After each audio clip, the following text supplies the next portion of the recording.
Yo, what's up, everybody? Welcome to the gym. Thank you so much for being here.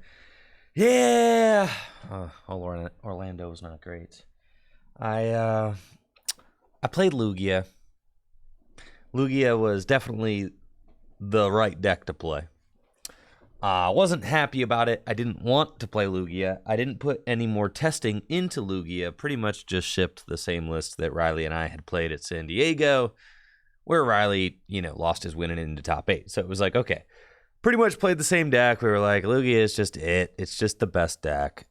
I hate being in that position because I just don't want to play a deck like Lugia. So I was unmotivated. So I didn't do any testing. You saw me on stream leading. I was like, yeah, I could just play Lugia. And it definitely was the right call. It was like 25% of day one of 1,400 players. It's like 25% of 1,400 players, and then it was like even a higher percentage of day 2, and then almost all of top 8. It was like 6 of top 8 was Lugia.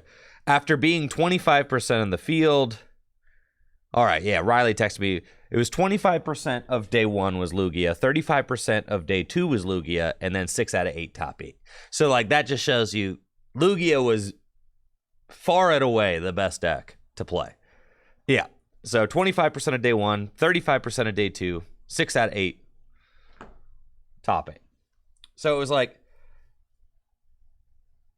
I didn't want to play it. I lost a really close Lugia mirror round 1.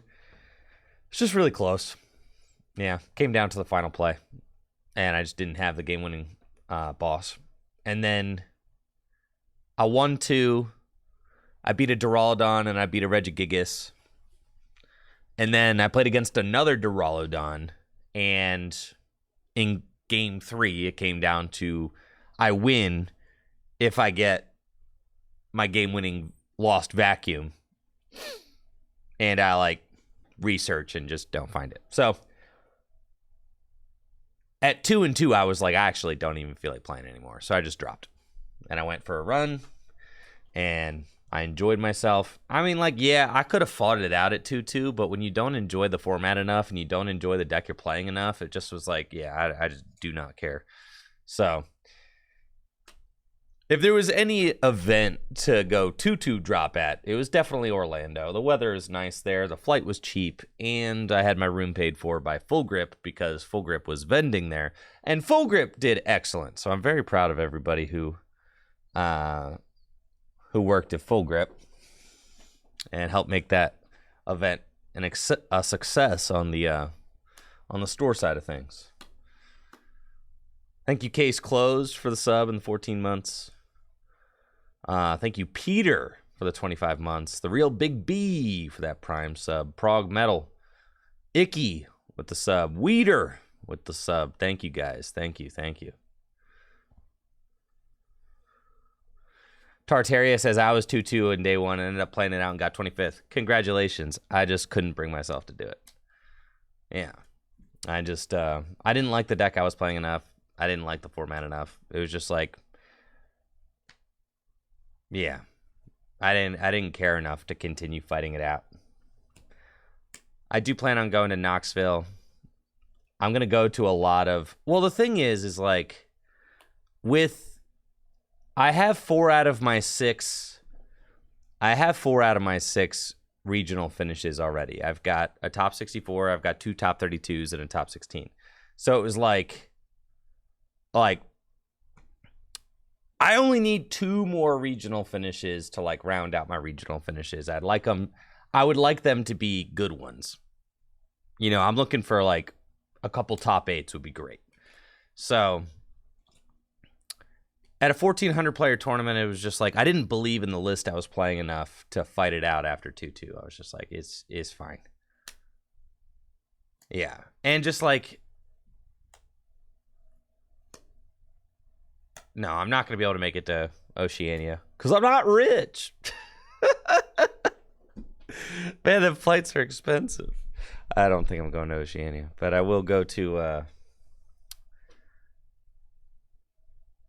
I will go to, I think I'm going to like the other. I just don't like Lugia, period. I do wish we were playing choice belts. We went with the same list pretty much that Riley and I had played at San Diego, where we had cut the choice belts. I wish I had added the choice belts back in. But I wasn't really playtesting Lugia mirrors enough to like I don't think that like I don't enjoy playing Lugia mirrors enough to test. It's just like, yeah, it is bad. I think 7-time regional champion and world finalist Mike Pramawat said it the best on Twitter the other day, which pretty much sums up exactly how I'm feeling. Let's see.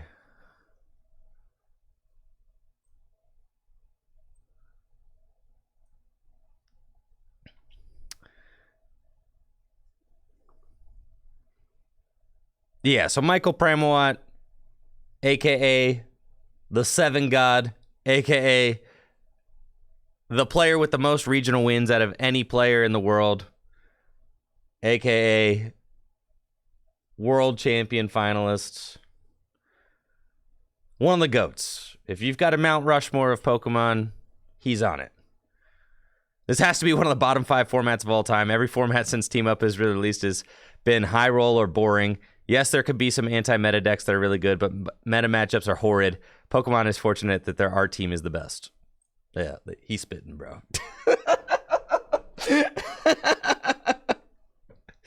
Thank you, Reggie Rocks the Ball, for the Prime sub in the 48 months. I made day 2 in Orlando a 6-2-1. Format is still garbage. I'm once again reminded why this is one of the worst formats ever produced. I feel no joy from winning because I know it's all luck. The losses are sour because it feels random. I want to play more than 2 turns per game. Yeah. That's what I'm saying. And he's just one of the best players of all time. I really respect Pram and his opinion. I've had a lot of great experiences with Michael Pramawat. He's just one of the best players in the world. So, yeah, I feel... And the thing is like, as someone who's been playing the game for... Yeah, Pram's just super, super good guy.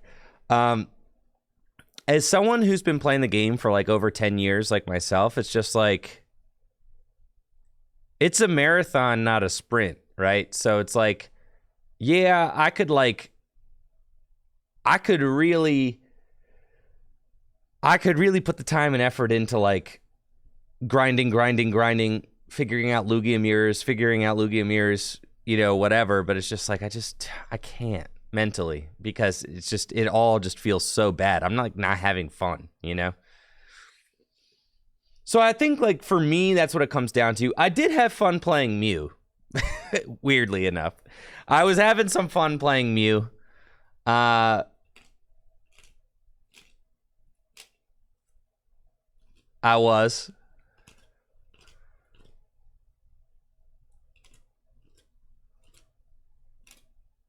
But yeah, I'm not like motivated enough to really want to play it. It just feels like garbage. Lugia mirrors feel like garbage. They just do.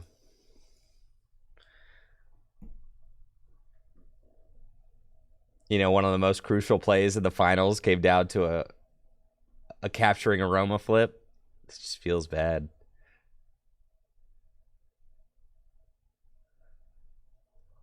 But yeah, this kind of sums up how I'm feeling lately. I'm really hopeful for Scarlet and Violet, but it's a long time until then, right? So we got a while to go.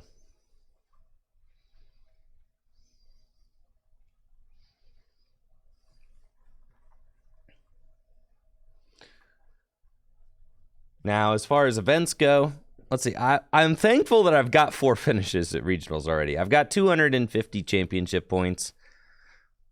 I don't know what TPCI is doing about the whole Worlds invite thing. You guys know Piper Lapine, who has 2 regional wins, is not even qualified for Worlds?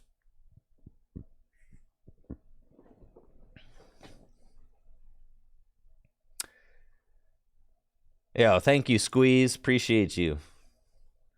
Yeah, Piper has won 2 regionals this year and is not qualified for Worlds yet. So that's what I'm saying. Like, the regional or the Worlds invite structure is maybe a little bit.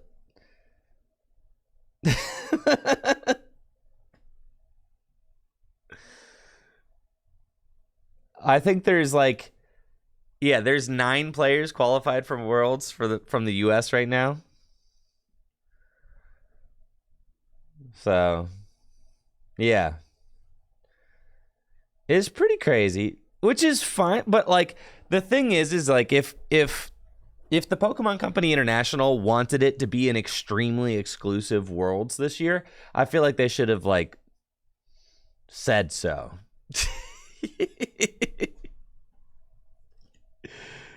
Yeah. I feel like they probably should have like said that. Like, yeah, we're going for a real low attendance Worlds this year. You know, it's going to be different. Then at least I think like the thing that we keep butting up against is like expectations versus reality with tournament structure and invite structure and all of that. We don't know when locals are coming back. When everybody started grinding for the World Championships this year, we assumed that we were going to have half a year of local events, right?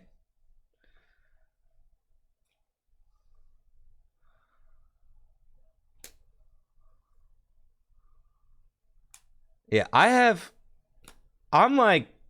chilling. I mean, I have 250 points. I'm halfway there and the season's like halfway over, so I could definitely hit 500 theoretically if I have like a good back half of the year.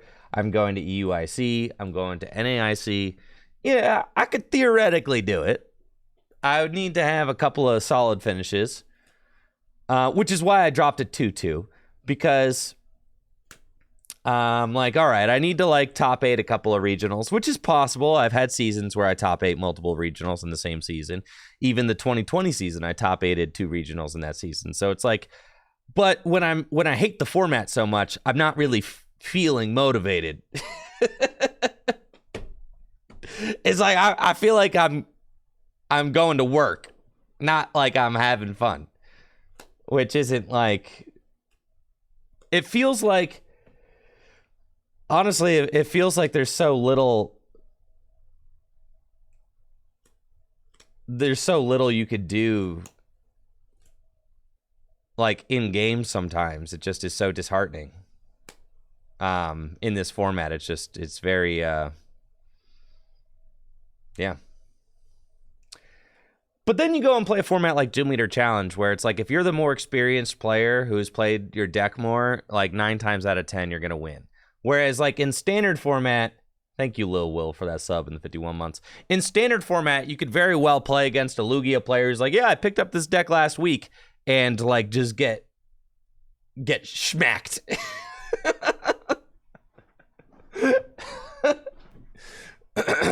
And then, in Gym Leader Challenge, though, if I'm sitting across from somebody who's like, yeah, I picked up this deck last week, I could bet you 9 times out of 10 I'm going to win, right? Because I'm more experienced. I know the deck better. I know my matchups better, right?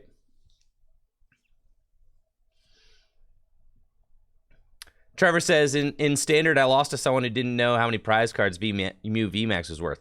That's what I'm saying. Is like,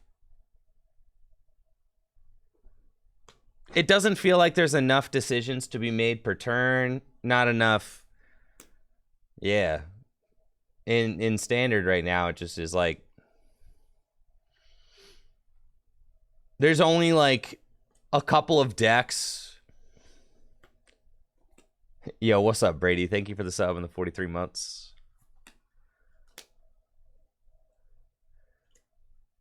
Yeah, so I'm just not having fun with standard right now. Just straight up. I'm just not. I'm incredibly thankful that I had a kind of a heater here. I know, Schwa. I know. The stream title's inspired by you, Schwa. It is. Did somebody say card sports?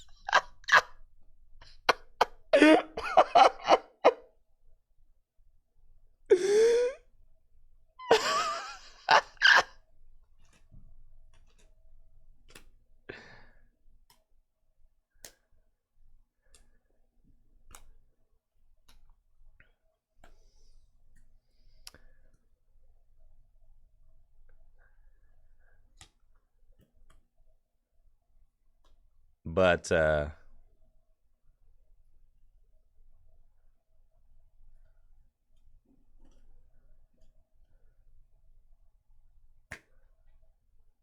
yeah, congrats on day 2, Tony. Congratulations. Yeah, I'm thankful that I've got 4 finishes out of the way at regionals already, because as much as I really dislike this format. Yeah, what's up, Brandon? It was a pleasure meeting you. Thank you so much. Alaskan Hero, tier 3 sub, 51 months. Yeah, it was a pleasure meeting you, man. Thank you so much for your continued support. I really appreciate that. Thank you, Johnny Big B, for the sub in the 16 months as well.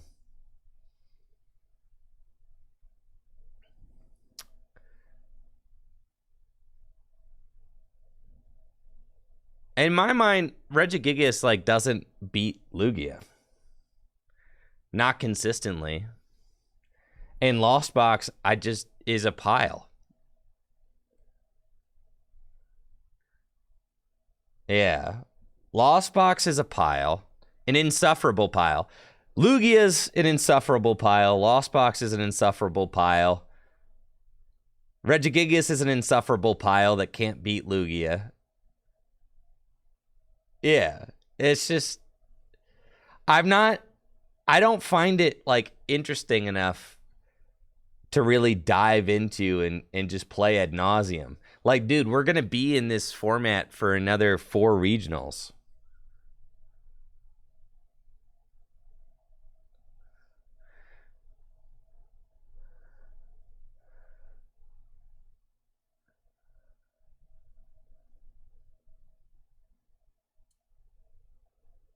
Incomplete Pokedex, do you really enjoy, I mean, if you're having fun with this format, that's great. I'm just explaining to you how I really am not. And I've been playing the game for over 10 years. I just tell you that this form, like, frankly, yeah, thank you, Gazer, for the 100 bits. I appreciate it. Yeah, Regigigas, well, it's like my team was trying to cut Dunsparce before Orlando, and I was like, no, just keep the Dunsparce. It literally auto wins you the Reggie matchup.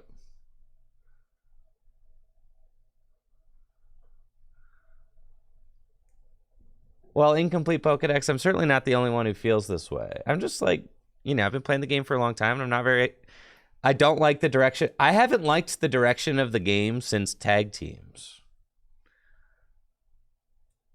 So for a long time at this point. Thank you, Victor Natty, for the 5 gifts and the 300 total. I appreciate that. And that hasn't stopped me from doing well at some events. Certainly not. I just don't enjoy it. It's work. So...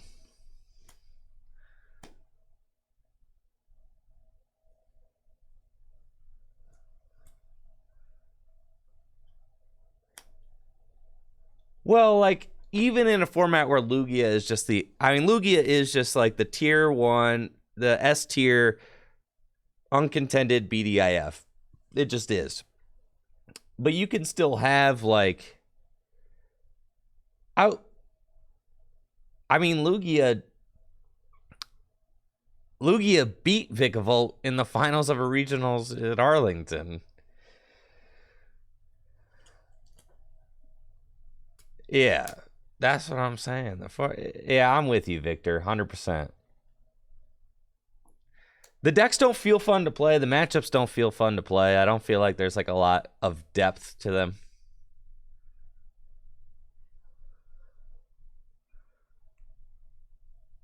Well, that's metagame incomplete. I mean, it depends on like what are the best players playing. You know, are people trying to hard counter a deck? Of course, like you're not going to get the same exact results every single time.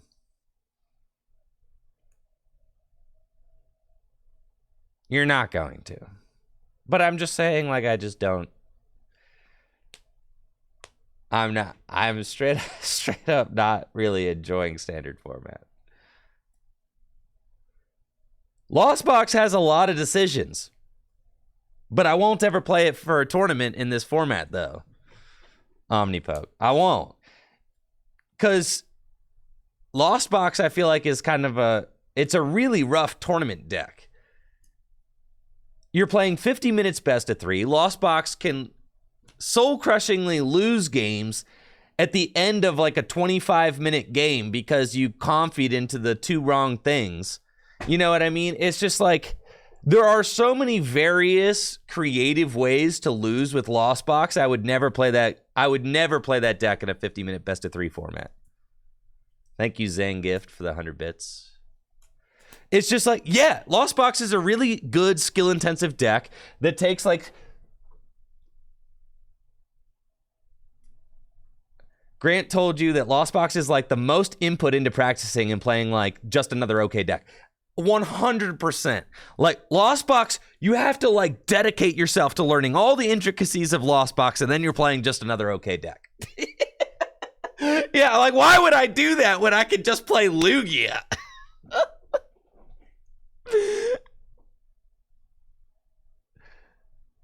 And yes, and there are so many players who just play slow when you're playing Lost Box. It's just like Lost Box is miserable deck to play, especially at a tournament.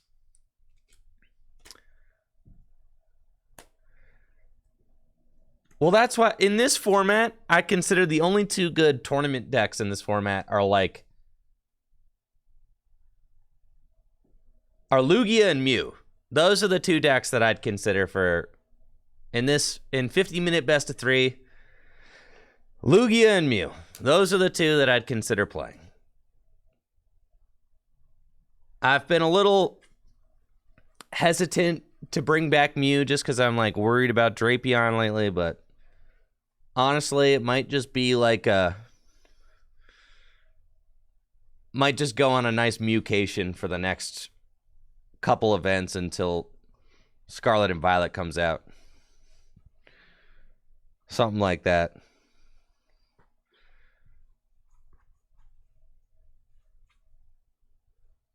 Yeah. Yeah, I think I'm going on Mewcation. And that way I don't have to, no burnout because I just know what I'm going to play. I'm just going to play Mew.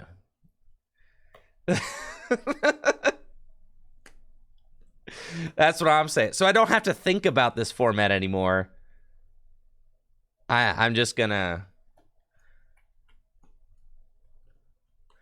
I feel like Mew should never lose to Lugia. That's like the one matchup where I'm like, Mew just wins that. Drapion certainly makes it worse, though. If the Lugias are playing Drapion, that's tough. But I just like drawing cards and judge pathing. That's nice.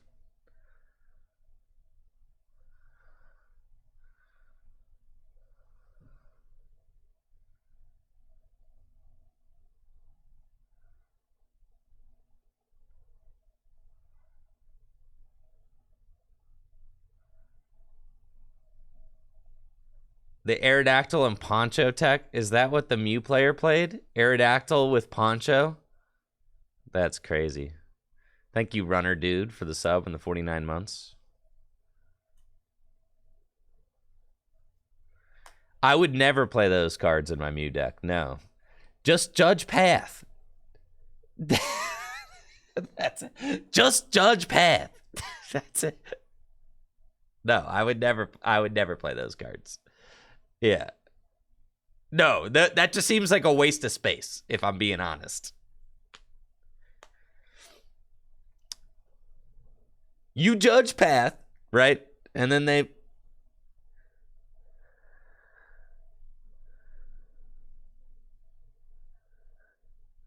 Judge path works a lot of the time. I mean, yeah, it's anecdotal. The time you guys saw it on stream, it didn't work. The time I did it on stream, my opponent didn't take like a single prize card in like 2 games. I also, when I was playing Mew, I was like undefeated against Lugia decks. I don't think I've lost a single Lugia matchup when I was playing Mew. Not a single one. So yeah, of course.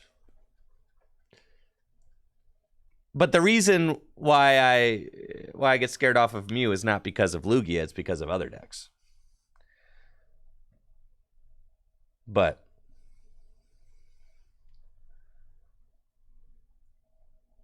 yeah, it just is what it is. It's Pokemon cards, you know. We'll figure it out. I'm tired of Lugia. I'm gonna trade all my Lugia cards back into Full Grip Games. That's for sure. So that I don't even feel tempted to play that deck again.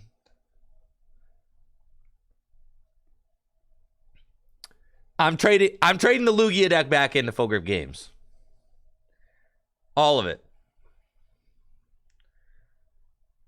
That's what I'm saying. I don't even want the option, bro.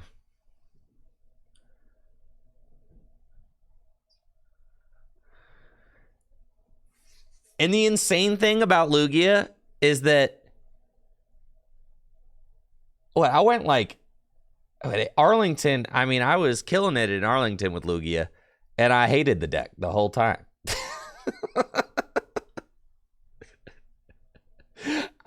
This was a miserable experience. I didn't feel like I was outplaying anybody. I felt like the deck was just working that day. I was like, bro, I didn't even feel like I had like earned that. I didn't play well. I didn't make, super big brain decisions. It was just like the deck just did what it was supposed to do and I was winning.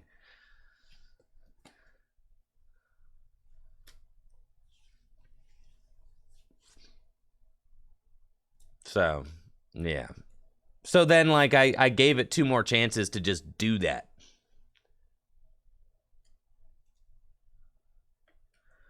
To just, like, pop off. And it was just like, all right. I mean, in the 4 games that I played at Orlando, it could have very easily been 4 wins. There were, both of my losses were, like, game 3, I needed 1 card to win, and I just didn't have it. So, like,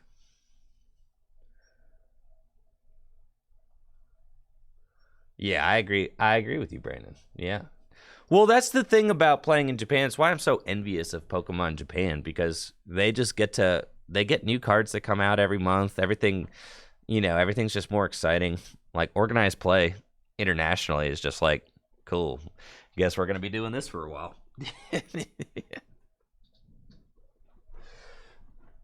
But at least we're not VGC players who are going to be doing the same thing next year.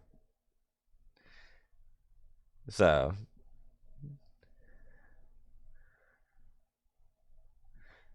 yeah, I'm just not feeling super motivated about the format.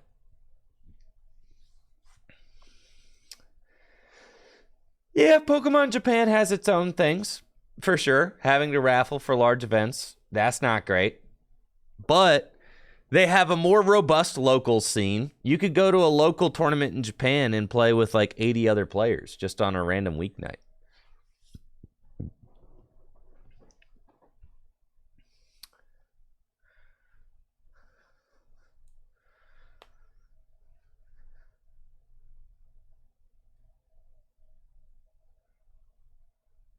Yeah.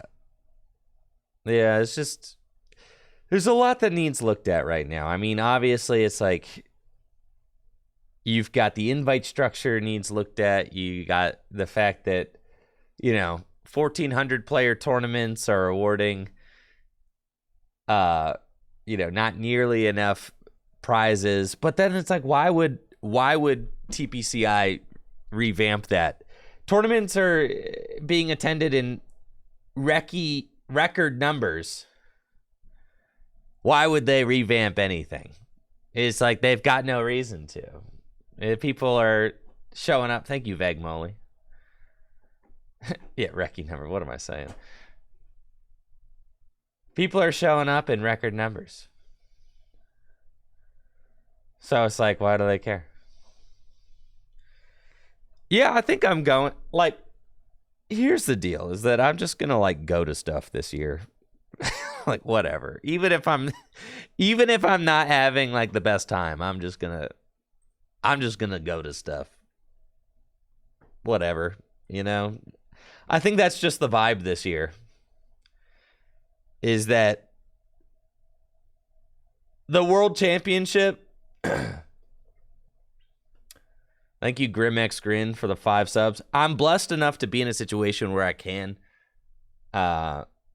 just attend events this year, which is not something. I usually am not a player who just goes to everything.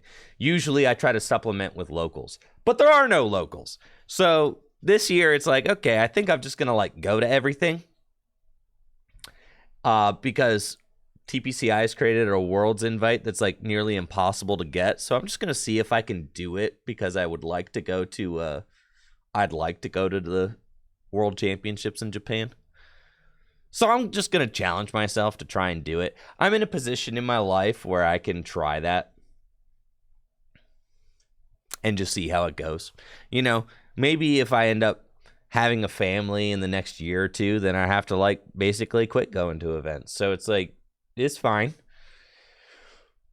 Like, I might as well try it while I can and see how it goes. I think I'm going to, and thankfully I got a pretty cushy situation as Dragon Shield is paying for my tournament entries and Full Grip, when they vend events, pays for my hotel rooms. So it's like all the events that Full Grip's going to be at, you know, I get a hotel room and then I get the entries paid for. So it's like, I just got to get myself there.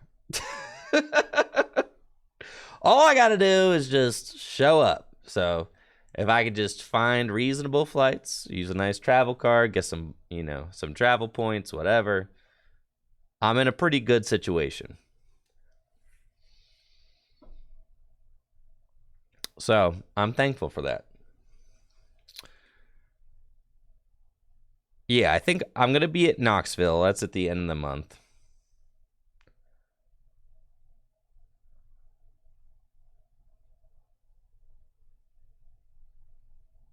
I'm planning on going to Charlotte.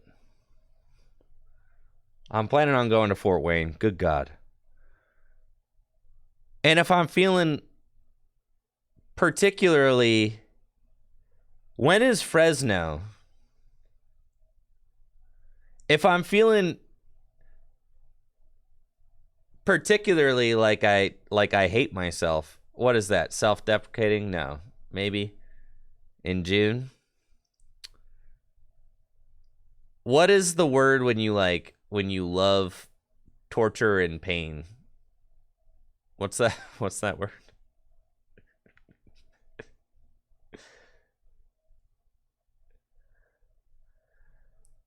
Masochistic. Yeah. There we go.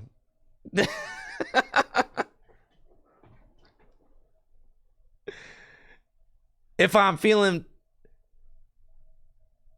particularly masochistic, then I might even go to Vancouver. If I really hate myself, then I might even go there.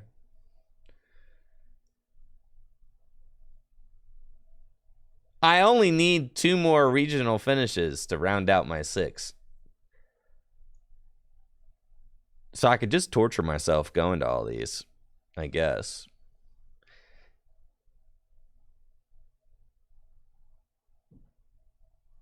But goodness, we've got Knoxville, Charlotte, Fort Wayne, and Vancouver are all the same format.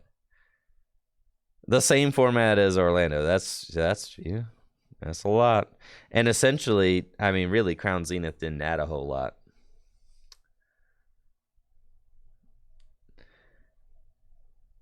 There's Portland, Hartford, and Milwaukee after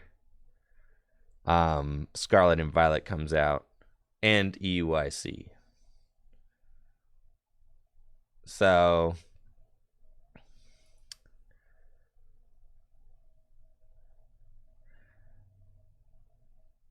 I'm planning on going to EUIC. Yeah. Thank you, Crabcore, for the Prime sub. What's up, Crabcore? How you doing? Yo, that's what's up. Bagging. Yeah, I mean, I've been playing for over 10 years, and this is my full-time job. So, like, I think that there's this really toxic and kind of, like, messed up, like, perception in the Pokemon community that in order to be, like, a competitive player, you have to, like, travel to all these events. And I feel guilty if in any way I'm contributing to that, but this is my full-time job, and it's like, you know. But you really just don't. You don't have to. You don't have to travel to everything, and you should. And people shouldn't feel pressured to. I think like it's just really weird because there haven't been local events in like 3 years. Some players used to be able to. You have to this year. That's what I'm saying. There's no local events. It's really weird. It's really weird going through all of this.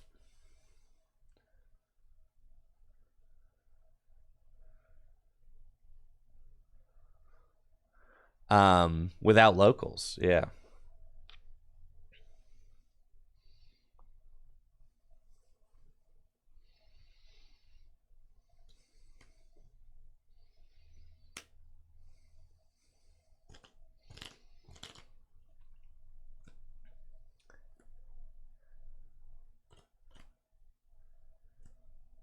Yeah, and I do wish that they'd at least announce something about locals. I mean, really, we just all have no idea.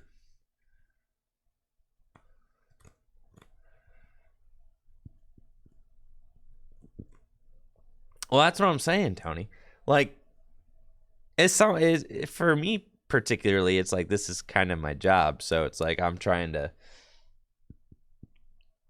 figure it out, but I'm making a lot of plans just based on good faith that hopefully things will be adjusted and reasonable. But I wish that if TPCI wanted to have like the hardest world championship to qualify for in 25 years, that they would have just said it.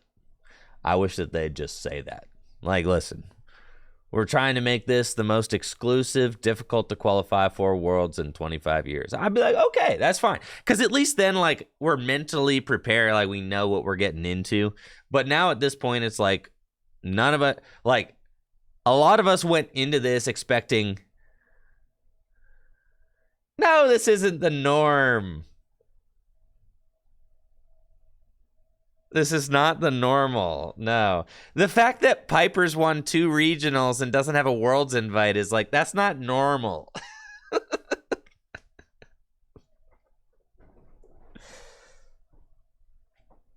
Yeah. Yeah, thank you, Willem Sleegers. I appreciate it.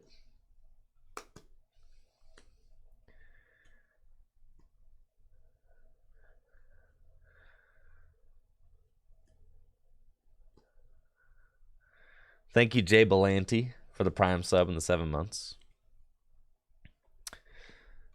So yeah, it's not normal. Well, because usually you can pad your invite with locals. So like at this point in a normal year for me, yeah, I'm like halfway to a Worlds invite on regionals only. Literally, I've attended 6 regional championships and I have half a Worlds invite, getting points from 4 out of the 6.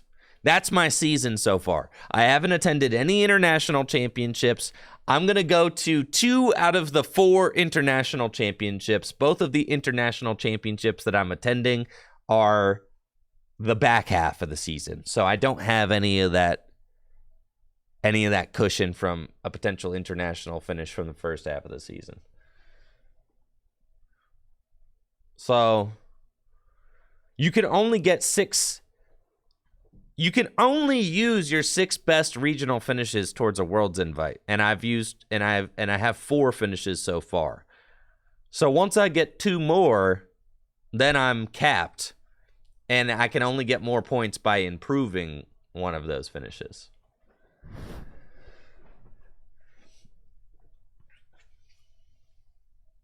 And I'm at 250. Riley's also at about 250. We're both we're right at the halfway mark. Riley and I.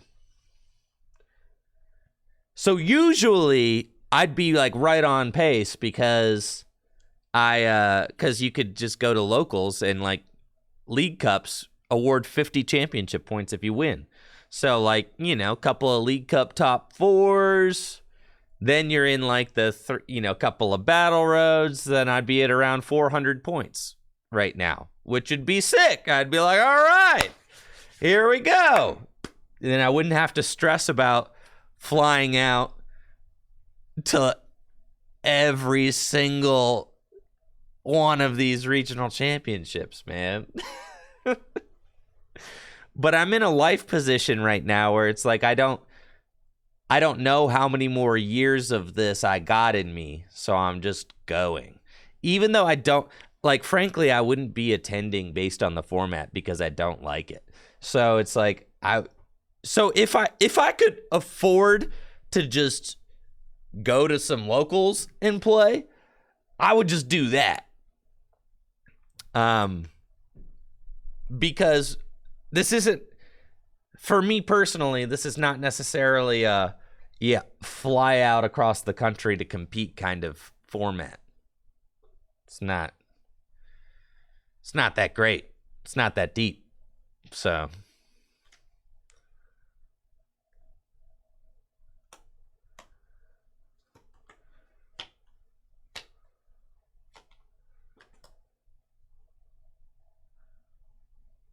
Ajay, so realistically, what happens after all this ends? I don't know. I don't have a roadmap. We're just figuring it out as we go. But I do suspect that, how old, how long can I do this? I've been doing this for a long time, especially with PTCGO shutting down. I feel like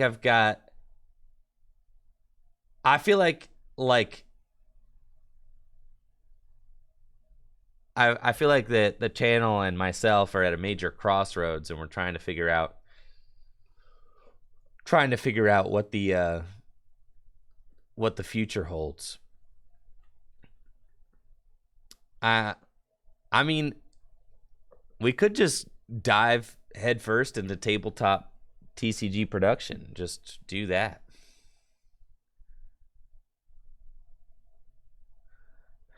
Well, we're renovating and creating a tournament hall here at Full Grip Games with complete with a stage and stuff like that.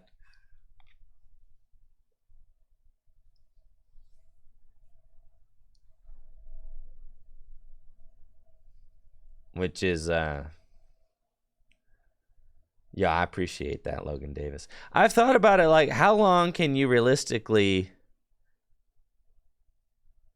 make silly deck on the video game,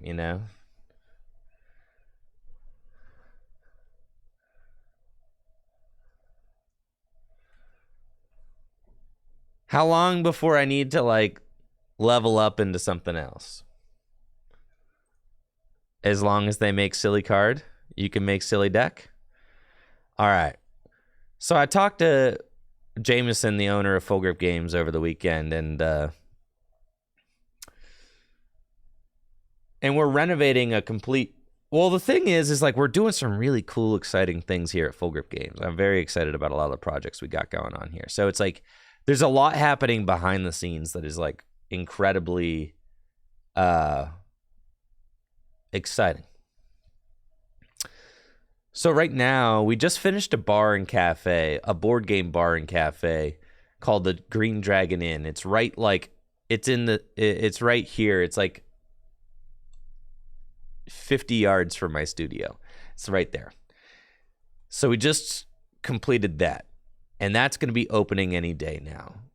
We've also got, the Full Grip Games warehouse, the Full Grip Games storefront. But thank you, James Jam, for that Prime sub.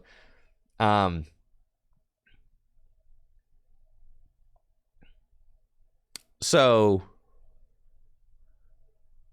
Full Grip's next project is we're going to be creating a tournament hall, a gigantic tournament hall here at the shop. And we're going to be able to host big events, 5Ks, 10Ks, things like that. And Gym Leader Challenge tournaments, all that. And we're going to have a stage that we're going to have. And I really want to get one of these things, bro. I'll show you what I want to get for the stage, bro. Let's see.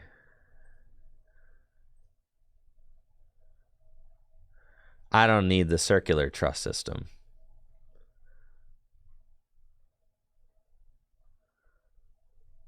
Wait. There's this like truss cage thing that I found. The trusses, bro. This is what the next step is. Is the truss. Here we are. Yes. The bigger one of these, though. I think there's 2 sizes. There we go. This is the next step.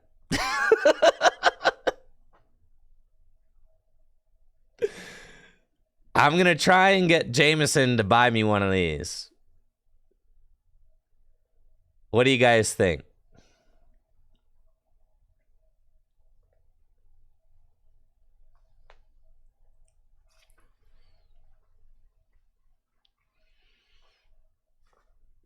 Easy.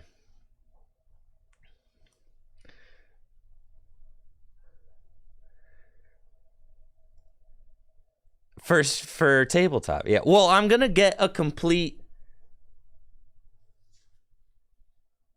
I'm gonna get a complete stage custom built.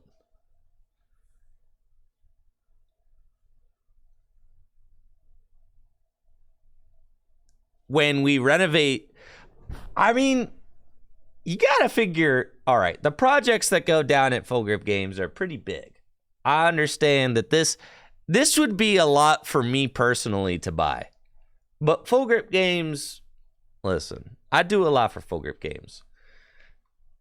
I think I might be able to convince Jameson that we need this. So we're renovating. We're completely renovating. The project's going to cost hundreds of thousands of dollars to renovate the downstairs. And I'm going to be playing a direct role in like whatever the stage looks like. I basically get to design it. Yeah, I mean, right now we have a completely decrepit bowling alley down there. That's what it is. It's a bowling alley that's like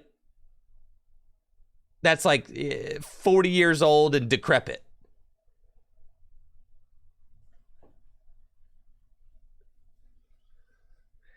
And we're going to turn this old bowling alley into a tournament hall. So I want to have like a stage, and Jameson's agree with it. I'm going to help design a feature match stage area.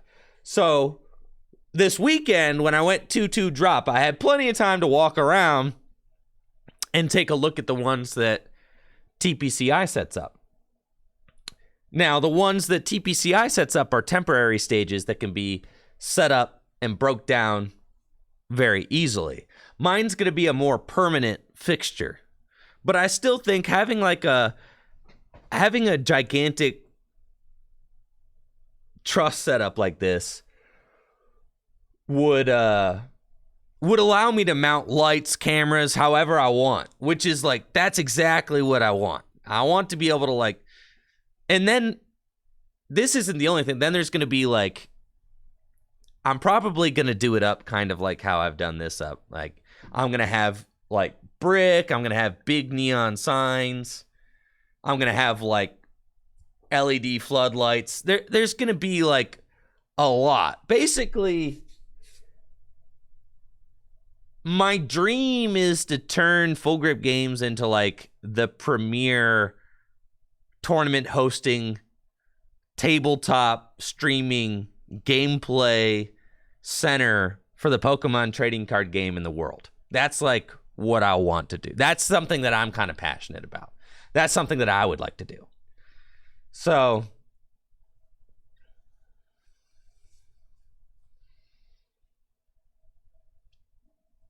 that's what I want to, that's what I feel passionate about working towards. I'd be lying if I said that, like, I think that for the next 10 years, I'm like, yeah, I really want to make the silliest decks I can. That's not like my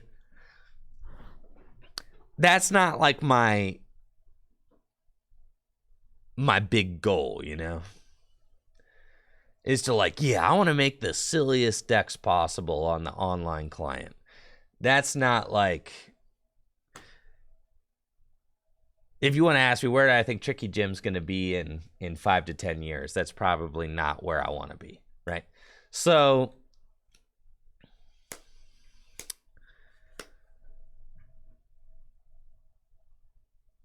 this is what I want to do.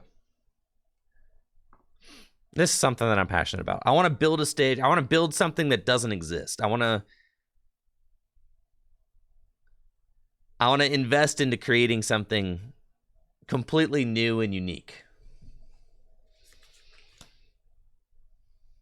Because how long can I pop off about silly decks when I'm 40?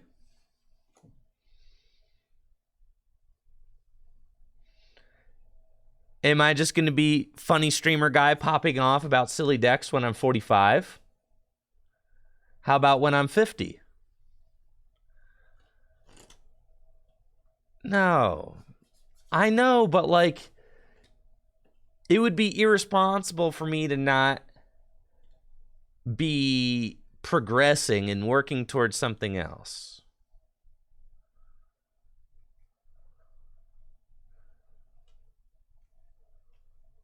You know?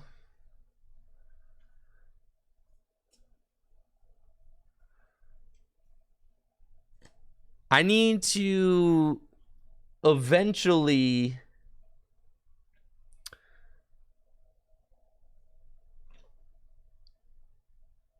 work towards something bigger than that. So this is like, so the shutting down of the Pokemon trading card game online has been a moment for me to really kind of sit back and think and reflect about everything that I've built on this channel so far and where I want to go from here. So, I mean, I know that this all seems ambitious, and like I'm imagining this like 16-foot truss system with like cameras and lights set up, and me being able to produce tabletop matches like you've never seen them done before. Like, I'm aiming for like world championship quality productions on a weekly basis. That, because think about it, like world championship quality productions, okay, I can't get that high because they got like cranes and stuff. It's crazy. But I'm aiming for like, that's the goal. That's like I want to knock it out of the park like that. And part of what makes it easier for me to do that than for the team, and I'm one person, right? And they got like a very expensive big team doing that. So part of what makes what they do so difficult is that they have to do it on location. I get to handcraft my location from the ground up. That's like a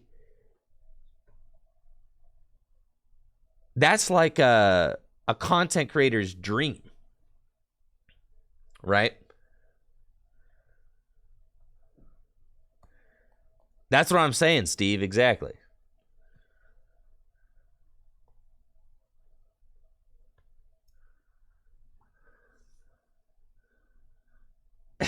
Jerkinator says this dude would rather make a world championship level production than play PTCGL, and I fully respect it.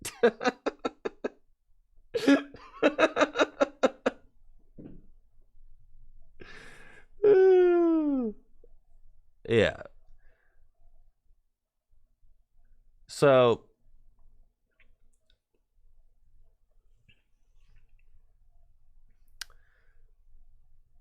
yeah, I want to create something like, I want to create something unique and special, and being able to build this stage, being able to build a tournament hall from the ground up is like a content creator's dream.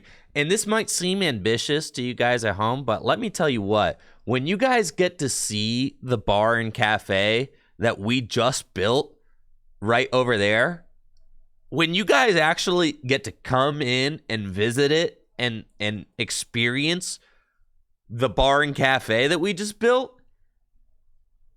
you'll be able to fully comprehend that like Full Grip really can just accomplish anything. We've got an incredible team here. I believe in my heart that Full Grip can accomplish whatever they set their minds to, because I'm seeing it, happen right before me. I've only been here working together with Full Grip for like 5 years. And in the 5 years I've been here, I've gone from like a little, baby studio to now like this whole space. It's really glowed up. So yes, I'm definitely going to do a full tour eventually when it's opened up.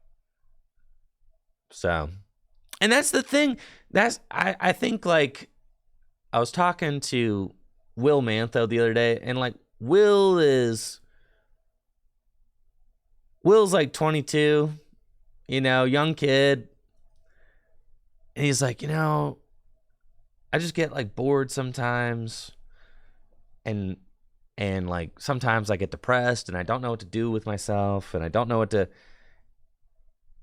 It's like in life, no one's going to just like tell you what to do. And no one's just going to like hand you the next great opportunity. You got to set goals for yourself and just like shoot your shot. You got to just go for things. And like it might work out and it might not. It takes a leap of faith. You got to just try. You got to just try stuff. Because nobody's going to come. And I told Will, I was like, you think anybody tells me what to do every day? Yeah, thank you, Dave, for the 37 months. You think anybody's going to like show up and be like, yo, this is the opportunity. You got to do this, Mahomes. Like, no. Absolutely not. That's not how life works. So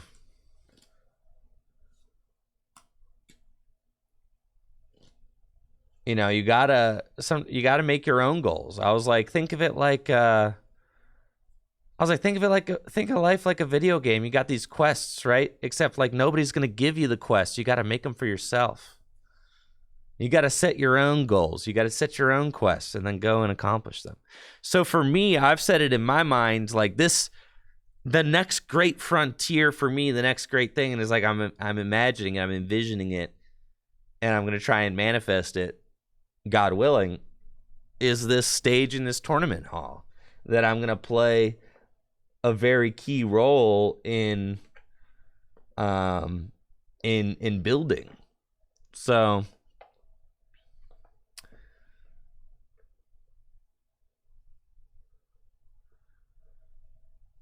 yeah, so that's probably the next big thing for me. I just like looking at my future, looking at the crossroads. It's like, all right, PTCGO is shutting down. I've got about a month left of PTCGO. We're revamping this tournament hall, which is going to be ready probably by the fall, right?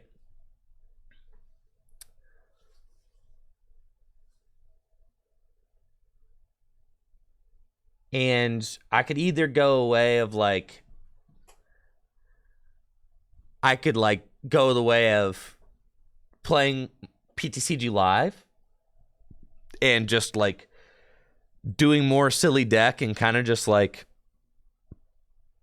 not really progressing, actually degressing, going backwards, because PTCG live is a backtrack from PTCGO. Or I could push the bill forwards and create something new and exciting that's never been done before in the Pokemon TCG community. So it's like, I'm going to aim to do that. I'm going to aim to push the envelope. I'm going to aim to do something that hasn't been done yet.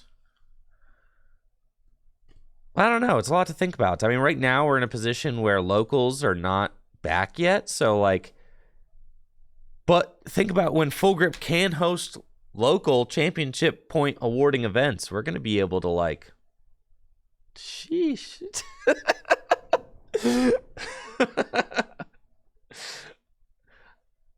Yeah, our League Cups are about to go crazy.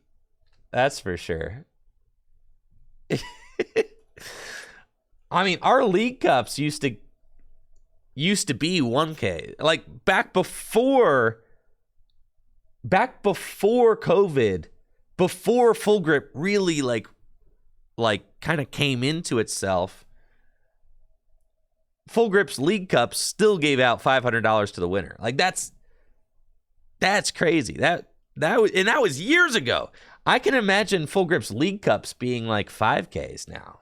Honestly, I mean, it's possible.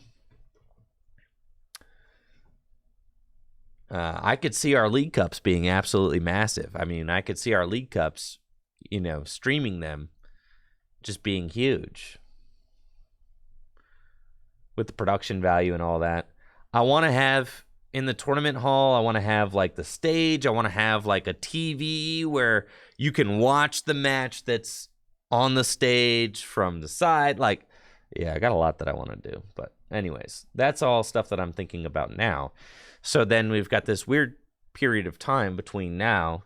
Yo, thank you, Jester, for those 3 gifted subs. It was a pleasure hanging out with you this weekend. Thank you so much. I appreciate that. So now we've got this weird time where PTCGO is still around for a month. I appreciate that, Jester. Thank you. PTCGO is still around for a month, but then it's going to be gone. And, I've been chatting with Riley quite a bit. And we're talking about what our testing for EUIC is going to be like. And you realize when it starts to set in that you can't test for EUIC on PTCGO. Think about that. You can't test for EUIC on PTCGO. Anybody who plays PTCGO, who's relied on PTCGO for anything, you can't use that for EUIC. The biggest event kicking off the brand new post-rotation format, can't use PTCGO. So, talk with Riley. Riley's like, yeah, we're literally going to be doing webcam matches, dude.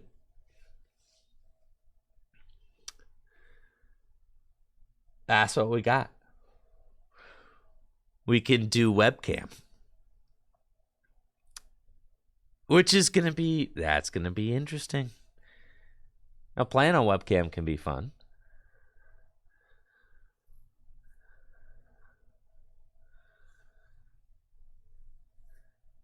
The Limitless tool with screen sharing. Yo, that's crazy. I've never used the Limitless tool. Is it kind of dope?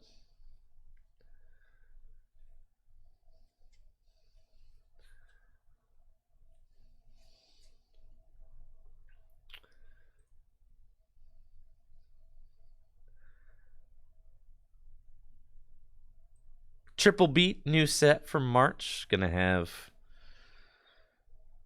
the new guys, the starters, Meowscarada, and Skelleridge, and Quaquaval, and a bunch of different Toro Superior Energy Retrievals getting reprinted. Luminous Energy is like multi-energy, I think, getting reprinted. A lot of cool new stuff. Meowscarada is a Stage 2 Pokemon EX. I'm very excited about the...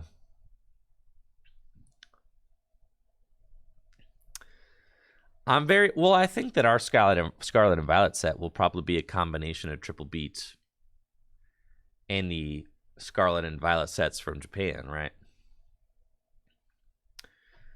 So we're going to get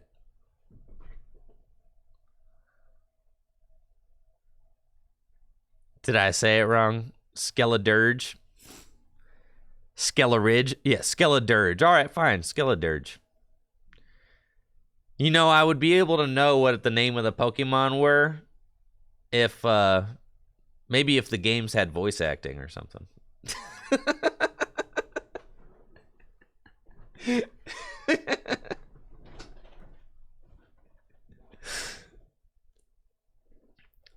Or if I were better at reading, you know, one of the two.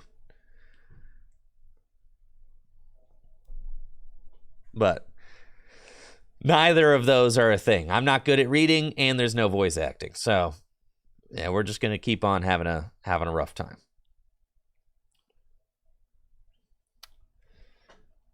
Well, apparently Ethan Heggie says that post-rotation... Ethan Heggie says that post-rotation is just a lot of Sableye Giratina. That's what he says. I do like 2 Vacuum. We played 2 Vacuum. I wish we played 2 Choice Belt. 3 Research, 3 Marnie. Yeah. The 3-2 line. Like this list a lot. I wish I had played this list.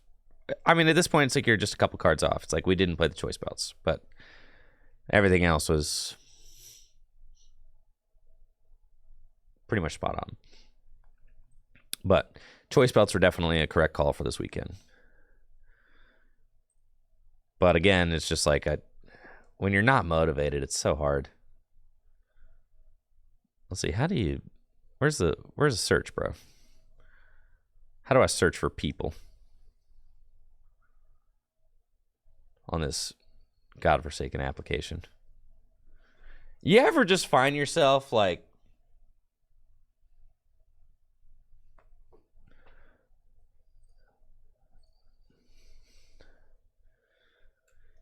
trying to find your way around an application and you just feel like a total goon? All right. Yeah, Ethan says that and he's playing in Japan right now. Big Parasol sticking around for E-Block would have allowed so many more cool ideas to not get gate-kept. Without it, cards like Giratina, V-Star, and Sableye get to run around almost completely unrestricted and unchecked. Yeah, so. Yeah, that's what he's saying. And he's like the only English-speaking dude I know that's playing post-rotation right now. So, apparently that's a thing. So, I don't know. I mean, like, I like Klefki a lot. I think that Klefki seems like a really good card, but apparently, you know, Giratina Lost Box is just really big in Japan right now. So, that's the thing. So I think that the game is heading in like a very good direction. I think that the game is heading back towards evolution Pokemon, which is fantastic. But it might take us a couple of years to get there. We might have to wait till Sableye rotates out, or I don't know. We'll see. Yeah, it might take a little while, which is fine. Like I said, the last Pokemon format that I like truly enjoyed was like 2018. Like somewhere between 2017 2018. Something like that.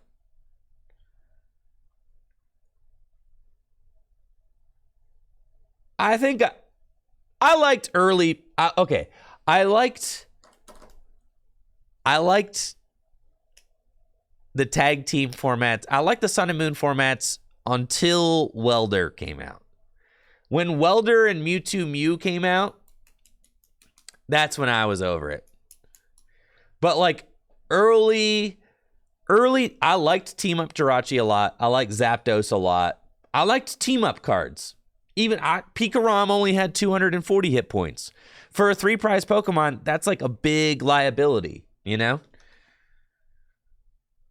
But then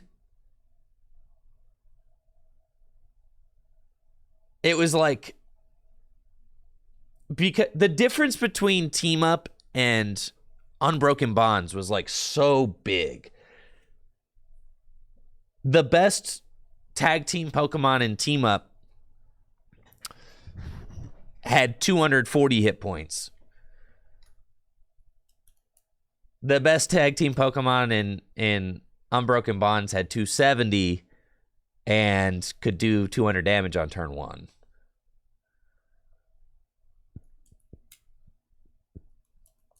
And then when Mewtwo and Mew came out, then it was like, that was pretty degenerate. But I really liked, like, I did like the early Sun and Moon formats. Jirachi was fun, all that. Zapdos was fun. I mean, Zapdos could very easily... Zapdos with a choice belt was just doing... I mean, think about the in order to attack with Cramorant on turn 1, you have to get 4 Pokemon in the Lost Zone.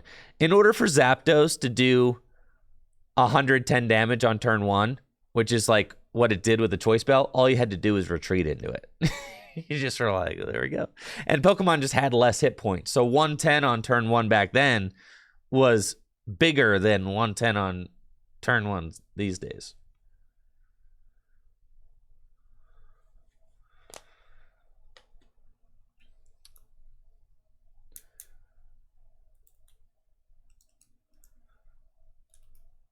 I'm talking primarily about standard formats. Zoroark I can't really speak on expanded too much. Zoroark GX kind of took over that for a while, and then it got super degenerate, and expanded format hasn't been in a super healthy spot in quite some time, but I at least had fun pioneering the Rowlet and Alolan Exeggutor deck before it kind of got shut down, right? So I did. I had some fun pioneering that deck, which was still fulfilling because it was like an undiscovered deck in a format that was underplayed. People just didn't test expanded enough. So we were able to exploit the format and create a regional championship winning deck. That was sick.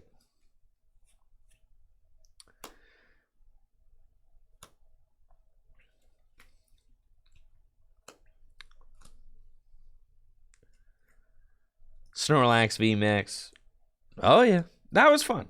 Yeah, it was a little degenerate, but it was fun because the format... Part of what made expanded fun during those times is that the format wasn't totally solved.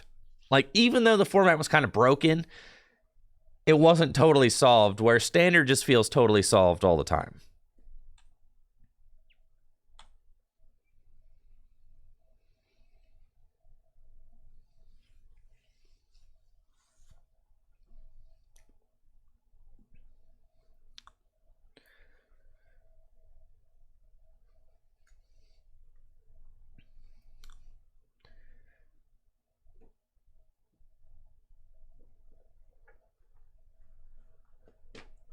But this is what happens when you have when you have such a long period of time between when sets come out, this is just what happens. You have all of this time for players to just sit around and nitpick the format.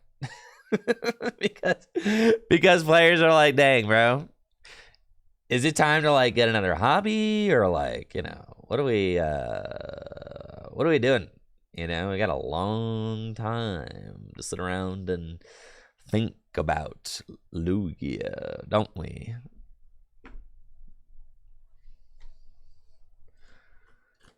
Yeah, Sleepy Dreepy for sure. Online events definitely influence the progression of the meta and the speed at which things get figured out. 100%. Astro Luna been getting into Legos. That's sick.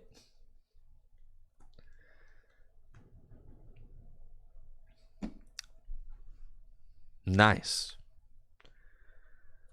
Let's take a look at the YouTube channel real quick. Let's see. What have I been doing?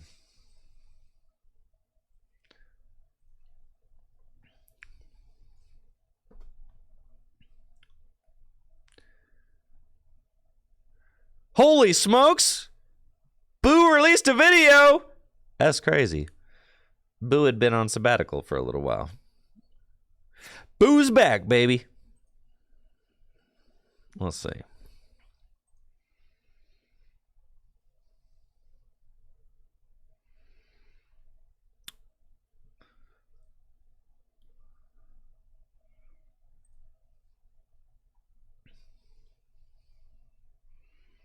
We did fire, we did lightning, we did metal, we did dark.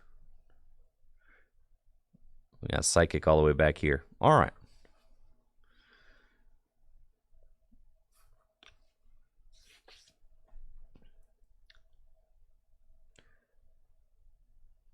Where's my dragon deck? All the way back here?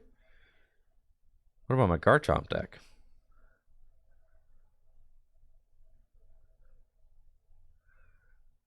Dragon could be fun.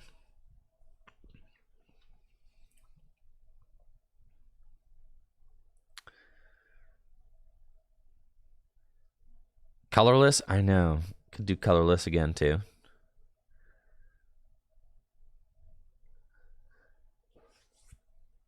Water. When was the last time I did water, bro? Look at that. Just straight up. I'm telling you, my absolutely cracked Wailord deck.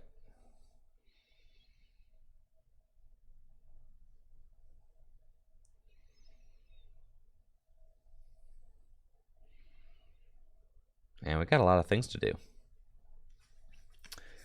It's like we might as well enjoy all the online Gym Leader Challenge content while we can, because that stuff is going to be done, you know? Haven't done dark. Is it really been since? No, I did a poison dark deck.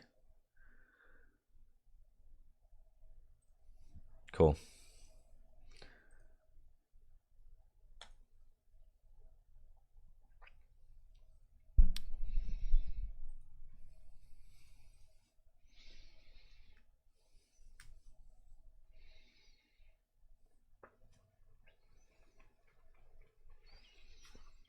Oh, I think I'm feeling tanky Wailord.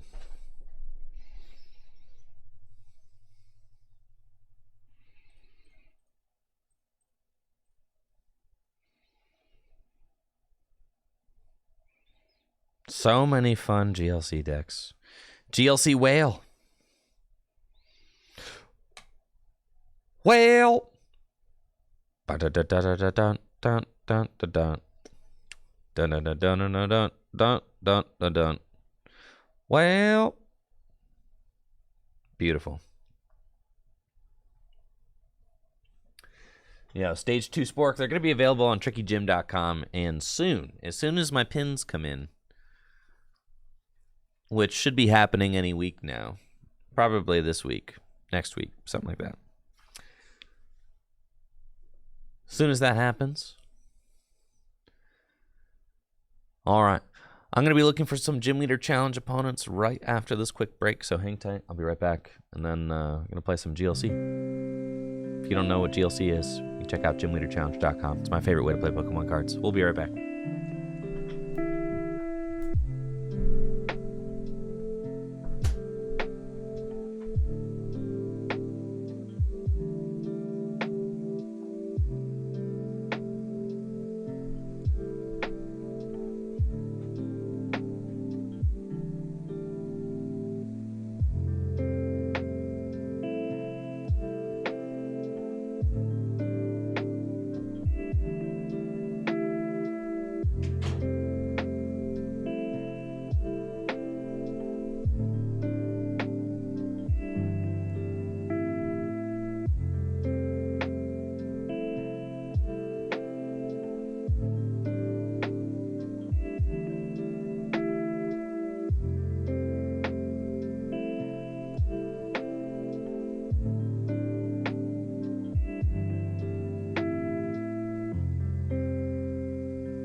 Let's do it.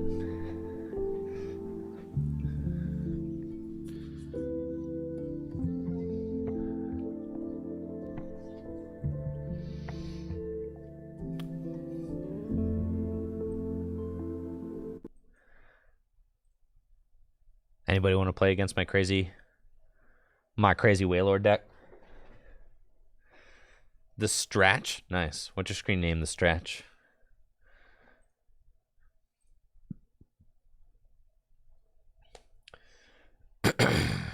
The new Dragaggle? I'll have to check that out.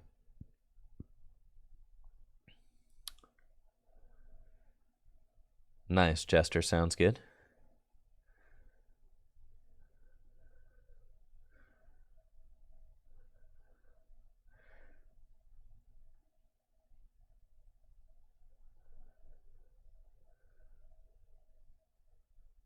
Can I play standard against your Wailord deck? Audrey asks. It's straight. Cool. Good starter Gym Leader Challenge deck. If you want to learn more about Gym Leader Challenge, head over to gymleaderchallenge.com. And there are a bunch of good sample decks there. Just pick your favorite type and get into it. I usually suggest grass to players who are looking to get started. But really just, whatever your favorite type is, just head that way, Unless your favorite type is fairy, in which case fairy is not being printed anymore, so I'm really sorry to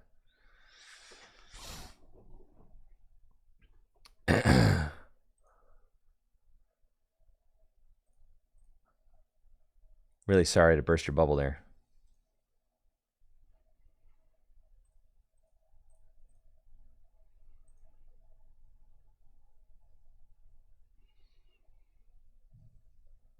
Oh, my Be Right Back screen? Oh, I thought that looked nice.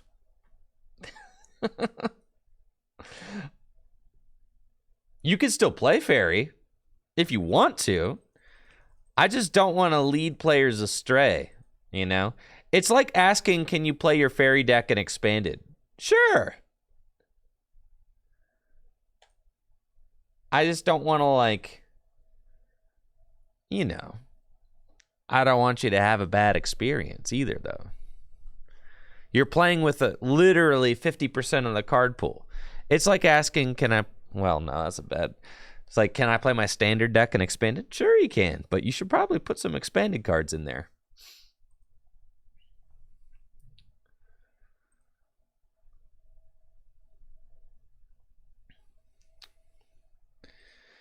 All right.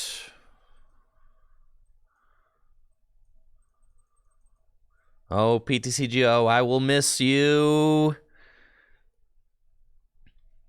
Playing Gym Leader Challenge against a dark deck. They've got Purloin in the active. I've got my very handsome Wailmer. I'll play level ball, check my deck a little bit, see what we got going on. I've got Irida and Gladian. See if big Wailord's in the deck. It is. Milotic's in the deck. Good. We usually like to start off with Sobble and then go get Drizzile. Drizzile's in the deck. That's great. We've got Phoebus and we've got Milotic. So everything's looking good on that front. And then I'll just pass. I could play down the pot helmet on the Wailmer, but most decks play a Field Blower.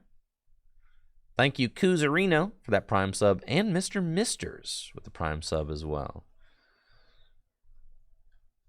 I could play down that pot helmet, but most Gym Leader Challenge decks play a way to remove tool cards like Field Blower, so usually want to try and hang on to the pot helmet or, your tool cards like that as long as you can. See if you can't get your opponent to use their Field Blower.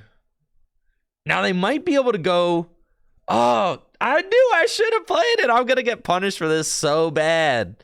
The turn 1 Dark Claw. Knockout on my Wailmer. I'm so sick. That's fine. I was like, yeah, I'm going to save the pot helmet. Should not have saved the pot helmet, bro. I should not have saved that pot helmet. That's fine, though. It's fine. It's fine. Slow and steady wins the race, you know? Now, I could Irida. That doesn't seem good, though. We just top deck this Bridget, so we're going to play Bridget instead. And we're going to go for Phoebus, Articuno, and Vulpix. That's fine. Just get some more Pokemon out. And then we'll pass. And next turn, I can Irida. And we'll go from there. Now, they might not be able to attack back-to-back turns. That's the thing about a quick Hoopa Assault Gate, is that in order to attack next turn, you got to have a switch. So, they might not have that switch. I could have played... Now, if I was playing the new 120 hit point... Well, yeah, shoulda, coulda, woulda. All right. There's some things we could have done, but that... You know what? This Wailmer's so handsome. See? And they didn't have the switch. So they don't have the Assault Gate. That's fine. And I'm ready to party. We've got Irida. We're going to use Irida to go get Drizzile. And to go get Hisuian Heavy Ball. I would like to go get my Octillery. So, or Remoraid, whatever. And let's go get this fella. We'll grab Remoraid, put down Remoraid. Yo, chill, brother. I could undo it with a Rough Seas. Yeah, you know what? I'm going to undo it. And then I'll Shady Dealings. And with the Shady Dealings, I could go get Buckets. No, we wanted to get Rescue Stretcher. To go get my Wailmer back. Yeah, that's probably fine. As much as I would like to, we could get Scoop Up Nets.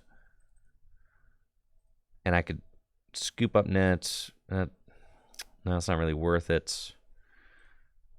Probably just go get Rescue Stretcher. That's fine. We'll do that. Okay. Rescue Stretcher. And we're going to go get the whale back. And then I'm going to put the pot helmet on the whale now. And I'm going to field blower. These guys. That's right. Not taking out my whale now. We'll pass. And I would really love for this Drizzile to live through one more turn. That would be fantastic. But we'll see if we can make it one more turn. Coughing is definitely annoying, as it can evolve into Galarian Wheezing, which turns off all of my abilities, but they have to just retreat into Poochyena, Howl in the Dark, search for 2 Darkness Pokemon, and put them into... Wow, that's pretty good. They can go get the Galarian Wheezing, it looks like, and a Zubat. We've got Ultra Ball now, which is quite good. So we're going to Ultra Ball away Gladian and Cynthia and Caitlin. And we're going to go get Inteleon. And then with Inteleon, yes, I'm going to go get Battle Compressor.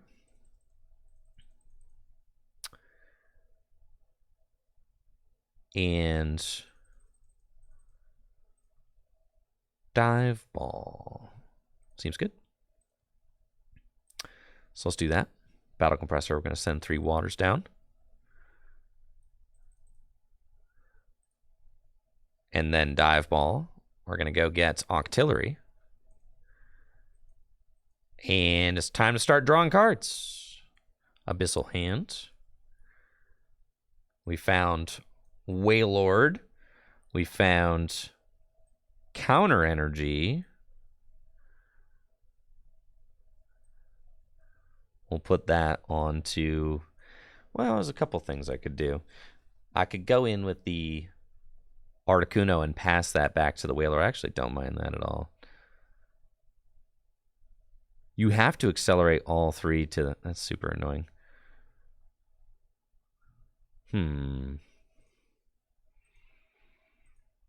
Yeah, with the Milotic, you do have to accelerate all three.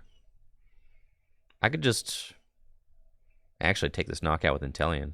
I don't even hate that. Yeah, let's just do that. All right, and then I'll end. Yo? All right, we don't find everything, but we do find some stuff.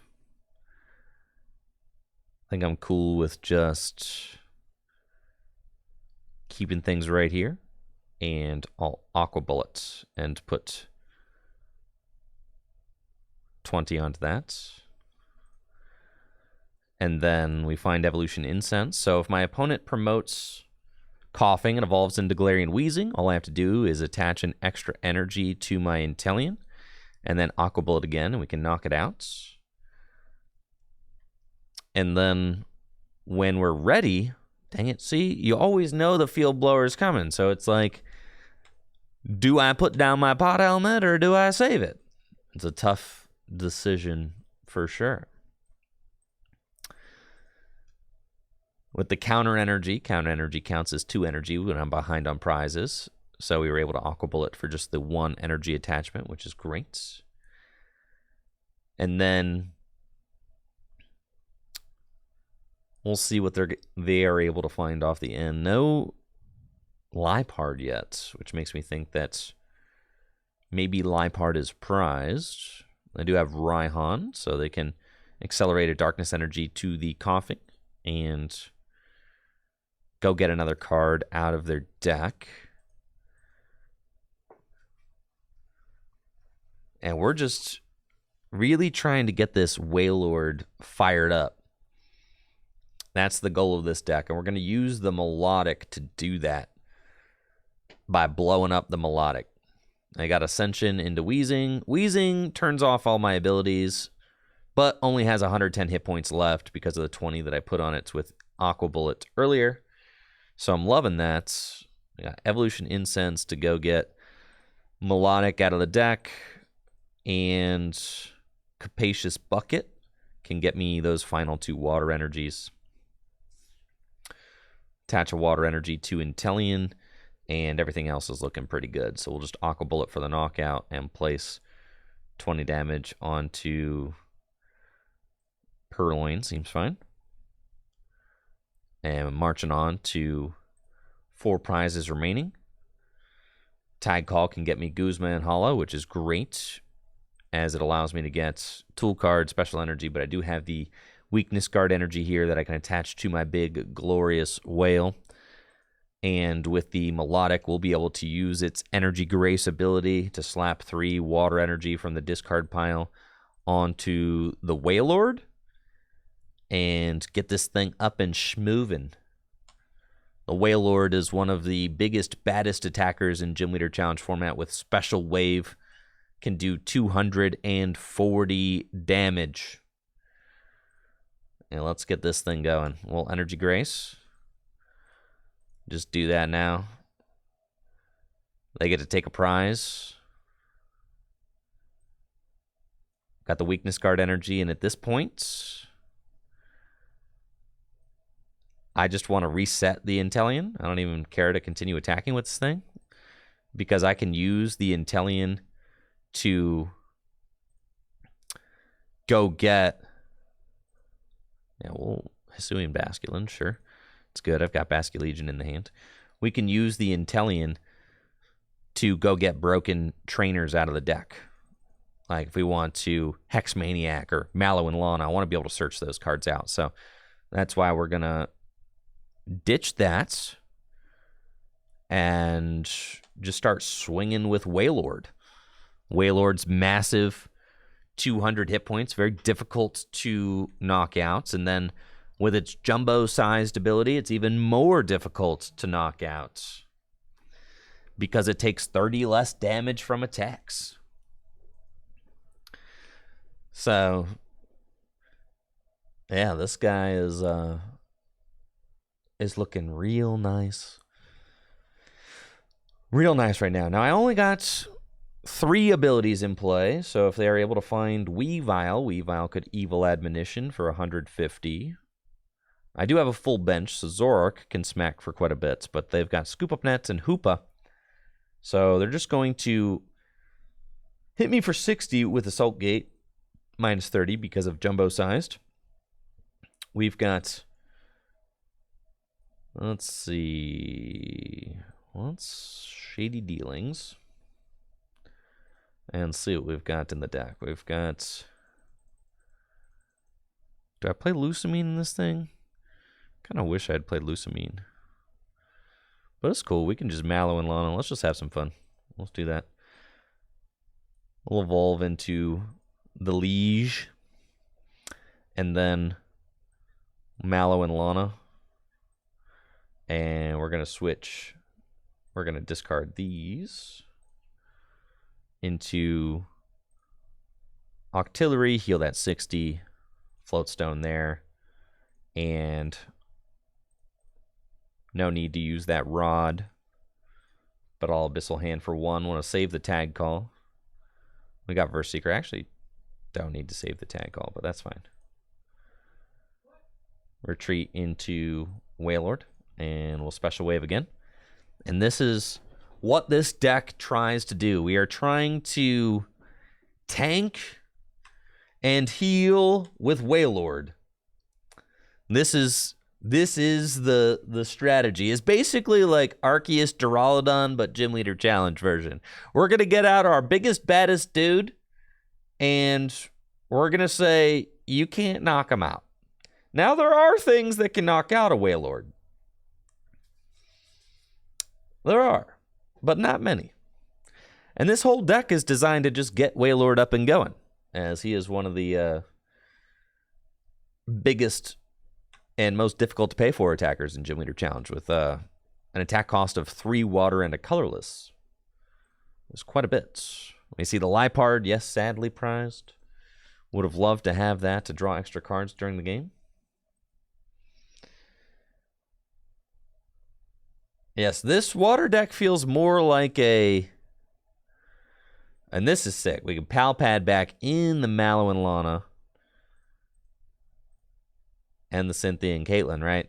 And look how, like, I mean, just absolutely gnarly this deck is, right? I mean, you're like, yeah, Palpad back in Mallow and Lana, do it again.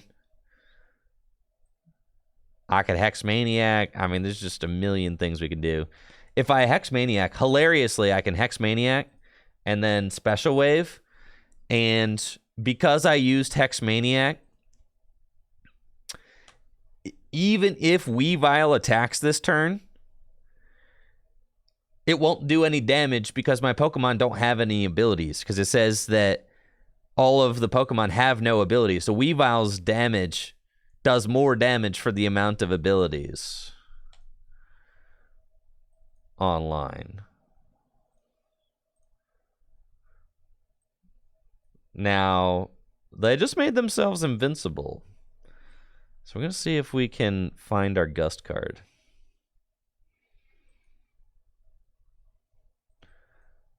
I've got Guzma and Lysander. Okay, cool. Ordinary Rod for just 1 energy back into the deck. And we'll Abyssal Hand for 3, looking for the game-winning Gust. And we find Escape Rope, and that is GG's. GG's. Wailord is way too strong. Let's go. Well played, friend. Thank you for the game. All right, who's up next? I'm 12-2 with this deck since I've built it.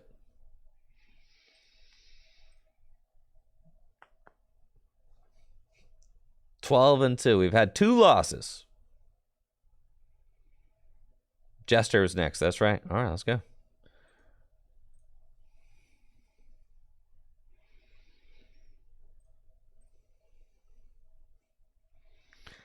I lost to 2 grass.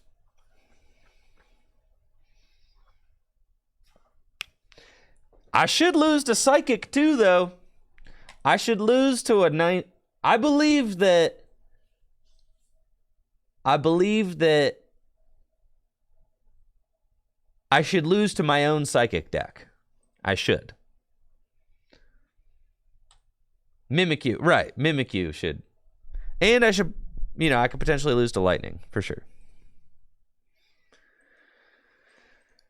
Gosh, this deck is broken. But also it plays Weakness Guard energy, so who knows? Now you already know. Jester likes a early let loose and plays a Psychic spread deck. We know this.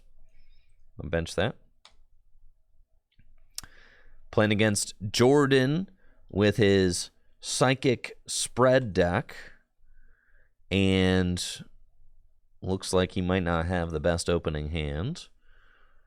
But I've got a good one. Just roll again, Jordan. All right, I'll give you one more shot, Jordan. One more shot. Come on, I got content to make, man.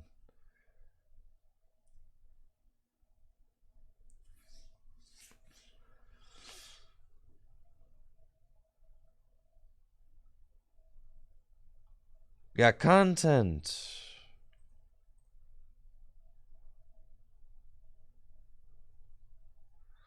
Would I like to go first? I'll go second. Okay, here we go.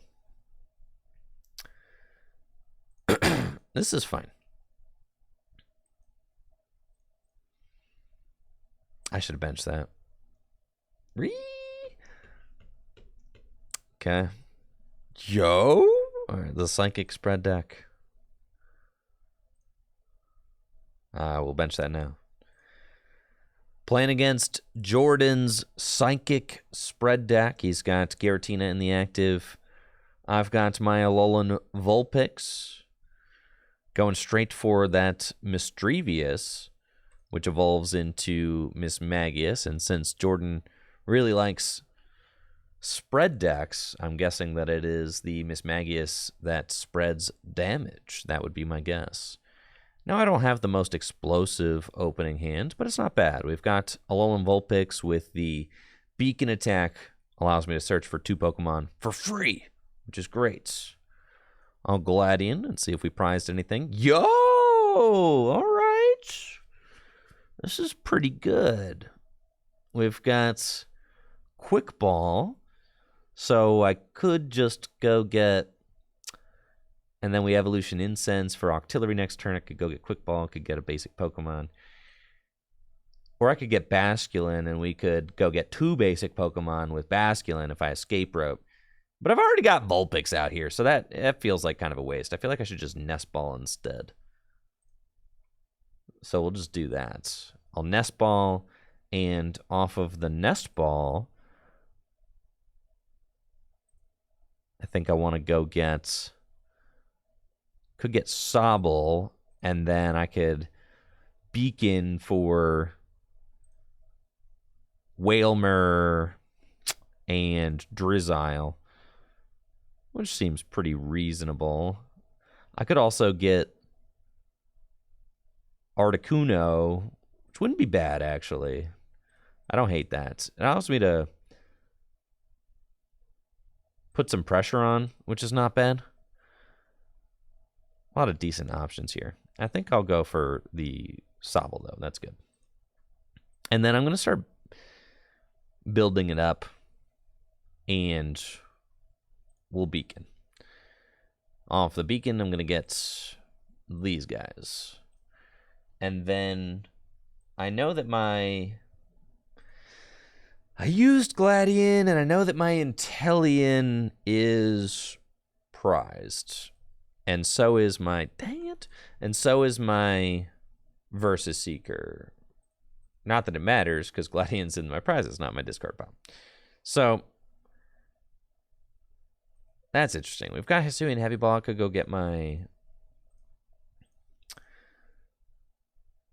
I could technically retreat and get the turn 2 Eerie Voice. It looks like that's what we're going for.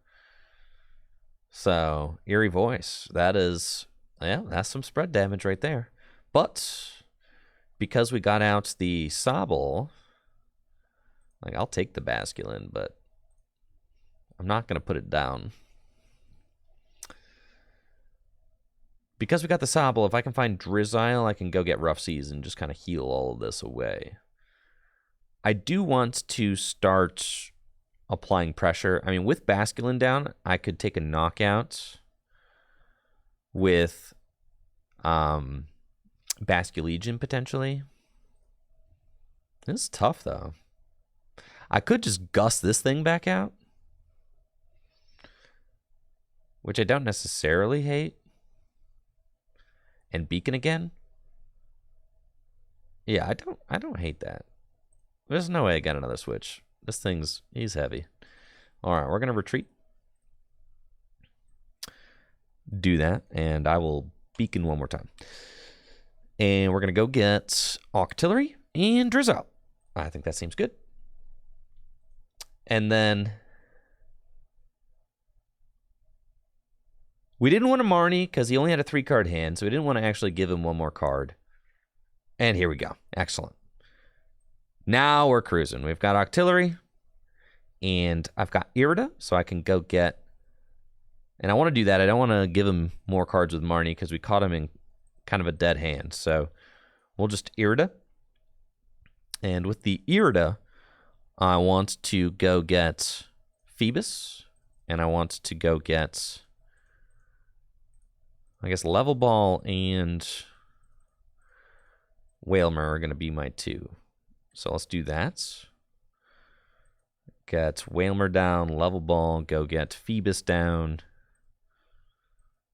And then we can Drizzile and all Shady Dealings for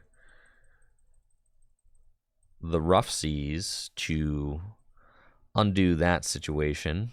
Put this here, Rough Seas, and then Abyssal Hand for a draw of 3. We find the Pod Helmet, which is really good. And then we can Beacon to go get Milotic and Wailord, which is super good. So I've already got 1 water energy in the discard pile. Looks like Jordan Top Deck's Tag Call, so can go get Guzma and Hala, which can get rid of the Rough Seas, something that he's absolutely going to need if he wants to win this game, since he's trying to spread damage with Pokemon like Miss Magius. The Rough Seas is definitely tough. But he's going to just go Cynthia and Caitlyn instead of Guzma Hala, opting to draw cards. He does need to draw cards as well. So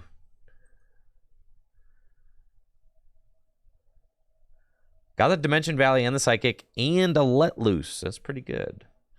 I do have Octillery set up, though, so that's great. I can draw some cards, thankfully. Dive Ball can get me either the Wailord or the Phoebus Senior. Melodic. That's right.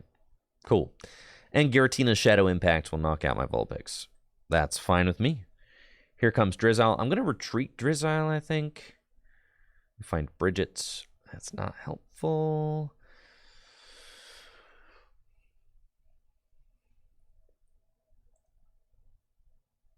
All right.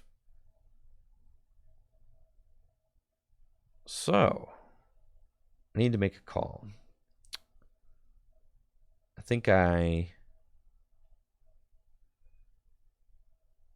Dive Ball. I could Dive Ball for either one. I could also just capture energy, and I could just put Articuno up. Is kind of like a risk-free play, which I don't hate.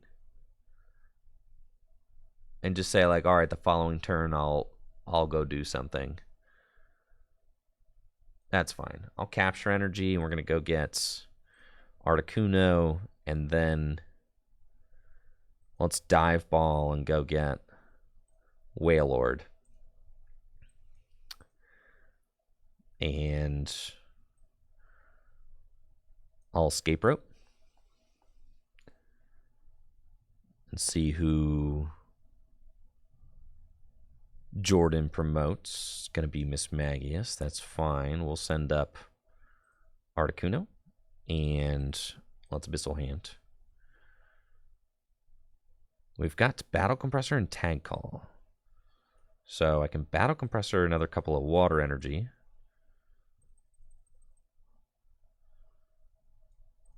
And one other card. We can send in probably the ball guy at this point. We do not need. So we can get rid of that. And then I can bridge it to just burn it out of my hand. And then I'll just pass. That's fine. So they can't gust. They can spread. I would like to find Silene to put my Rough Seas back on top of the deck. And then we're really going to rely on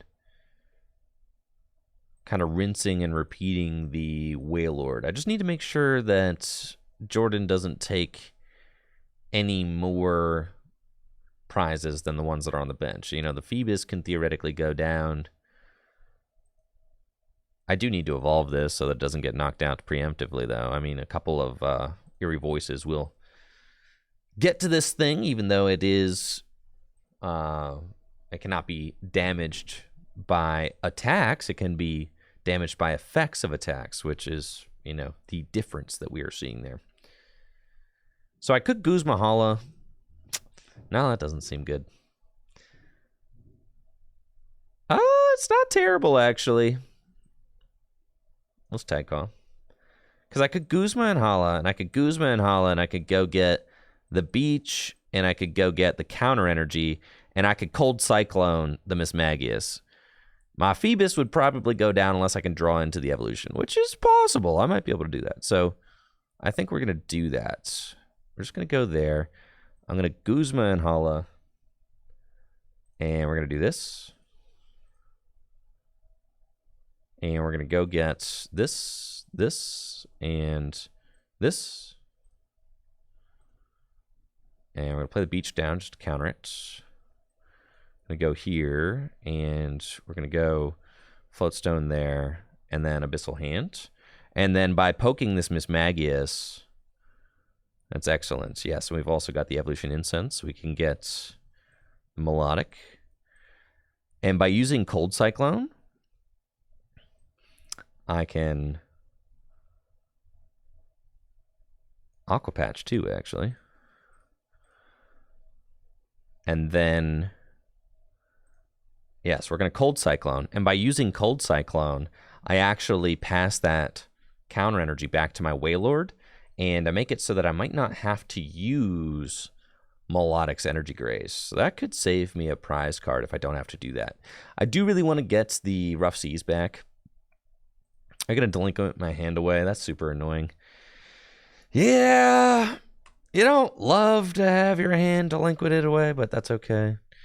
Because I do have Abyssal Hand, thankfully, so I can still go get cards. Which is nice, but it is frustrating. To lose the Pal Pad. That was the big card I didn't want to lose there was Pal Pad. So let's Abyssal Hand. And we do find Mallow and Lana. So I can heal the Articuno and go into Wailord and take a knockout. Or I can blow up the Milotic. I actually don't mind just blowing up the Milotic and getting more energy into play. I think that that's probably fine. And allows them to take a prize. I could Lysander and gust something out. Or I could just Colress and draw a lot more cards. I think I kind of just want to Colress and draw. We do have to worry about deck out, but I think I'm chilling. Yeah. All right, let's do this. Because I really want to find that Silene. This is also quite interesting. I've got Scoop Up Net too. So I can blow this up, get more energy into play. They go to 4 prizes. That's fine. Let's do it. here. Jester gets to take a prize. And then we go Cold Cyclone for the knockout. And because it was a 2-hit KO, I don't need to worry about any of the bad situations with the Spiteful Magic ability. So this thing put damage counters on both active Pokemon to the remaining of each. Yikes. That's annoying. But we're fine. I just really want to get the Rough Seas back. I can Silene for it back, which is fine. But I'm really missing Lusamine. Definitely wish I played Lusamine right now. There's Mew and Marnie. That's okay. We have our Inteleon still prize, so I have to worry about that. And here's Mallow and Lana and Hex. Evo Soda can go get Kirlia. Kirlia can Refinement and draw cards. Now, if I Mallow and Lana, it's like a little bit awkward. Because it's like, do I really want to heal this thing? I've got Field Blower. That's a great top deck. Hex is pretty good. I'm probably not going to use either of those cards. So let's Field Blower that and Mallow and Lana. And then I think we just want to find Silene.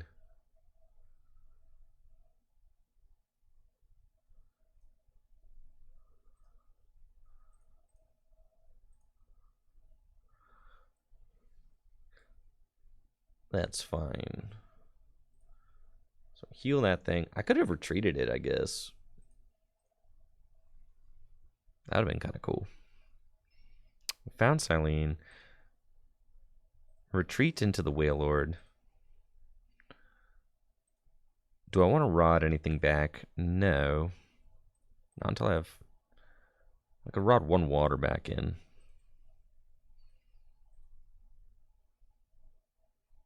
But I'll save it. All right, let's just Special Wave for the knockouts. I do have to worry about a potential Mimikyu, I guess. This thing's doing 100 damage. So a little bit short with Shadow Impact because of my jumbo-sized ability.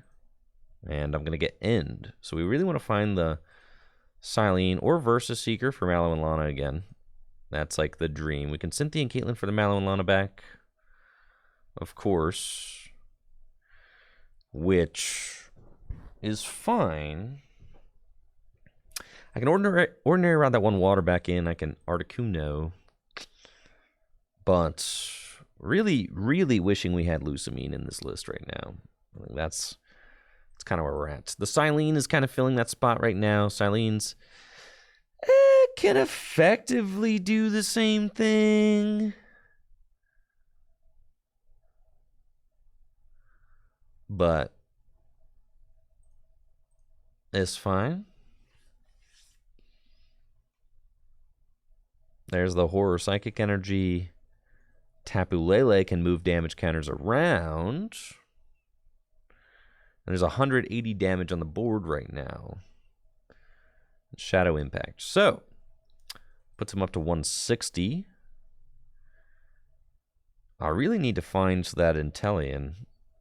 That's for sure. Backup attacker is really important to have. We've got First Seeker, so that's nuts. It's exactly what we want. So let's go.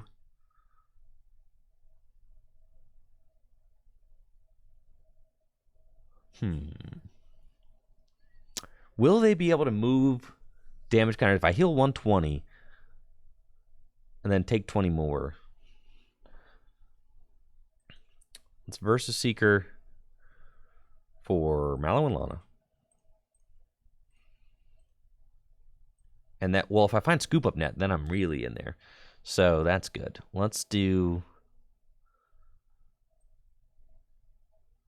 Mallow and Lana. We're going to do that. Switch. This is where, like, I really wish I had my pal pad still, but that's fine. Switch here. And then I can Ordinary Rod back in the energy. We'll do that.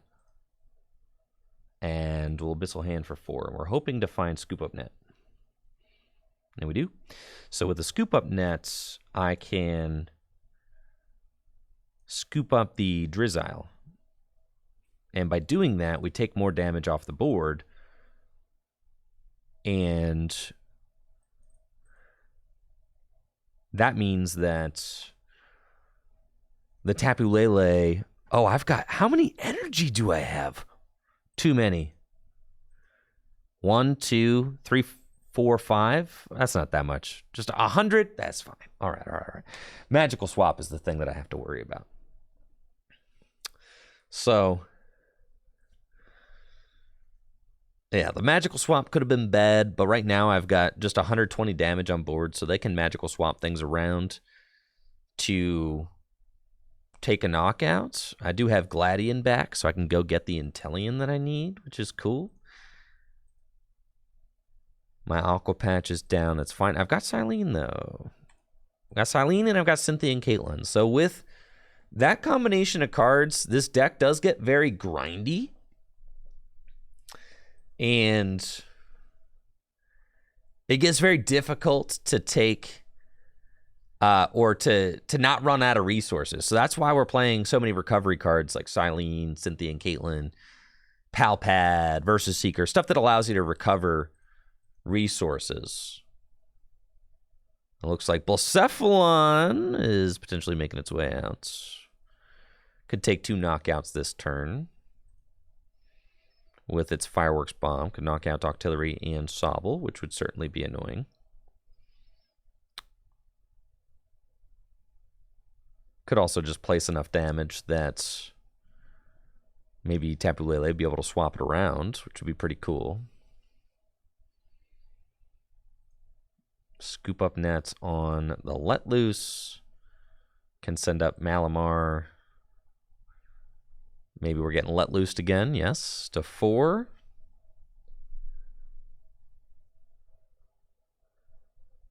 And we do find Drizzile, but what is going to occur? There's the energy on Blacephalon. And where is this damage going? Fireworks Bomb. I mean, this could be my undoing, for sure. I only got 6 cards left in deck. Okay. Taking those 2 knockouts, putting this thing to 110 hit points left. That's fine. We'll do that. Gonna Rescue Stretcher.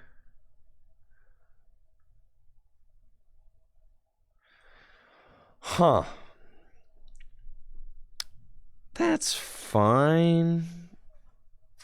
We're chilling. I'm chilling, bro. I'm chilling. All right, we're gonna Rescue Stretcher. I think if I grab Basculin, I can just evolve into Basculegion next turn, and then I just have a backup attacker. Or I just attach to the Articuno. Nah, that ain't it. I think it's Basculin. That's fine. And then I'll just give him the old special wave.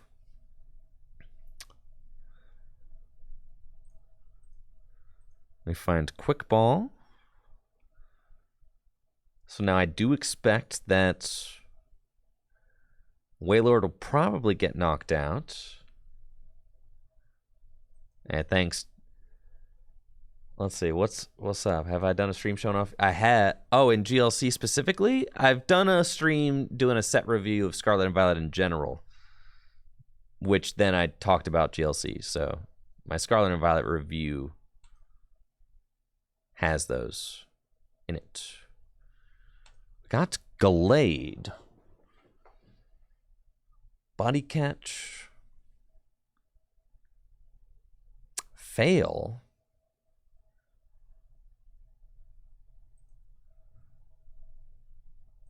Now that counter energy would be, you know, be nice to have that extra energy attachment right now. But this deck is really good at running decks out of resources. It's exactly what we're trying to do right now, is just get them to the end of their resources. It looks like they've got 2 energy on the Gallade. Cynthia for 6, only 2 cards left in deck. The Dimension Valley is gone. Counter gain doesn't work. So they have to retreat into Mew and pass. Wow. I mean, what a close game. And then we gladly...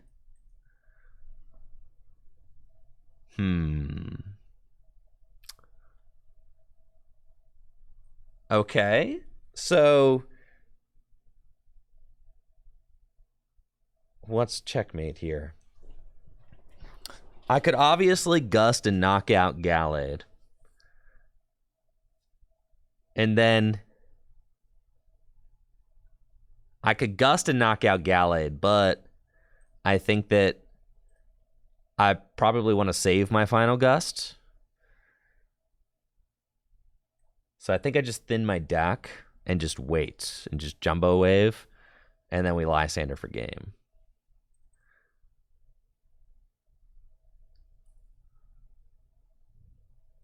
Okay, that's fine. What's their gust count situation looking like?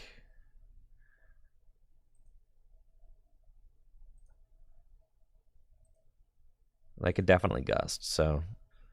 well, why would they? Yeah, that's fine. We'll just do this.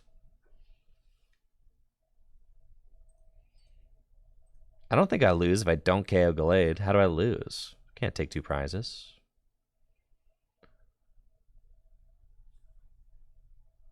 I think I just saved the Lysander in the water because that allows me to win with Articuno or Basculegion on whoever.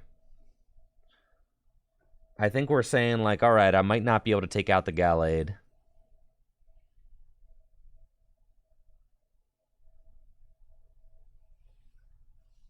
But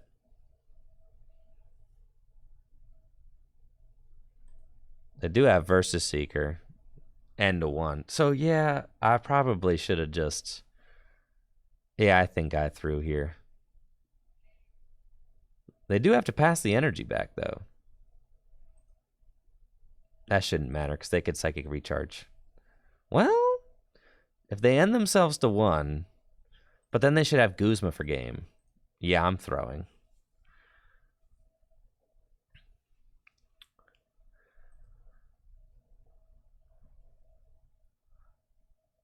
Oh, man, this deck is hard to play. I think I'm throwing here. End to 1. I knew his N was down, but obviously I should have counted for the fact that there's Versus Seeker. That's tough. But then if I put this energy anywhere, then... Adjuster's at the very end of his deck right now. If I put the energy anywhere, like I could have put it on Basculegion. That probably was the safest play. I should have put the energy on Basculegion.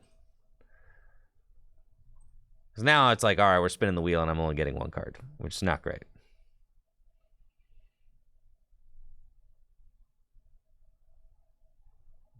And this thing is finally going down.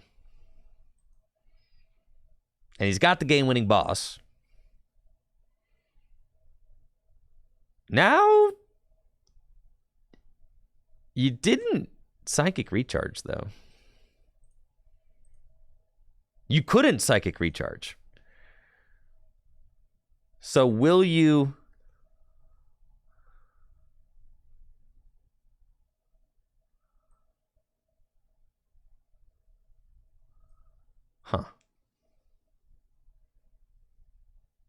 I've got the water energy. Okay. Well, this is getting, like, very interesting now.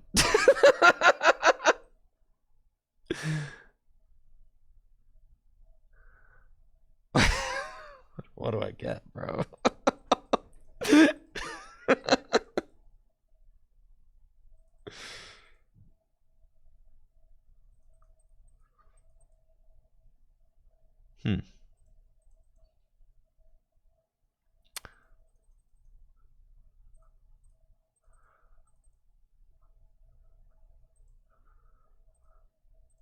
Huh. No, I don't think that he'll be able to attack again, frankly.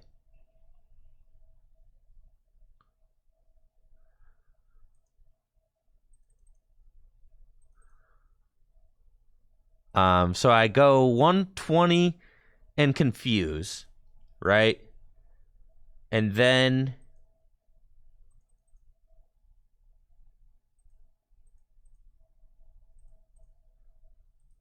the fall, I'm like, out of everything, I'm completely out of everything, man. So what do you even put on top of the deck?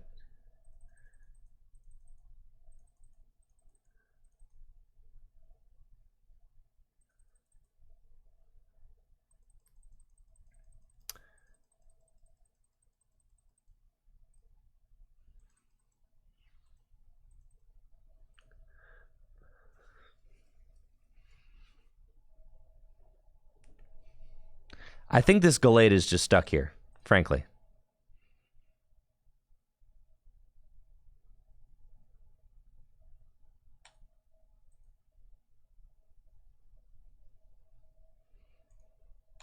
So I'm just going to do this. I think Versus Seeker is fine. But now they don't have the counter gain. So they need 3 energy on this. They have Boss.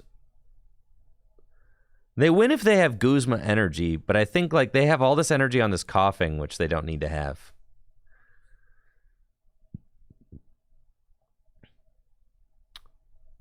So we're in a really weird... I got Tate and Liza just to switch.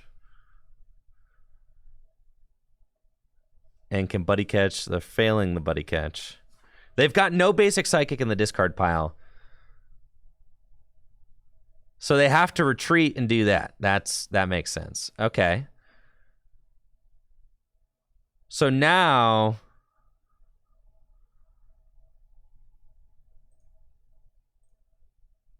This is getting really weird.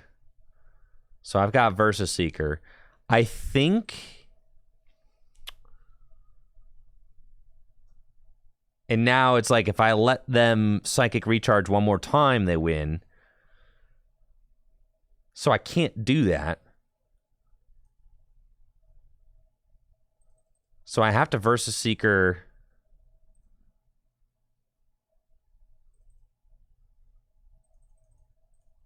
for Guzma. And Guzma up this and pass. I think. And I have to hope that they don't have Guzma.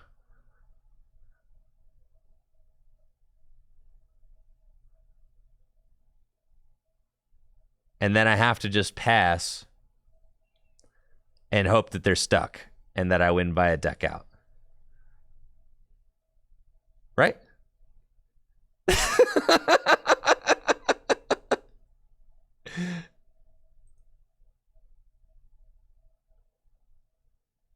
I think I got him.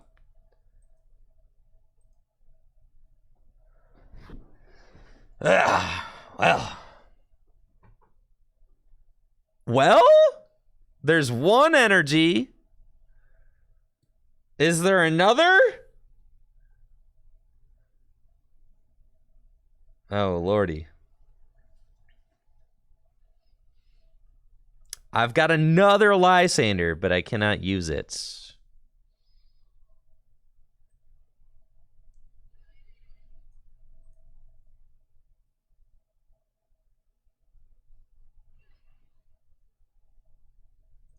There's no way they have another energy, right?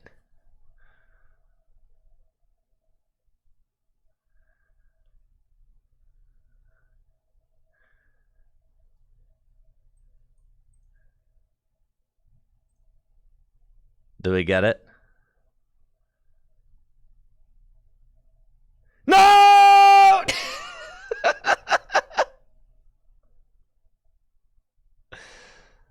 I know I played myself. I know I did. I know. If you look back there, I know I lost myself that game somewhere.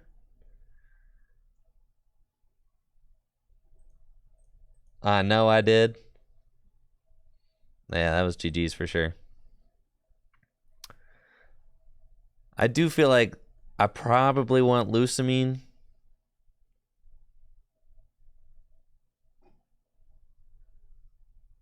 Yeah, GG's. GG's. GG's. I do think you need a way to recur your stadium a little bit easier than that for sure.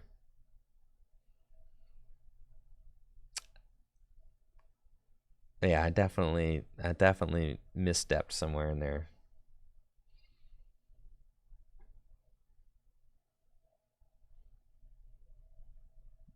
Just need Lucamine.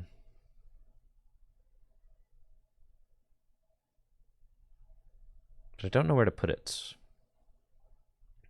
Also, potentially my early play, just getting the Sobble instead of getting the Basculin. I'm not exactly sure.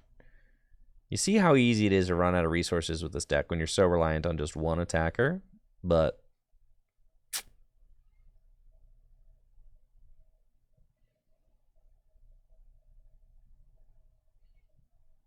I do like Silene, but I also want Lucamine. Tough. We could go 4 water energy, bro. You could go no capture energy. That's fine. I usually end up using the capture energy almost every game, actually.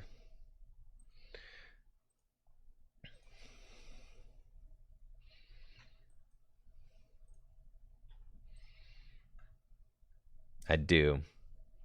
The weakness guard is probably like, but then you kind of, your whole deck relies on Wailord. You want to play that card.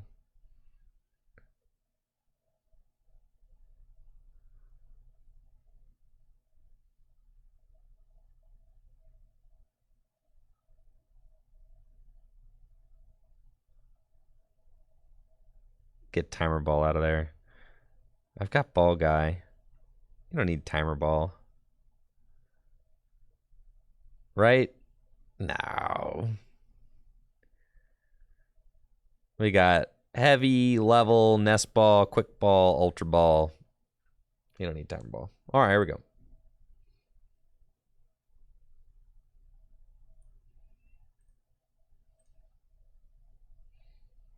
All right, who's up next?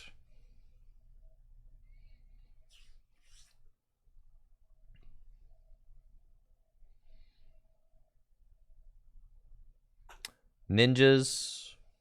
Trevor. Ninjas, what's your screen name?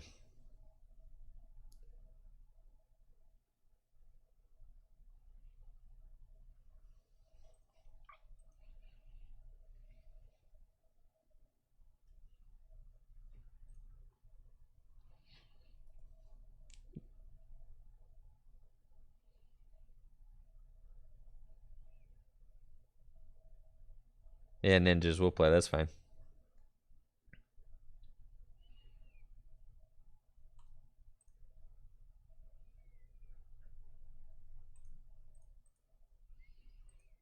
DJ backwards. Cool.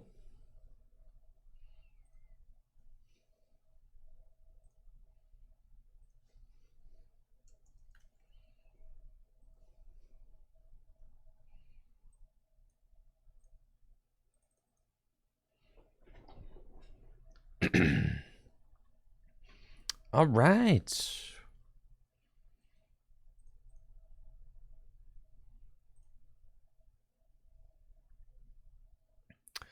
Playing against a Psychic deck with my Wailord Water deck. Not the strongest opening hand. I'm going to save Beach for next turn, so I'll just pass. And then next turn I've got Juniper, put the Beach down, and we'll Beach. Not really worth throwing the Beach out there for one card. Probably could help my opponent more than it would help me. They've got Caitlyn. It's not a card you see every day.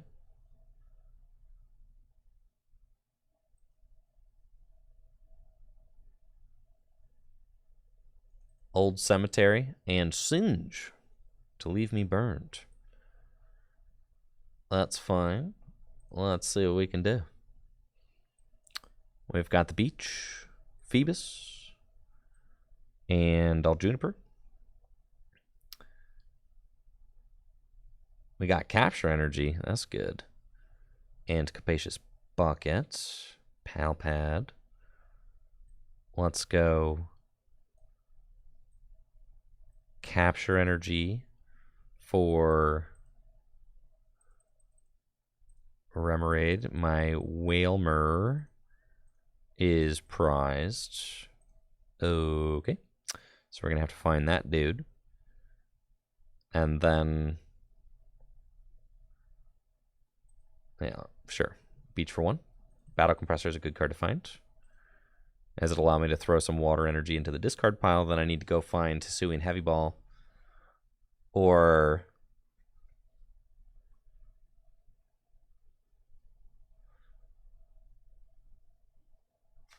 Gladian to help me get out of, help me get my Wailord out.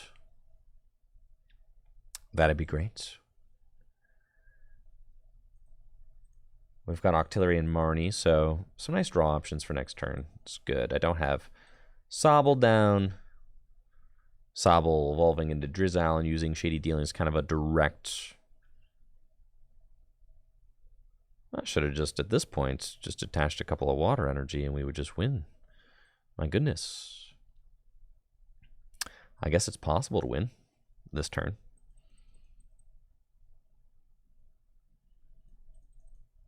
Okay. I have any basics that can do damage? Not really. Well, I guess my active. So I win if I find a rescue stretcher.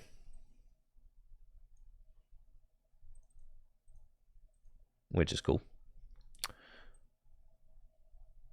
Attach that there. Do that there. And Marnie.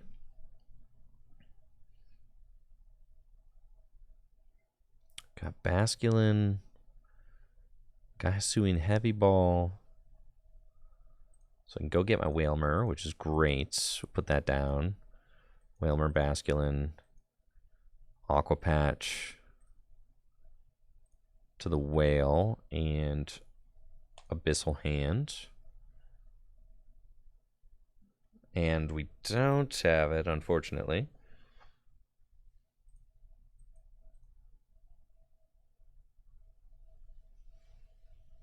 Nope. So close. Yet so far.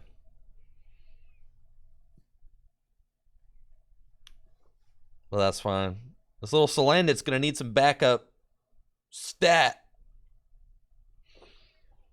Or else my opponent's going to be having a bad time.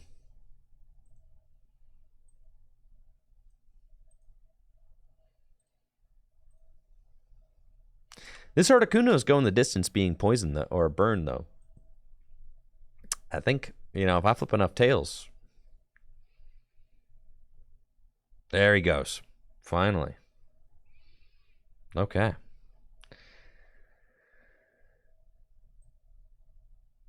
Let's do this. And Ball Guy. We'll get these. And let's Ordinary Rut the Pokemon back into the deck. And Dive Ball for Wailord. And Ultra Ball.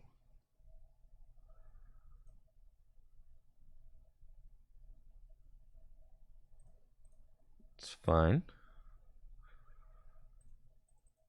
For Milotic.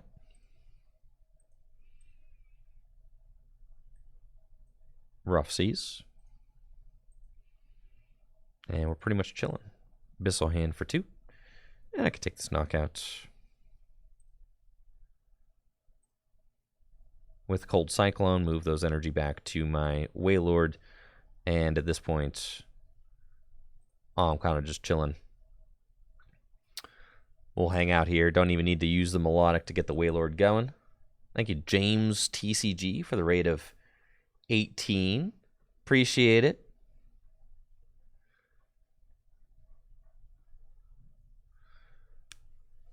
Hopefully you're doing well, James. Now, this is the Psy Call Hypno. You can go use that to get out a couple different Stage 1 Pokemon, which is pretty cool. Put them directly onto your bench.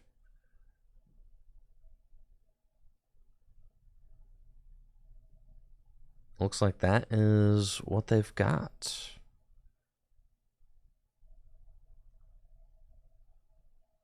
I'm going to get, ooh, Spread Guys. Neato. Level Ball, we don't actually need to use the Drizzle yet. So we can just hold on to it. And then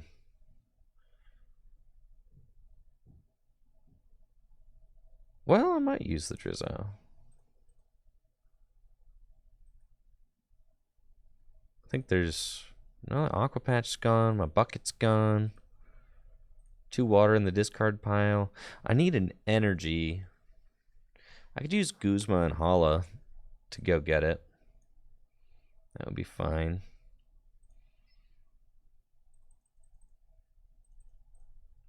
No, I won't. I've got counter energy and I've got guard energy in the deck. I could... That's all I got. I could Silene. Where's that Silene at? Prized, right? Dang it.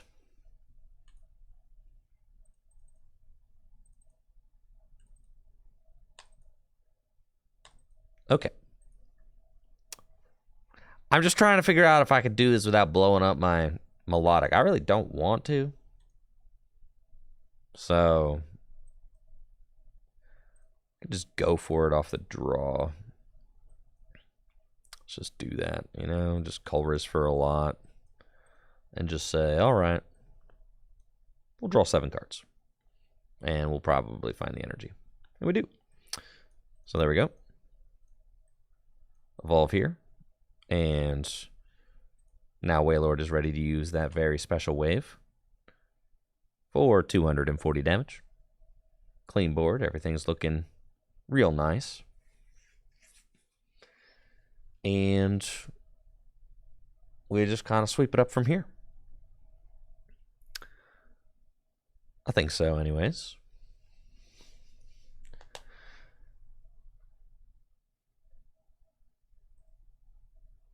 I think I want to put like a hyper potion in here too. Because I always end up with more energy on my Wailord than I need. So I think a hyper potion could be good. Because at a certain point you just start, you can like attach and then attach again and hyper potion. Which is kind of like a free Mallow and Lana. So that could be cool. And we're getting eerie voiced, but I've got Rough Seas in play. So that's pretty much just going to undo that. Which is very not good for my opponents. Now, I did just swing into that Mismagius without even thinking about it. I probably should have considered the Versus Seeker for the Hex, but... but I'm kind of living a little bit on the edge, so I think I'm fine.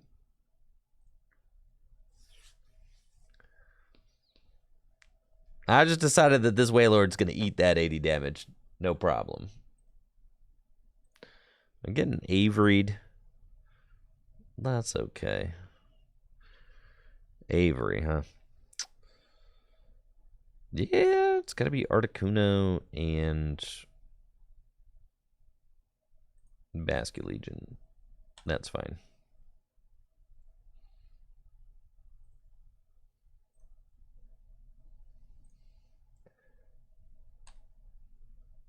I thought about working on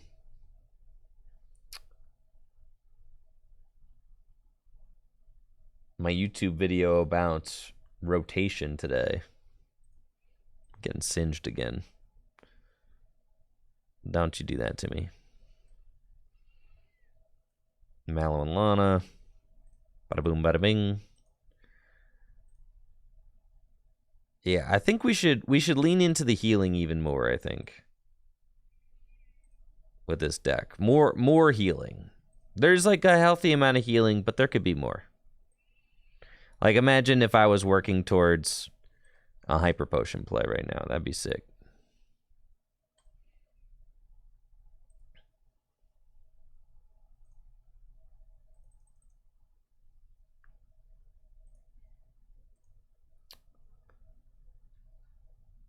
Let's see.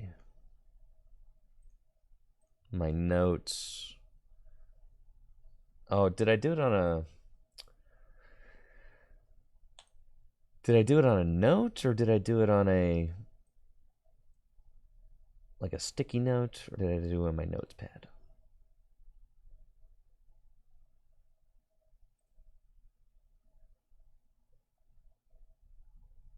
Stickies. Well, it's not there. Yo, this is kind of scary. If you had a special energy on him, I would have been having a bad time for sure.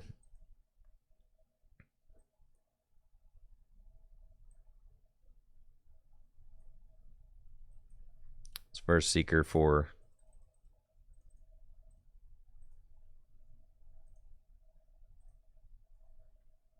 How the heck did that thing get into play? I turn around for 1 second. Oh, that's right. Hypno. Okay. All right. That adds up. Okay.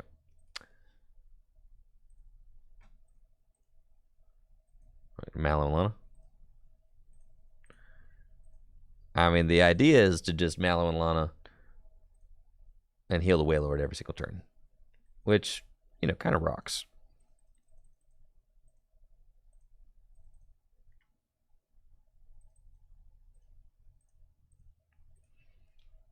Okay, I'll take those. Bissell Hand. Oh, yeah. Big chillin'. Special Wave.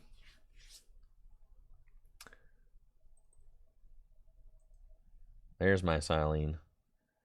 Yeah, I was thinking about doing the video where we talk about the top 10 cards we're losing in rotation. It feels like it's about time for that. Could be a nice video to do this week. Interest in rotation probably starting to become a little high. Well, we did a list the other week. I just need to find it. We created a list here on stream. I'm just sitting here looking in my... Here we go. All right, I found it.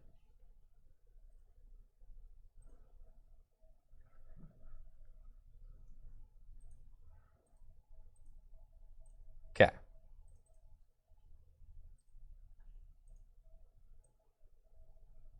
Now, GG's 66. We're 10 weeks from rotation? Come on. Can't be 10 weeks. 10 weeks? After an an insane amount of deliberation, this was the list that we came up with. Scoop Up Nets, Marnie, Quickball, Shady Dealers, Capture Energy, Crobat V, Evo Incense, Training Court, Galarian Zigzagoon, Gormandize, Honorable Mentions, Air Balloon, Oranguru, Ordinary Rod. That was rotations April 14th.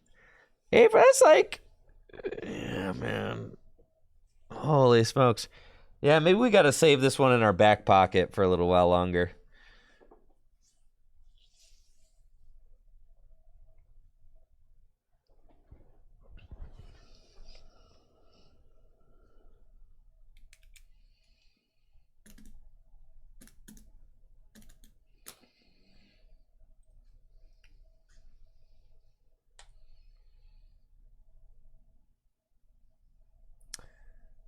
Where's Aurora Energy? Didn't make the list.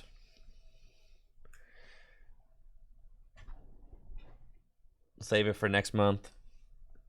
Powerful Energy? Didn't make the list. Just because cards are good in Lugia right now, you know, we're talking about this format's been around for a year and a half.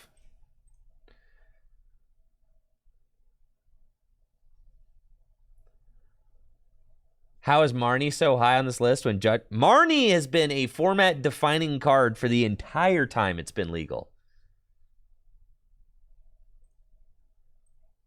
The entire time. Judge has only started to see play just very recently.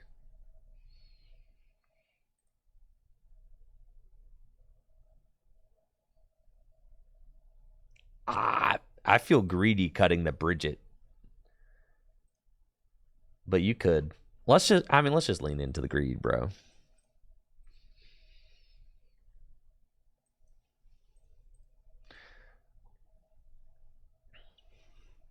What kind of Healy stuff we got in here?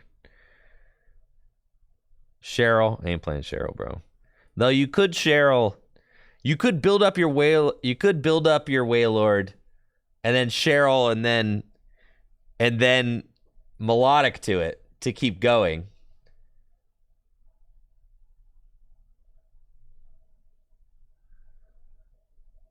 You could let him cook.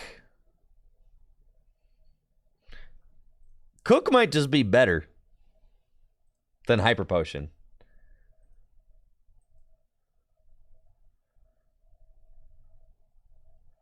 I think I'm into the cook, dude.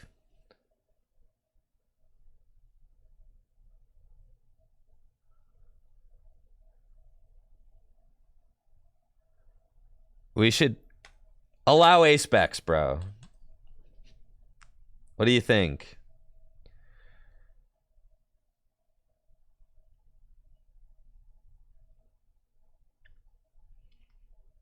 Could play Max Potion.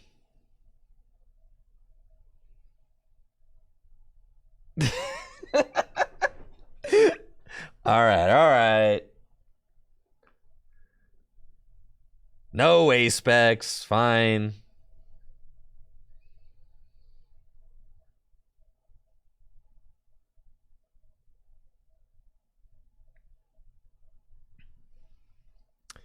Switch Raft? Switch Raft kind of poggers, dude.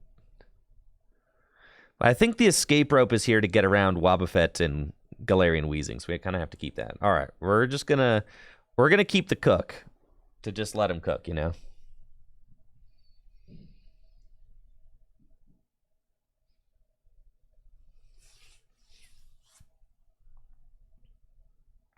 Why would anyone play Cheryl in a format with Max Potion? Cheryl heals from all your... So against like a spread deck, you heal Intellion, you heal Octillery, you heal the whole thing, dude. You heal everybody. But Max Potion is probably just better. All right, who's up next?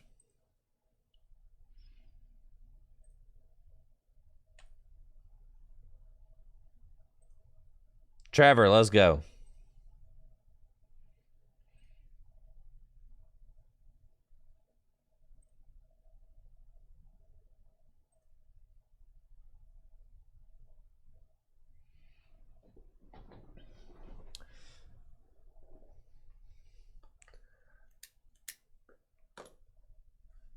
I'm so sick from my loss to Jester. I feel like I have to do a best of 3. I'm so ill. I know I misplayed so bad. I'm so sick I could throw up. I know I threw. I don't know exactly where I threw, but I know I did. That's what I'm saying. A grand finale, if you will.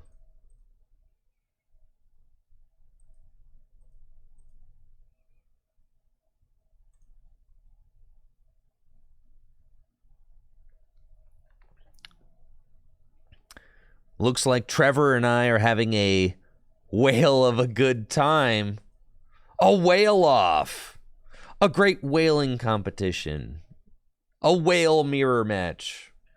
I'm going first, and I don't have, like, the coolest opening hand going first, but it's not bad. I can bench Articuno and attach a water energy to Articuno, and I'll pass. Then next turn, I can Irida, and we'll start digging into our deck and seeing what we can do. I wonder if this is going to be a Wailord mirror match, like Wailord Milotic mirror match, or if maybe Trevor's got Wailord Blastoise. Oh boy, this is okay. We are playing very different decks, as you can see. Yes, this is Trevor's water deck featuring Frostmoth, and I've got my water deck featuring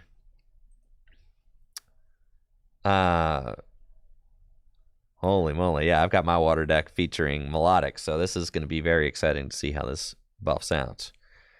Let's go with Irida, and then I think that off of Irida, we want to get Octillery if it's in the deck. And then we also probably want to get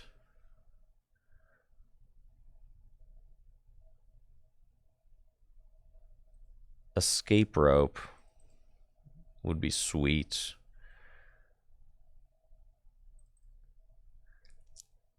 Could do Escape Rope. Escape Rope could push. I could go get Float Stone, which is like also not bad, and then just like go in with Articuno. It's not great though. I'm not setting up. I'm not really doing anything. I could get Ultra Ball. That's not really great either. So, and the Escape Rope is priced. So I'm thinking that we just go and get Irida for Basculin to go get more basic Pokemon and Capacious Bucket. That seems really good. So that's what we're going to do. Go get Basculin. I'm going to use Capacious Bucket to go get 2 water energy. And then I'm going to retreat into Basculin. So that gets more energy into the discard pile, allows me to do cool things like Aqua Patch that. And then we can gather the crew and go get Phoebus and Wailmer, I think. And then with Phoebus and Wailmer, or I could get Wailmer and Sobble. That seems good. Let's get those guys. And then with those guys set up, we're going to try and get this party started. Now, Kyogre is scary because Kyogre's Dynamic Wave does 180 damage to one of my bench Pokemon, so it can knock out things before I get them set up, which is intimidating. I don't have Manaphy in this list. Why? Greed. Just pure greed. Oh, yeah, and it can do 180 to the active, too. It's just one of your opponent's Pokemon. As we see, Trevor's got a very quick Kyogre. He's just going to retreat into it and wave summoning, and now, yeah, this guy is threatening a lot of damage in the upcoming turns. That's crazy. That is definitely crazy. We can go Guzma and Hala and Beach. That's probably fine. Kind of like that play.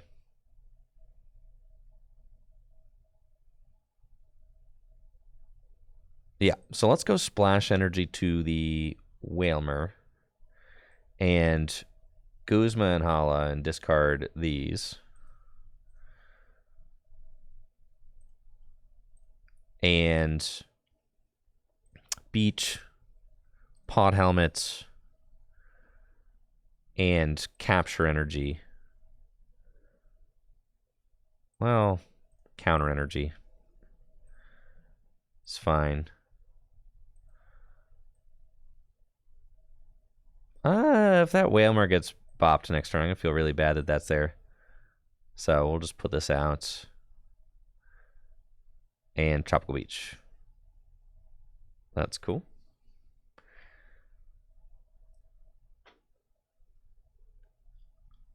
And then let's see what Trevor decides to do. He's only got a 3-card hand, so he's definitely considering a Beach himself. Might just quick ball away and then go for it. Nah, this Wailmer ain't going down. Trevor's not going to send 3 cards back to his hand. No. Then the Wailmer comes right back to me because of the Splash Energy. Yeah.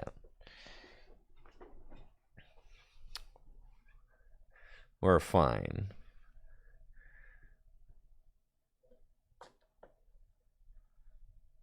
We're chilling. Yeah, this card is really gnarly. The problem with pressuring with the Articuno so early is that I don't have the energy to like continue attacking with it. It's like Cold Cyclone. You have to put the 2 water back. So a lot of times you want to attack with the Articuno when you know it's going to get knocked out, because then you're able to just kind of continue the flow. Whereas if you just put up Articuno, you see Trevor's definitely going to Beach here. Oh, in. He might not Beach.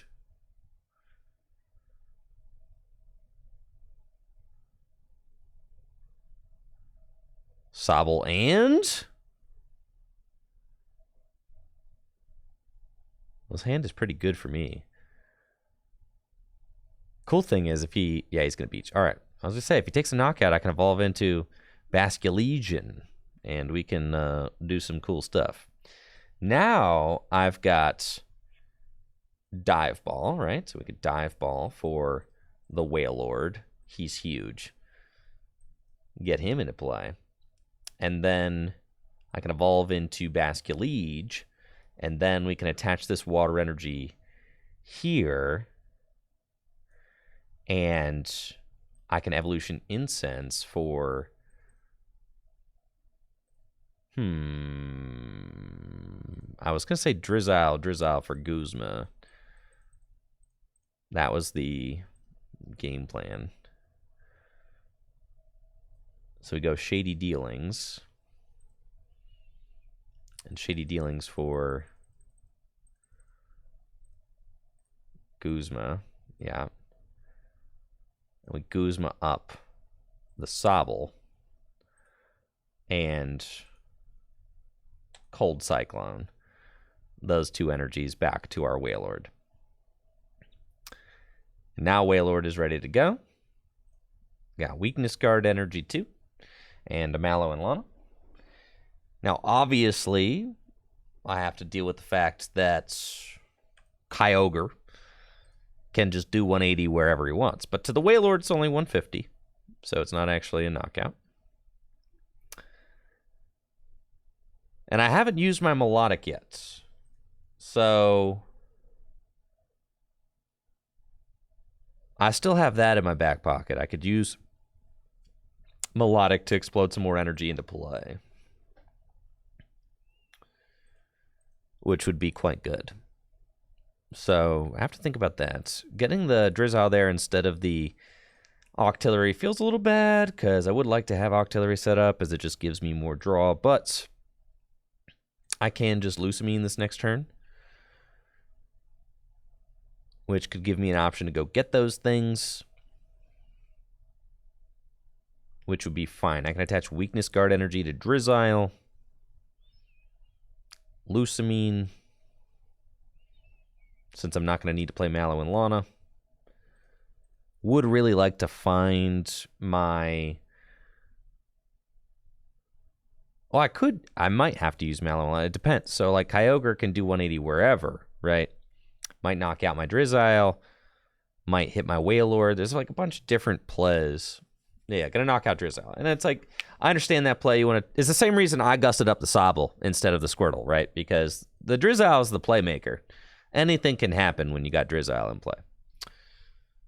So, it's a tough call because I don't want to waste my Mallow and Lana right here. So I think I'm going to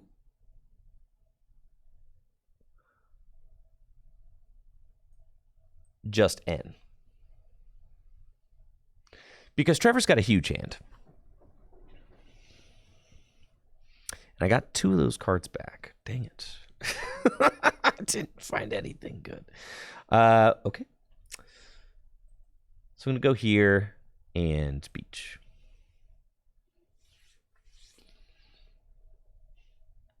Which is fine. Now, if Trevor can find, a bunch of energy and Blastoise again, but he's only got the Frostmoth set up. He can Ultra Ball, though, go get the Blastoise, and then Abyssal Hand. That's a very good draw off of the N. Most surely. He's got 1 water there. Peony can just go get him the cards he needs. That's pretty gnarly. And then we'll be able to use Kyogre's Dynamic Wave again.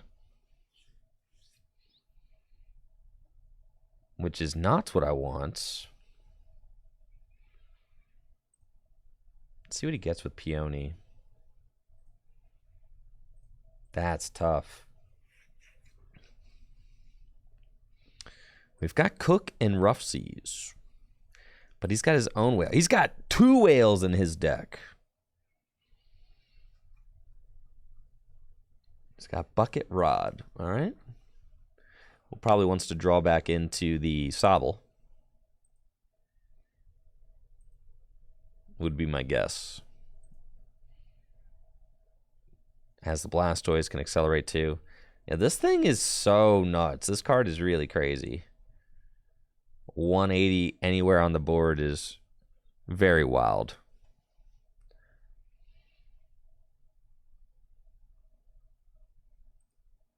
Gotta say.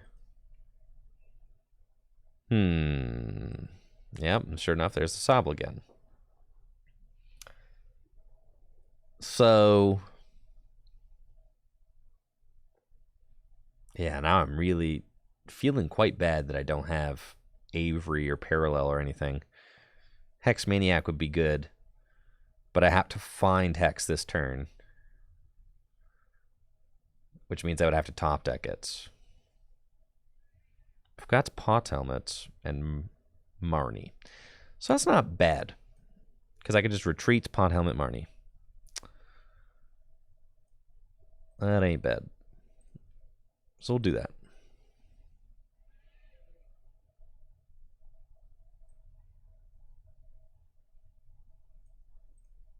Rough Seas is fine, and then we'll Marnie.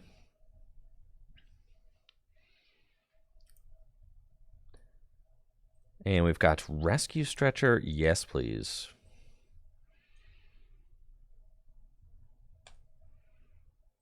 Need all these guys back into the deck. Pronto. Nest Ball for...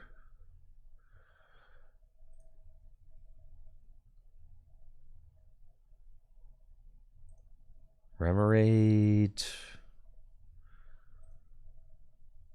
Level Ball for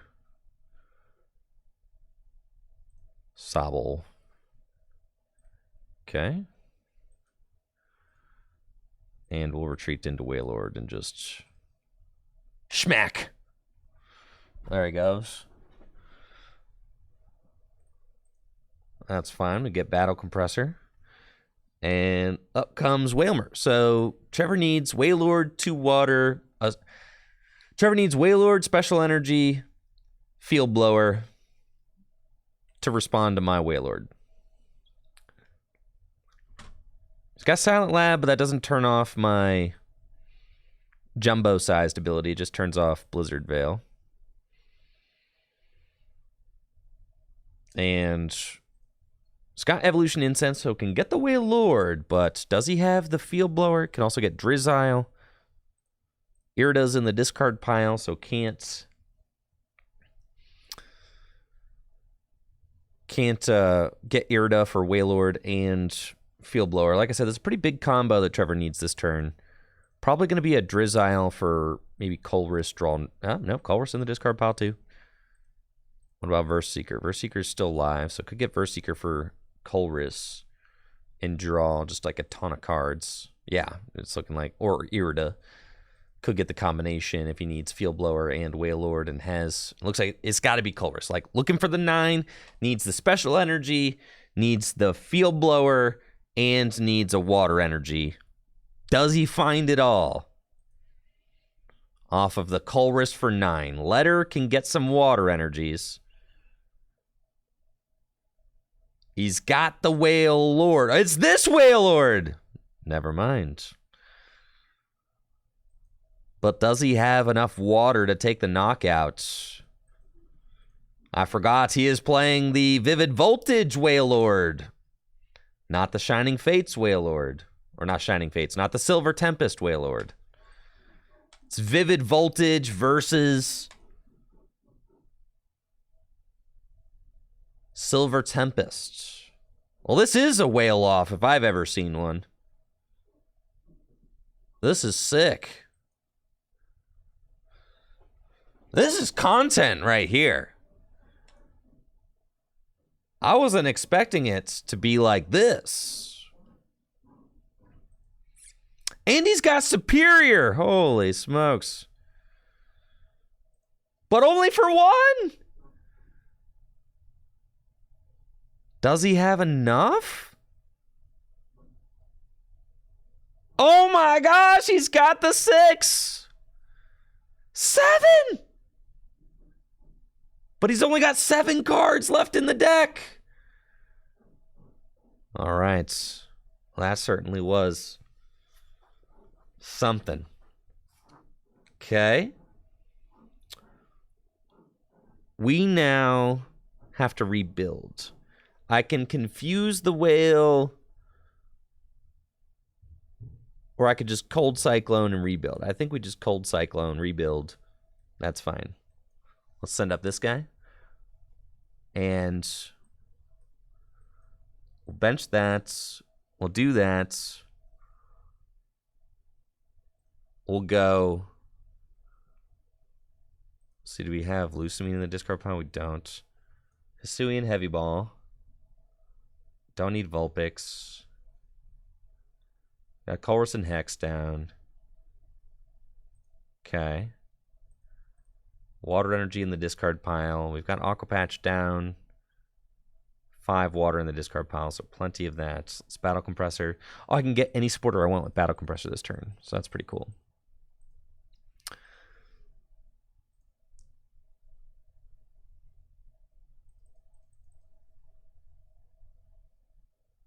So we're going to pass that back.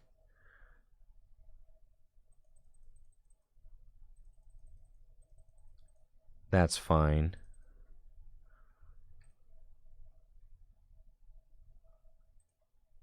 So let's go.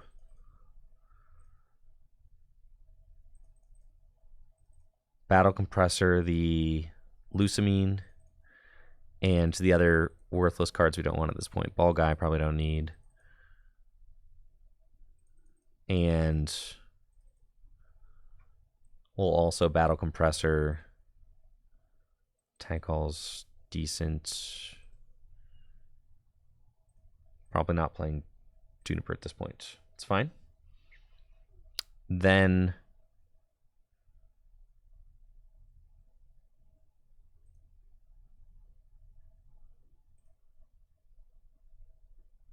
Oh, man.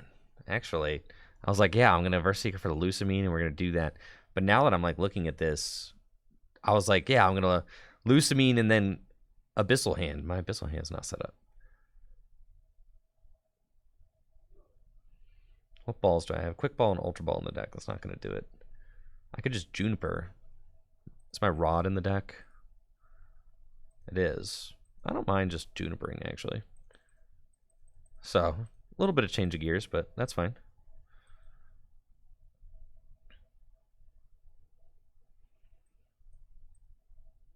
Do that. And then Drizzile. Drizzile, and I've got Field Blower, which could be good. But I don't have my Quick Ball for my Phoebus, but I do have Silene, so I could still attack potentially. So let's go Field Blower those.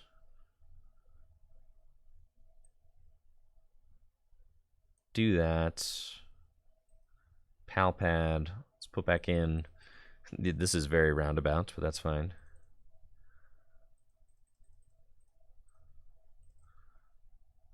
Put those back into the deck. And we'll Abyssal Hand for 2. Okay. Got Ordinary Rod. I can put my Whale back in. We'll just Cold Cyclone. Do that. Move that there. Then 200. I'm 10 short of taking the knockout with Basculegion next turn. I could potentially take a knockout with Inteleon. He's only got 6 cards left in deck. His Inteleon's prized, which he'll get to take this turn. If I can...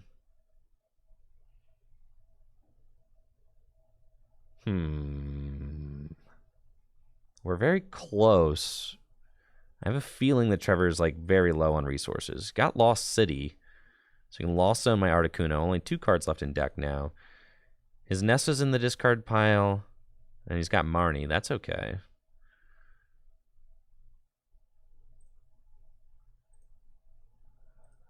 Did we see? We did see Versus Seeker as well. So Silene is what we want here. We want Silene double heads, frankly. And then Trevor probably takes Inteleon. Nope. Trevor took something else. Okay, so we send up Octillery. And we've got Inteleon now. So we can Silene and see if we can put double heads. Sheesh! All right. So then we've got this and we've got this. And then, thank you, Black Star, for the tier 2 sub. We go get Aqua Patch and Bucket. And then, oh yeah, this is so sick. You guys want to see the filth? Okay, then we go Shady Dealings. Yes. And we go Aqua Patch and Rod.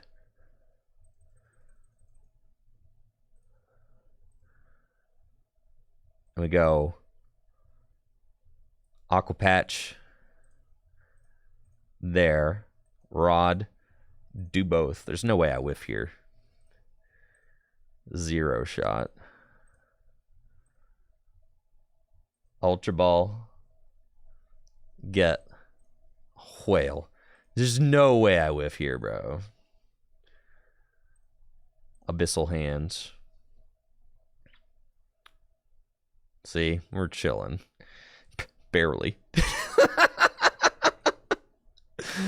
Capture Energy. I don't think I'll use Phoebus, but I mean, I might. Guess I don't want to count it out. And we'll retreat into Wailord. And Special Wave. Okay. Trevor's got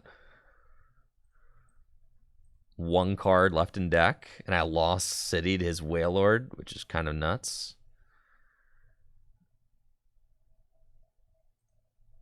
I think that's it. Trevor's out of juice. We've done it. The whale hath provided. He can knock out my Octillery, but he's got no cards left in deck. GG's, Trevor. In the Battle of the Whales. Wow, you've got a lot of whales in your deck. In the Battle of the Whales, our whale reigned supreme. GG's, GG's. That was a lot of fun, though. I can't believe your whale got the knockout on my whale. That was crazy. And I do like seeing this version of water with the Kyogre, the superior energy retrieval. A lot of cool stuff going on there. Trevor, unfortunately, out of deck and unable to finish the game. But I do think that that's exactly what our deck is built to do. Outlast.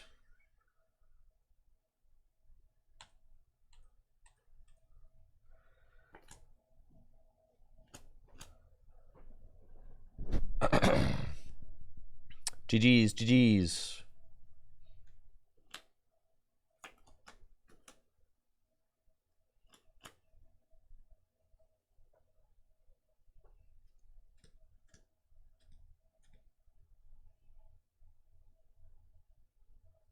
Brandon, you couldn't get the list to work? It's broken. All right, who's up for a match? It's broken, bro.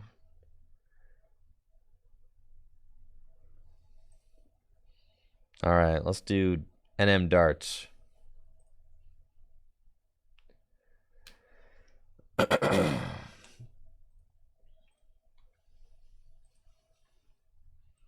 Dart, what's your screen name?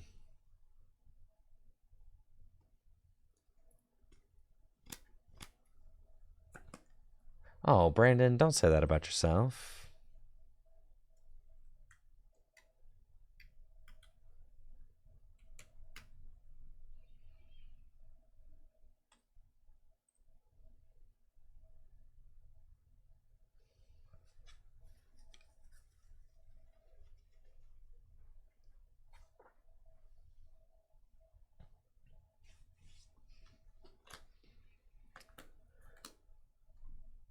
That would have been funny. Yeah, what if the wishy-washy goes back into your deck and prevents you from decking out? It's kind of saucy when you really think about it, you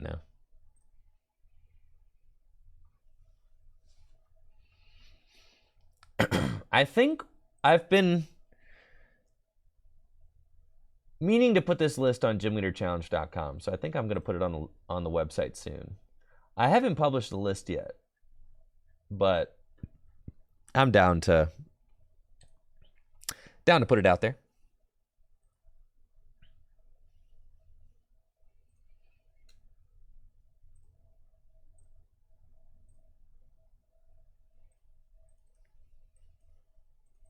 It's a lot of fun. It's like definitely a cool, different way to play water. And this is why I wasn't going to ban Milotic. Because Milotic's not necessarily toxic itself. It's just who you pair Milotic with.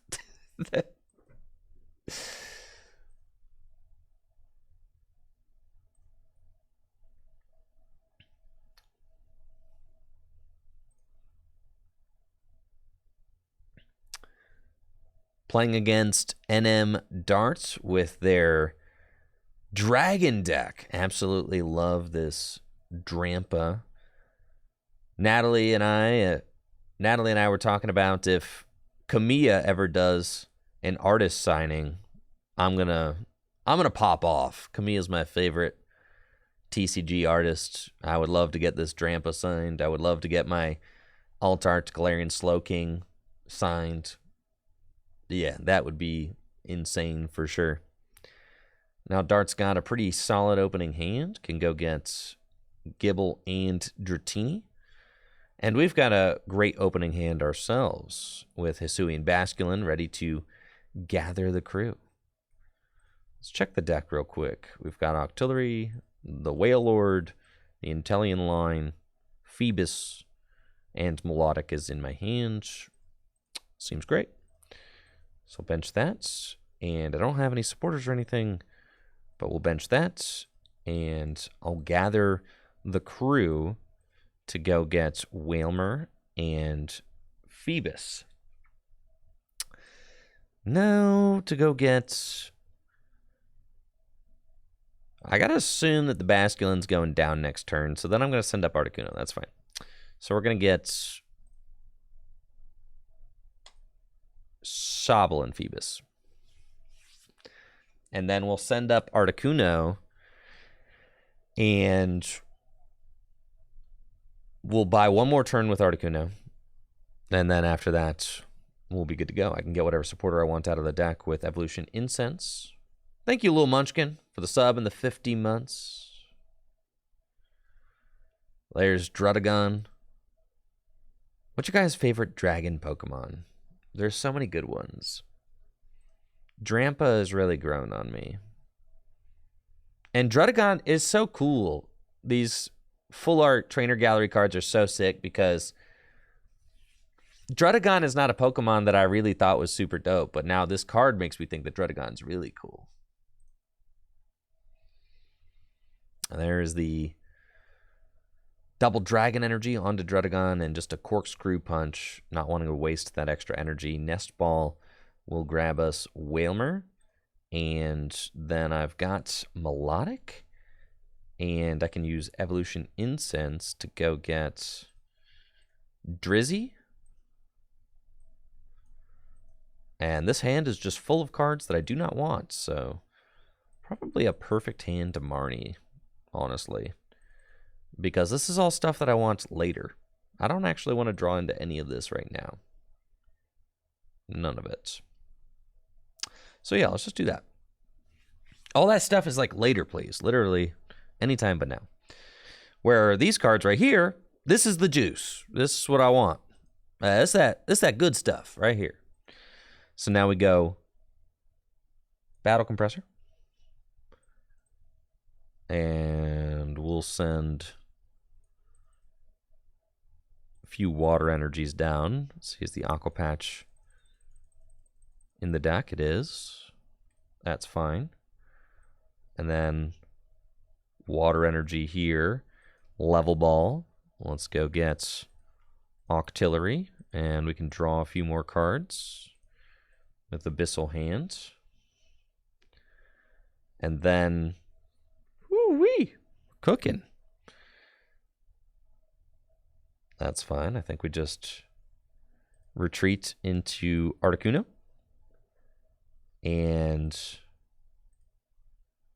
then I pass. And then next turn, we've got Energy Grace and Wailord. Dragonair coming down into play. That's cool. Can evolve into Dragonite next turn, which will allow my opponent to get whatever supporter they want from the deck every turn. Got to look out for Drudagon with its revenge attack. If I do take a knockout on Drampa, then Drudagon will come up to swing for 160 damage. Have to look out for Parallel City also. This deck definitely could play Parallel City. So that could have been an argument for just using Energy Grace. That's an argument for using Energy Grace also. Just the fact that they have the Hex Maniac, but that's fine. We'll just take another turn. It's no sweat.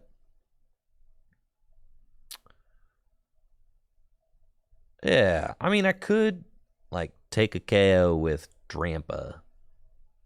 Or I could take a KO on Drampa with Intellion this turn. Let's Irida. I'm pretty sure there's like one water left in the deck.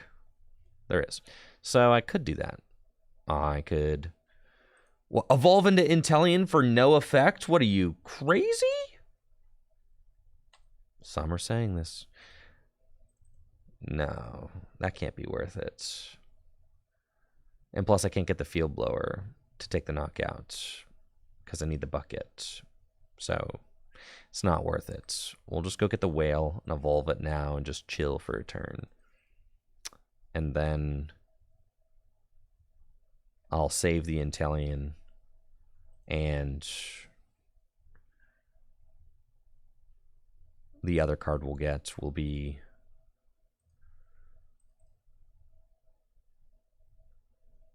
sure, bucket. That's fine. I can evolve into the Wailord, and I can at least get an energy attachment, which is fine. We do that, attach that energy here, and then pass. It's not really any point in... Okay, they've got Dragonites now. So Dragonite online can use Fast Call and go get a supporter out of the deck every turn. I love this effect. One of my favorite effects in Gym Leader Challenge format, since all of the supporter cards are so different. It's really nice to be able to search out whichever one you want on every turn. However, they cannot gust because Articuno's got the Blizzard Veil ability, which prevents all effects of supporter cards to my bench water Pokemon. So they have to do something else. It looks like Guzmahala might be the supporter of choice. Could get another special energy, discarding teammates in Marnie. Maybe didn't want to Marnie the last couple turns because they had the Dragonair, Dragonite in the hand and just wanted to keep those to evolve into play, which makes sense. Off of Guzmahala, they can go get Special Energy, Tool card, and a Stadium card. They've already got Stormy Mountains, so they probably have all the basic Pokemon they want in play. And then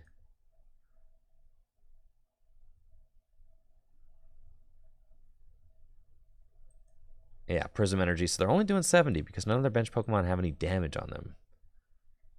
So they've got this Team Magma Secret Base, but they can't activate Drampa's Berserk Boost because they don't have any basic Pokemon in their hand to go get. If they had Gabite, then they could use Gabite's Dragon Call to go get a Pokemon and bench it. But looks like maybe they're just going to be a little bit short, playing their whole hand down and Berserk for just 70 damage. Well, things are about to get a little crazy out here. Let's see what we can do. I've got Energy Grace, and we're going to pump 3 energy onto the Wailord, knock out our guy, and then I've got Intellion, which I would like to use. I need a special energy so that I'm doing my damage boost. If I could, like, use Guzma, bring up Dragonite, knock it out. They've got a 1-card hand. Then I'm pretty sure their whole game plan falls apart. Yes, that's what I'm trying to say. So let's see. I think I'm going to go here. I'm going to Aqua Patch to the Drizzile just to have it. And I can Shady Dealings. And at the very worst, I can Guzma up something that gets knocked out. At the very least, I guess, is what I'm trying to say. It's a little bit of a greedy play, but no. It's not greedy. We got it. 100%. Stay strong. Ultra Ball away. Am I really going to Ultra Ball away Colress and Mallow and Lana?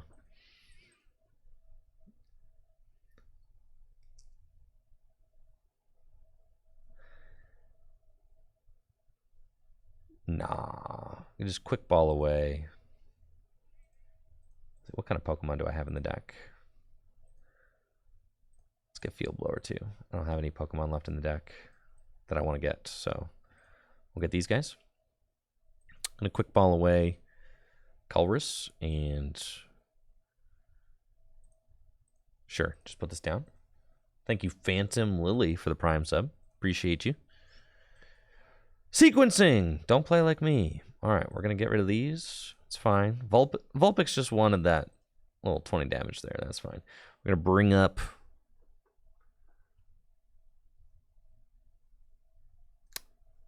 the Dragonite. I hit it every time here. Abyssal Hand. Oh, yeah. Then we're going to go here. Rough Seas. And bada boom, bada bing. Retreats.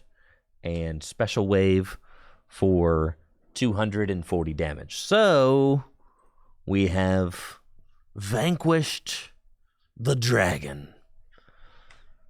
We got him out of here. Dragonite gone. Now we've got 200 hit points. Wailord with the jumbo-sized ability, taking 30 less damage from attacks, 230 effective HP. They've got 2 attackers built up, but I've got Mallow and Lana right here. If they don't counter my stadium, then I've got a 150 damage heal coming up next turn. I've got the Inteleon built up and ready to attack next turn also. So we're in a very commanding position.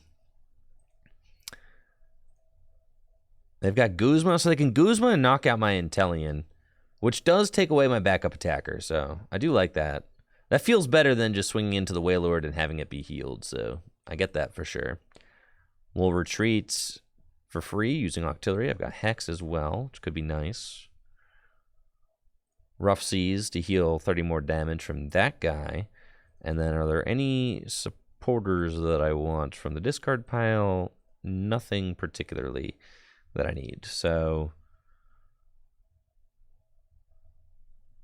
could be a Hex turn. Hex and Slug. I think that's probably fine. Let's attach this. Well, the weakness card doesn't really need to be anywhere either. I'll attach it to Basculin, though. We'll Hex. I could have drawn 1 card before the Hex, but that's fine. And we'll Special Wave. And take our prize as Basculeege. By attaching to the Basculin, make it so that Jet Headbutt is an option.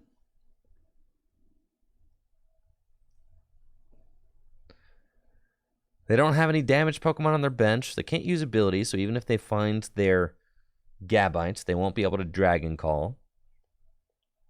If they find Rare Candy Garchomp, they won't be able to Sonic Slip. We're expecting to get hit, so then we just want to Mallow and Lana and Abyssal Hand next turn to draw more cards. Hopefully find our Pot Helmet to make this guy a little bit beefier.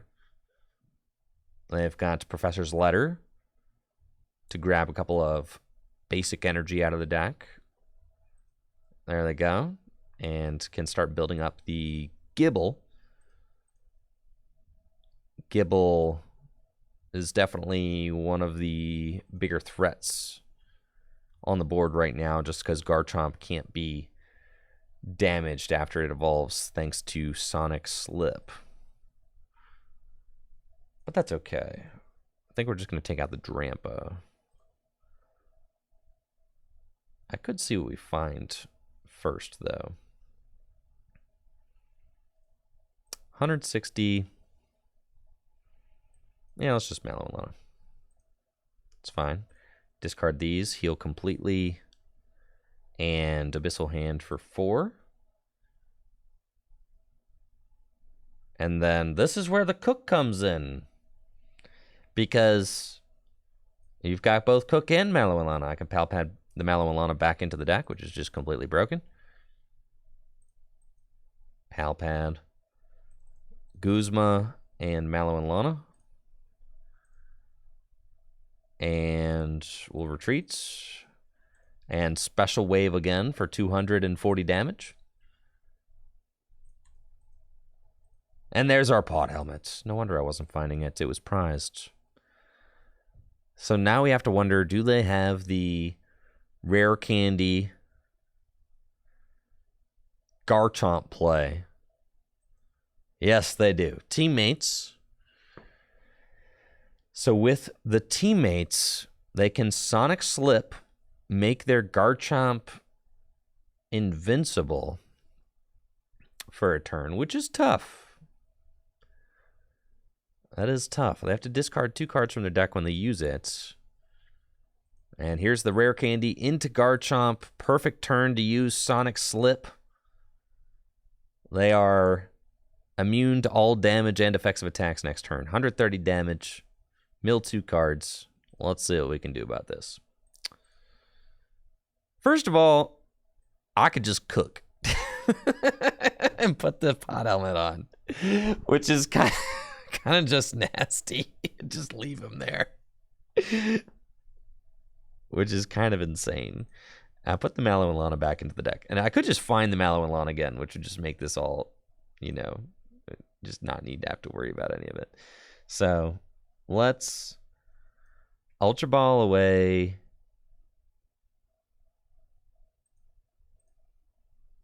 These. I do have to be careful. How careful do I have to be, you know? Pot Helmet. Abyssal Hand. And we find Versus Seeker and Scoop Up Net. So it's looking like... What's up, Aaron? Next time you're between games, if you could take a 5 and move your Jeep really quick. He's working on replacing the lights in the parking lot. Yeah. Cool, thank you. It's not super urgent, just when you... Cool, yeah. After this game, I'll come down. Thank you. Yep, cool. I got to move my Jeep out of the parking lot. Yeah, they're working on the parking lot right now, so I'm going to get to it. But it's looking like this turn, probably Cook is the play. So we Cook and we chill. That's fine. So we're going to Cook the Wailord. I'm going to Cook the Wailord. And then Special Wave for nothing. Right? And that's fine, because the Sonic Slip only lasts for 1 turn. So then, you know, Wailord has 140 hit points left, but it's got the jumbo-sized ability, and it's got a pot helmet on it. So it's taking minus 60, so they're only doing 100 damage to it, which is not a lot. They've got Cynthia, and they're going to start rebuilding. And they'll Dragon Blade. Another 100 damage to the Wailord. Let's see. We've got Dive Ball. I just want that Tag Call to go get Mallow and Lana. That is it. Worst case scenario, I Cook again, but that's not going to be quite enough.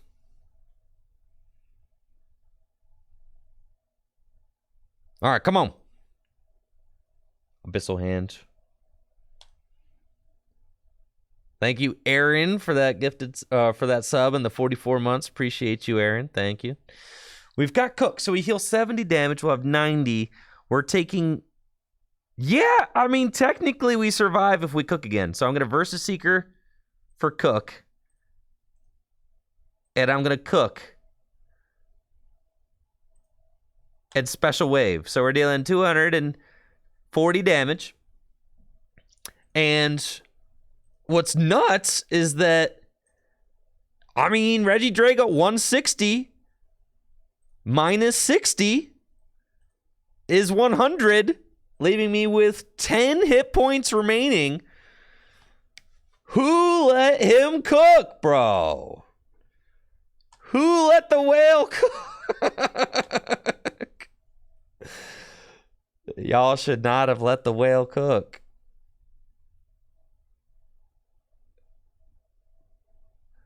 Should not have done it. It looks like they have Rainbow Energy and Lance, but no real way to get through the Wailord, unfortunately.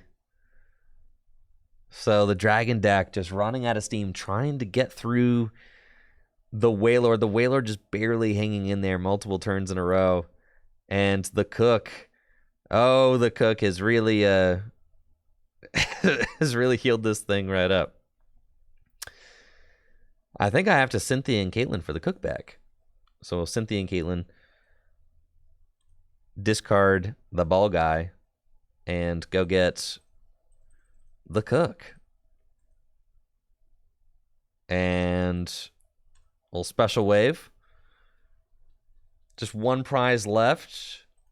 Now, if they get Muscle Band,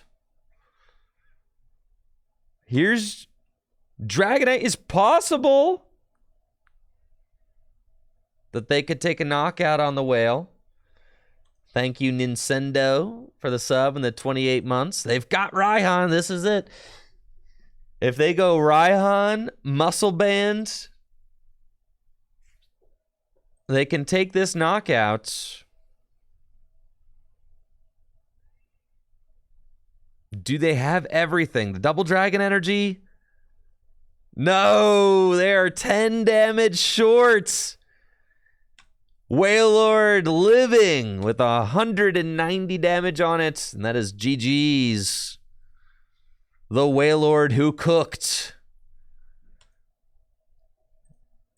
GG's. Well played. All right, hang tight. I got to go move my Jeep out of the parking lot real quick. I'll be right back after this. Thanks for being here. I'll be right back.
Alrighty, we're back.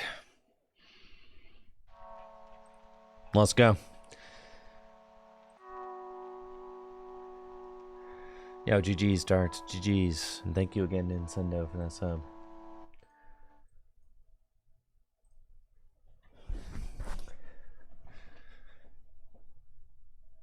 Alright, who else was in line and wanted games? Still hanging out here. We gotta get all these Gym Leader Challenge games on the Pokemon trade. Yeah, Esna, I got you. Gotta get all these Gym Leader Challenge games on the Pokemon trading card game online now because it's gonna be gone. It's gonna be gone. It's gonna be gone forever. Phoenix Fire, I got you next. Cool. Esna and Phoenix Fire.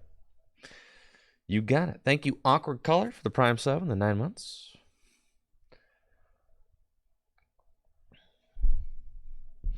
Gotta appreciate it while it lasts, man. Well, they don't have expanded cards on live right now.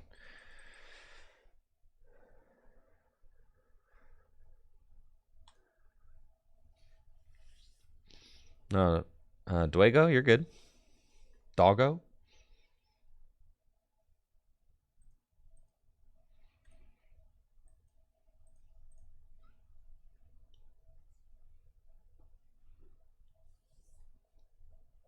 This opening hand is quite bad. Yeah. This is the kind of opening hand that you can lose games with. But we've got a top deck. Let's go.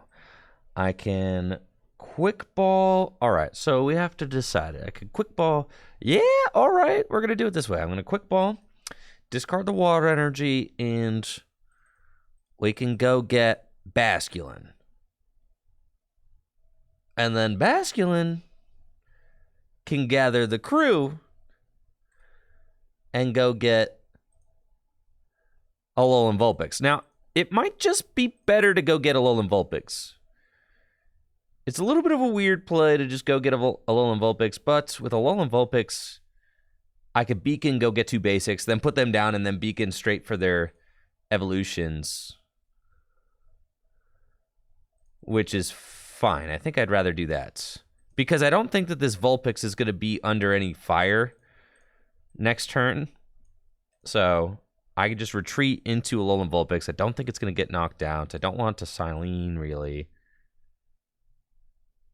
I could probably Silene the Quick Ball just to get it out of my hand. I think that's okay. Let's do that. Not 2! That's fine.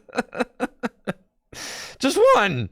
And then we'll Beacon. And we're going to go get this guy and this guy. And then we'll bench them. And then next turn, we'll bench the Sobble and the Remoraid and Beacon for their evolutions. And since Esna didn't get an energy attachment onto the Snorlax last turn, I'm not terribly worried about Thumping Snore for the knockout on Vulpix this turn. Love that Ultra Ball art. Love that. Oh my gosh. Just look at all of this. Look at all this amazing Crown Zenith artwork. Man. It's fantastic. It's okay. It just. Oh my God. Look at this. Look at this. Look at this. They're all so beautiful. Man, what a gorgeous looking deck over there. Love it. Still no energy. We got the Battle Compressor, which is interesting because I can actually get a Pokemon into play this turn with Battle Compressor Rescue Stretcher, which I actually think I'll do. So let's Battle Compressor and, well, we could go get the Whale into play this turn, which is pretty dope actually. But I prize my Wailord? No, Wailord's in my hand. That's good. So, put the Wailmer into play. And then I want to send 2 more water energy as well. So I'm going to do that. And then rescue Stretcher. Get the Wailmer back from the discard pile. Bench it. Counter energy. And Bacon. And we're going to go get Octillery and Drizzile. And the hope is that, yeah, my opponent shouldn't be able to knock out my Wailmer this turn. They do have Lost City in play, which is somewhat concerning because Lost City sends my Pokemon to the Lost Zone, so I do want that to not happen. Yeah. If the Wailord goes to the Lost Zone, I'm going to be having a bad time because this entire deck kind of, centers around the Wailord, so we definitely don't want that to happen. I got the double colorless on the Snorlax. Lugia down. Lugia does Arrow Ball, does more damage for the amount of energy attached to the opponent's active Pokemon. We've got all of the fellas in the house. Let's go. Who do I want to knock out? What's the most threatening looking Pokemon on this board? I mean, probably just Snorlax. We actually just want to punt Snorlax to the Lost Zone, which I think will be really good. Yeah, that does seem good, doesn't it? Level Ball. We'll get Basculin. So I don't even know that I want to counter the Stadium. And then I'm going to Bissell Hand for 4 and hold the Drizzile because, see, this is why you hold the Drizzile, because I didn't know what I was going to draw into, but now I know exactly how to complete the combo that I'm trying to pull off. So we could just Irida for the Milotic, blow it up. And then I get another item. I can go get my Pod Helmet until rotation, when it's no longer an item card, but we're not there yet. My Milotic is prized. See, that is why you always check your prizes, ladies and gentlemen. That's why you always do that. That's fine. We've got Gladion. I just wish that I had used it. So now I can't give up a prize. I could go get some other things. I could put the, let's see, if I get Scoop Up Nets and Articuno, I can kind of backtrack this and do that. So that's what we're going to do. We're going to go Scoop Up Net the Vulpix. We're going to promote the Octillery, put the Articuno down, Evolution Incense and fail it. And then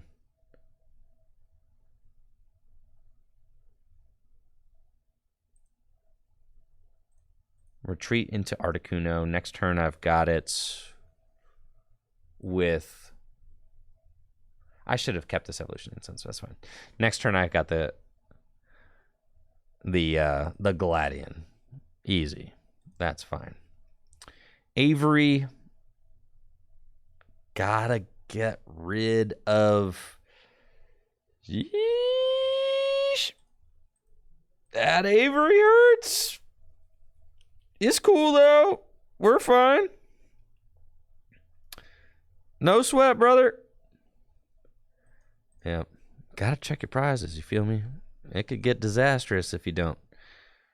This is cool though. Alright, we've got this. And now we go. We go get Gladion.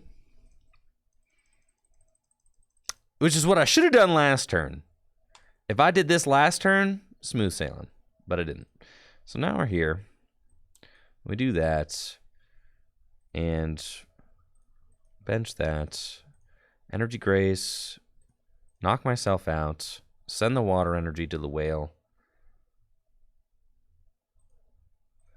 And give him the wave especial for the knockout. Get Gladion back. Okay. So Octillery in the discard pile, that hurts. That Avery really hurt, man. But sending the Snorlax to the Lost Zone is pretty sick, because that means that Ditto can't copy it. So we like that. And there's no Energy Accelerator, no Porygon or anything like that in play, so I don't have to necessarily worry about that. Also, this would not be nearly as bad if I didn't just burn the Evolution Incense for no reason. Melodic's in the Lost Zone? That's fine. This Wailord ain't going down. All right, here's Arkin. So they're working on getting Archeops into play. I really needed to not just, like, burn my resources for no reason. But that's why Gym Leader Challenge is awesome, because you get punished for your mistakes. We'll Gladian, and off the Gladian, I want to get Escape Rope?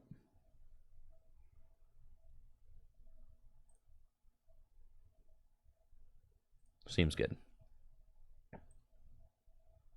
Pod helmets and special wave.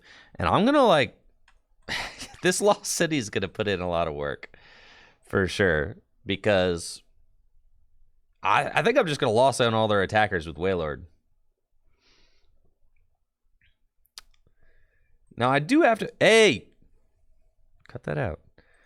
I do have to worry about this. Hold up. My Wailord might be going down right now, guys. No. Might. All right. So say, doesn't the Speeding Sky Strike GX do like 180 damage? No. It doesn't. It does, yeah, it does 180. So then it could do 200. And there's no way to increase it even more. So we're fine. I got teammates. And this is why I got the escape rope. Because we're going to mallow a lot of rope and then smack something else.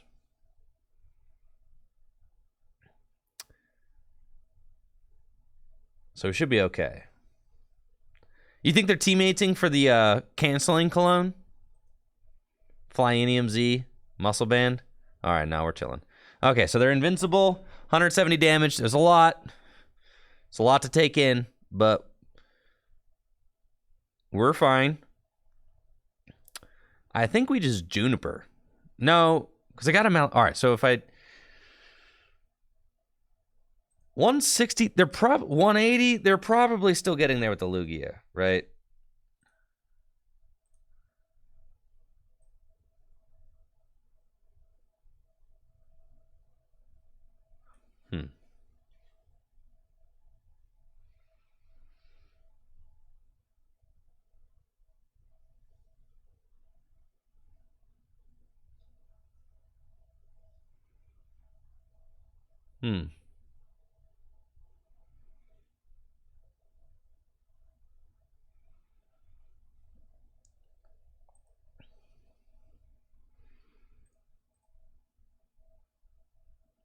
Because if I heal 120,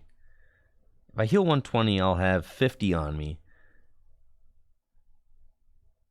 And they'll do 180 minus 30, so 150. That's like literally perfect math, which is so cringe. What are the odds they have a Gust in their hand? Pretty high. I haven't used one yet. So if they're taking the knockout regardless, I should just escape rope and just swing with the damaged Wailord.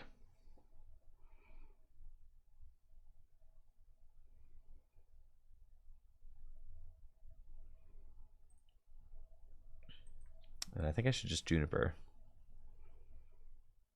We found the Rough Seas. I don't have any Pokemon left in my deck. I've got...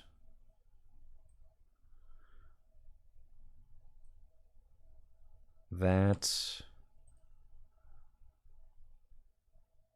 I don't think I have any basics prized.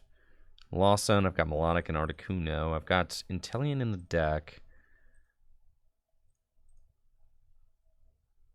Okay. Let's quick ball away, heavy ball. There's nobody. It's just Inteleon in the deck. And I've got Cook. I've got the Hex. I've got a Water in deck. I don't think I have any switch cards. My Ordinary Rod's gone. Okay. So we're going to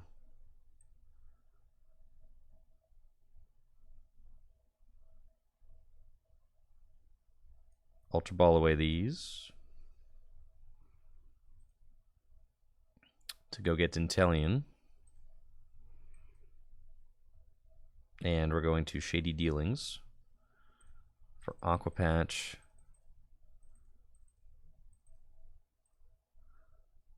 And Marnie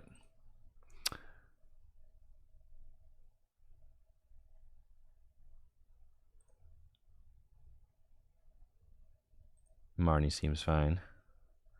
So we have to retreat into the Whale. Aqua Patch to Inteleon. I think I'm just unwinding here. I think I'm losing it. I think that Avery hit too hard. There's something I did here that wasn't correct. It's a very nice thing about losing in this format is you can almost always blame it on yourself. It's like I know that there's some line here in the middle of this game that probably was not quite right. But Colorless does put a lot of pressure on, especially with that Archeops. They got Air Slash for knockout. They're saving the Lugia. The Lugia just being able to crank out 180 is just nuts. Right, and I still have 3 prizes to take, which is just not going to be very easy for me. Palpad. Back in Mallow and Lana. Juniper.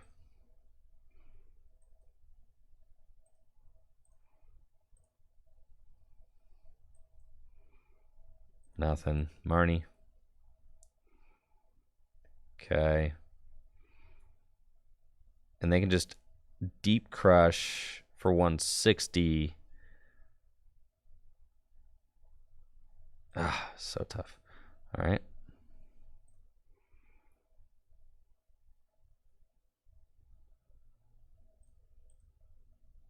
Got Versus Seeker.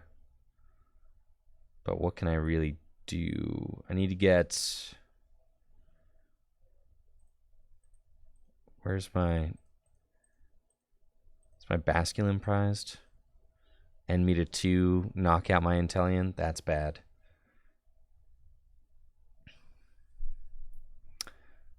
Deep Crush. It's not good. It's not good, guys. I think I'm out of this one. Well. Okay, Juniper. Yeah, we're out of this one. Beast. Well, you know, I got Vulpix. I think that's well played.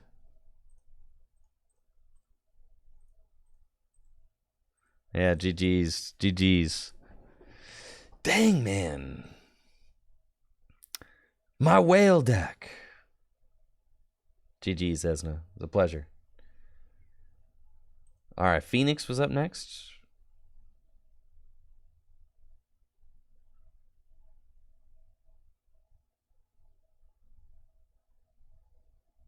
What was your screen name, Phoenix?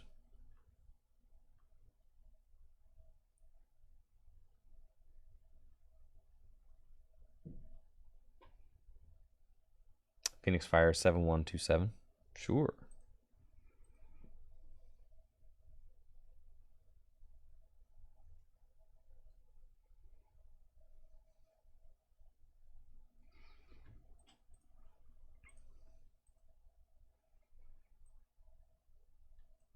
Does feel very... It's so tough being all in on one strategy like this, because then your flexibility is like down. And it feels like it's like, dang, you know, if the one thing doesn't work, then you're like really scraping, you know, looking for an out. But gosh, when it pops off, it is something else.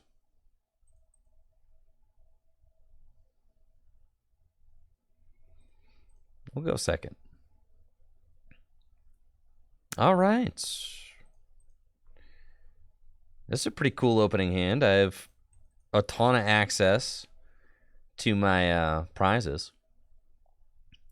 Playing against Phoenix Fire with their Dark deck. I've got my Articuno from Team Up in the active spots. Alolan Rattata coming out. And Nestball. So a pretty good opening hand going first for them. And I'm anxious to see what kind of darkness Pokemon they have in their deck. I've got my Cook right here, ready to go. And we've got a lot of access to our prize cards in this opening hand with Hisuian Heavy Ball and Gladion. So if I prized anything, we should be able to get it pretty easily. Let's take a peek. Well, we got Capture Energy, so it's not terrible. Because I can Gladion for the capture, and then, you know, and then we'll figure it out from there. But I guess that's probably the best card in the prizes is the Capture Energy. So we'll do that. We'll Gladion, go get the Capture Energy, take it, Capture Energy, and off of the capture, we can go get... I could get Basculin, and then I could start gathering the crew, which seems fine. Gather the crew next turn, Guzma something up. That's probably okay. We'll get Basculin and pass. And then next turn, we'll start gathering the crew. They've got Alolan Persian, whose Empty Threat can do 90 damage to my Pokemon that don't have energy attached to them, but they just got 60 they're going to do to the Articuno. That's cool. I've got Basculegion. I've got Cook. I could heal. I could cook my Articuno. You know? No. Just going to Guzma up the... Is he free retreat? It's broken. I think we're going to Guzma up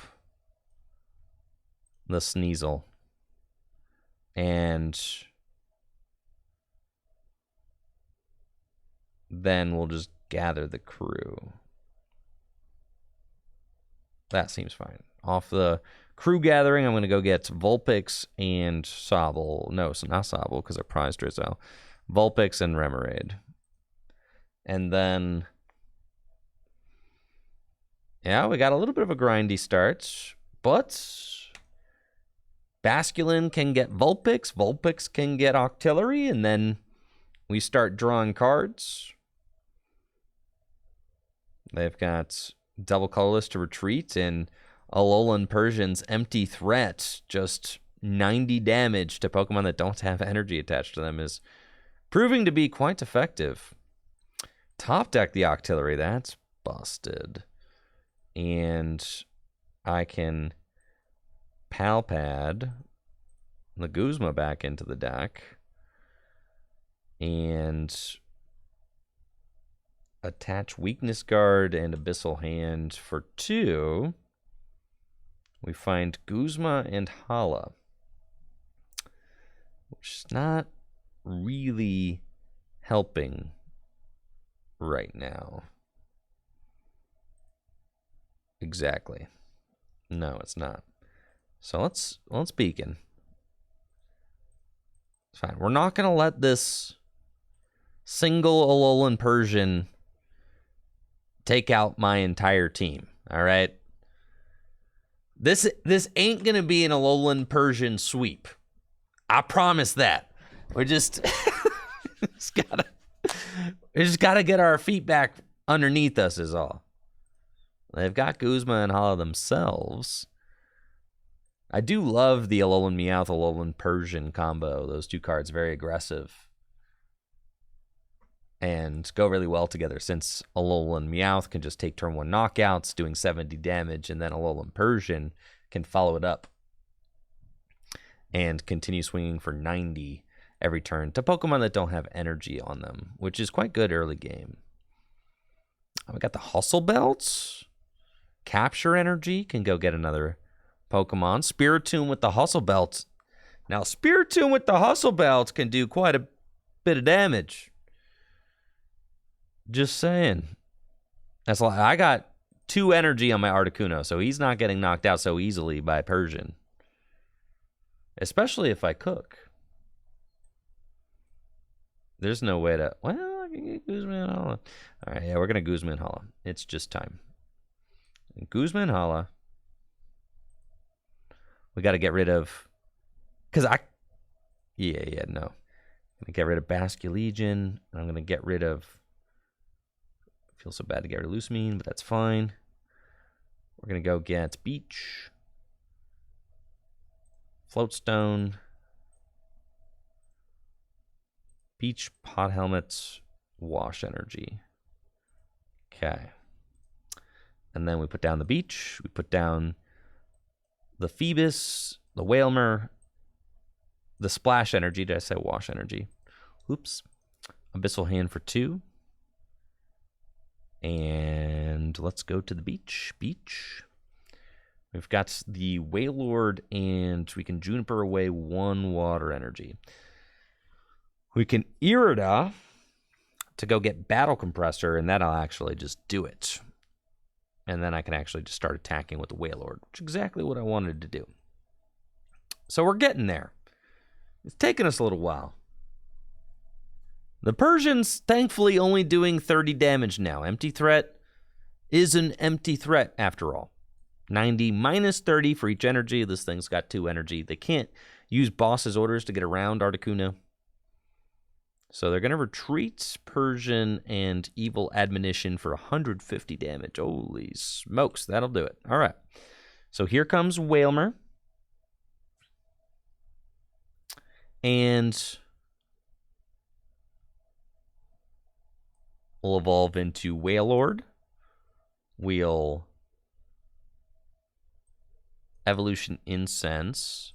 Here's Milotic. Then there's Battle Compressor. So that's really all we need. And Mallow and Lana is in the deck. So we've got Milotic. We can Irida. We're going to Irida for Sobble and Battle Compressor. And we'll bench the Sobble and Battle Compressor some Water Energies into the discard pile. There they go. And now we've got 3 water in the discard pile. I'll attach this there and Energy Grace. Knock out the Milotic. Send those waters up to our boy Wailord. Let my opponent take 1 more prize card. And then we'll Abyssal Hand. And Special Wave. Now, I got a long ways to go because I just started taking prize cards. My opponent's only got 2 prize cards left. I did have to sack a prize with Milotic to accelerate some energy. Yeah, it's a little bit sketchy. But let's see what Phoenix Fire has to take out the massive whale. I'm not going to lie, this Rattata is sketching me out. I don't like it. I don't know what it evolves into. I don't know what he's going to do. Frozen City. Holy moly, don't you dare. Whenever a player attaches the energy from their hand to one of their Pokemon, put 2 damage counters on their Pokemon. Oh, whoa. All right, 30 more damage for each damage counter. 60 more damage. Whoa. Thank God.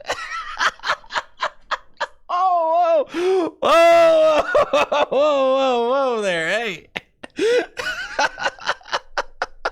Woo, sheesh. Nothing like a close call, am I right? All right, so that's fine. They've only got, I know, so close. I thought you had it. I didn't do all the math. It was happening so fast. Man, Wailord is a house. Thank goodness. So here, Yeah, I'm sure it does. I'm sure it does. I think we gotta let him cook. So I think we're gonna cook. I'm going to Ultra Ball away. Probably the Cynthia and Caitlin and the Juniper. And I don't need that. Yeah, I'm going to cook this turn. Heal 70. And then Abyssal Hand. We find Lysander Nest Ball. We can use Nest Ball. There's nobody. That's it. That's just what we got. All right, we got a special wave and hope that they don't have a retort.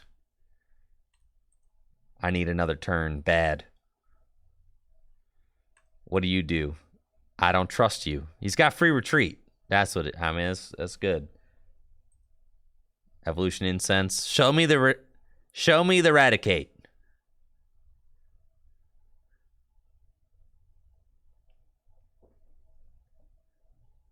That was a crazy Spiritomb. That thing got ramped up real quick with Frozen City. Man.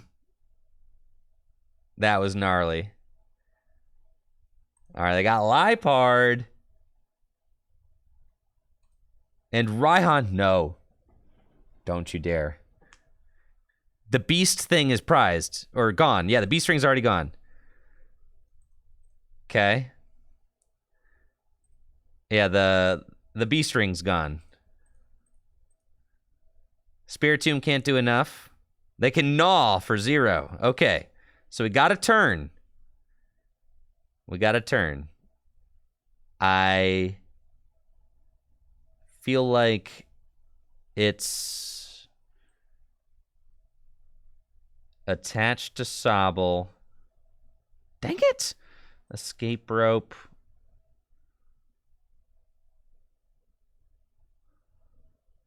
Who am I targeting down? What's more likely? The Guzzlord?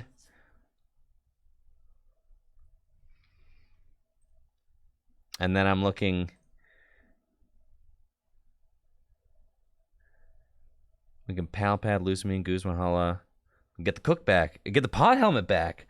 The pod helmet back would be pretty good if I just Silene for the pod helmet this turn. I think that's probably the... Well... Or I could Gust and just, like, knock out the Guzzlord. But I think pod helmet.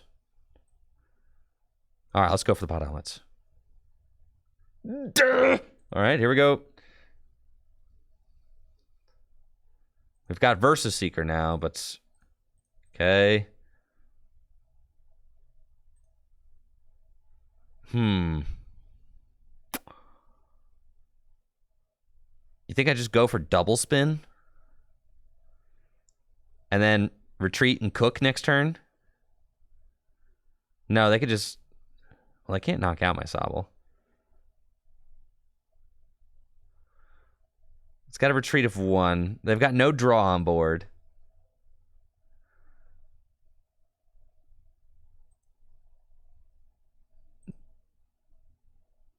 We're fine. Okay.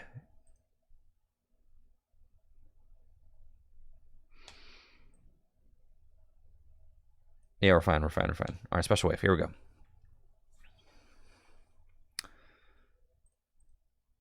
There's Drizzle. Okay. Come on. We're so close. There's Pokegear. What do they get? What do they get? They've already used Teammates. They've already used Raihan, I'm pretty sure. Yes. Those are like the supporters that I'm the most scared of right now. We've got Verseeker for Cook. So if they don't have a response... Yo, let's get some hype going for Arheeb in the chats with the 5 gifties. 178 total gifts so far to the channel. Get some hype going for Arheeb. Thank you, Arheeb. Spiritomb, okay. No! Oh, I forgot with the Frozen City he damages himself. Oh my gosh. My Wailord's gone. Oh, this is devastating. Okay. This is terrible. Okay. All right. What do we do? I can end a 1.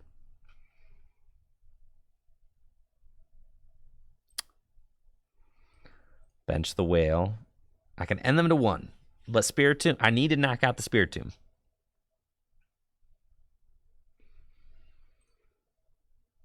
What do I got?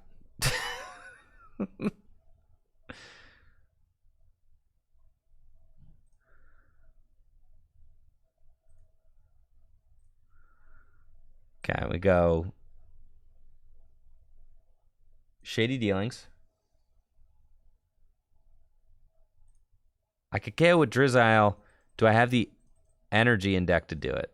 And I don't. But, okay. I don't have an energy in my deck. I've got counter energy in my deck. If I promoted something else, I could KO with Wailmer. I think I rescue Stretcher for the Articuno and go for it with rare Articuno.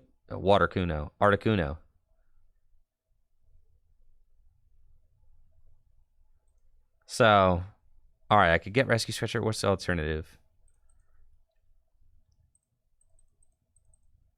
And a lot of other alternatives. Okay. So we're going to go for the Rescue Stretcher. We're going to Rescue Stretcher.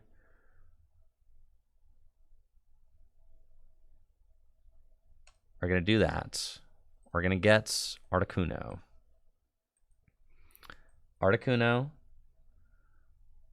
Aqua Patch.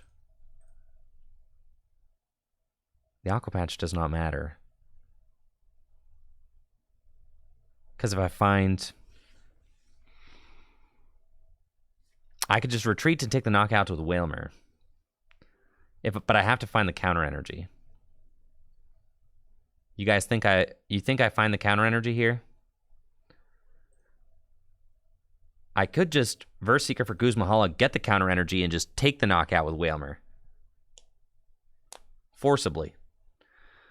And then say, you need to not have... They don't have it.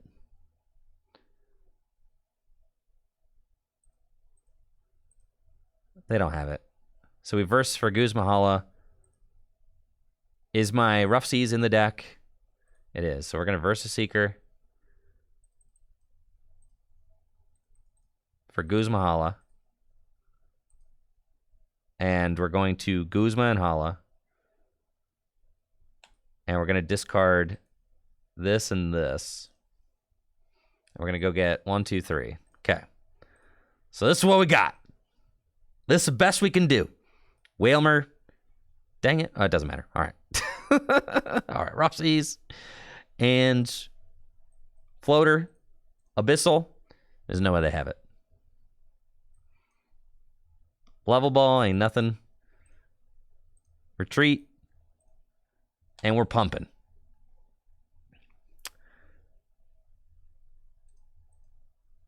No way! You got it? I needed to end.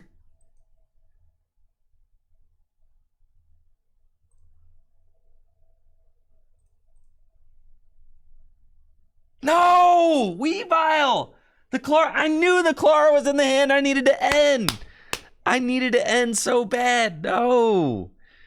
I knew it. Dang. GG's. I knew the Clara was there. I forgot. Dang, bro. That was GG's. GG's for sure. That was awesome. Yeah, that was sick.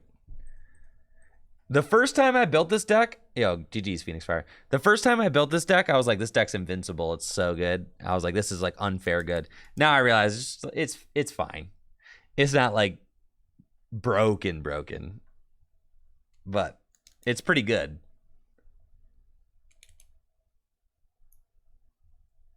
Yes, if I promoted...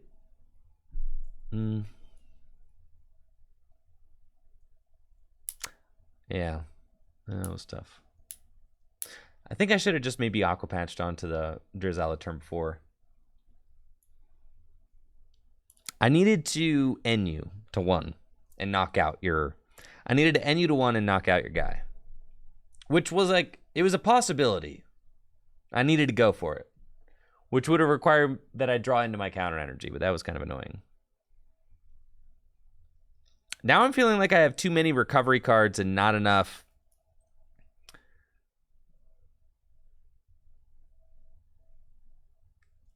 like aggro cards. Like I feel like Silene is kind of bad. I feel like Cynthia and Caitlyn's kind of bad. I feel like all you really need is Mallow and Lana, Cook, Burst Seeker, Palpad, Lusamine, and you're fine. So I feel like you probably need that.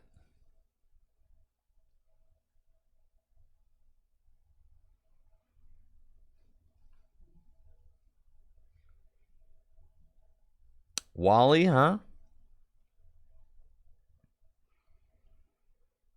I was thinking like a trainer's mail. Oh, also like a teammates or a Raihan would be quite good. Like either of those cards. I cut those cards because I was like, your Wailord's never getting knocked out. Sometimes it do.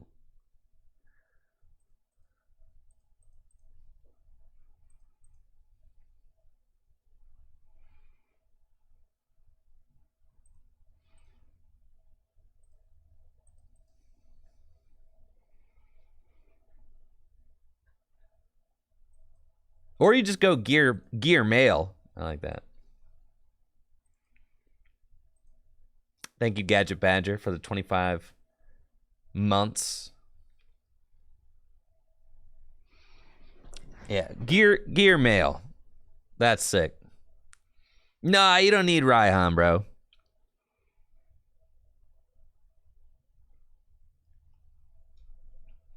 All right, what about... All right. You don't need gear mail. All right, what about...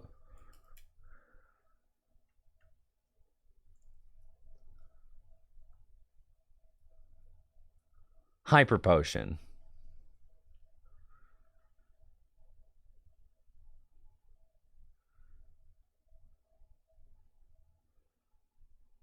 Gear mail could help with the early turns. The early turns do really matter for sure. So Gloria would be good.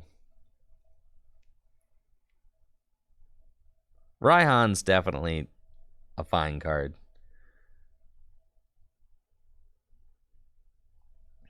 It's like a second Aqua Patch.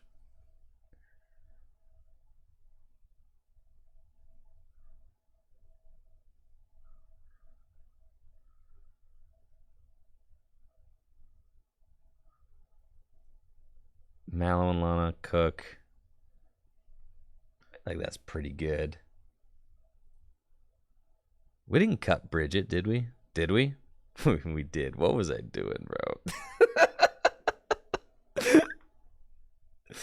That's fine.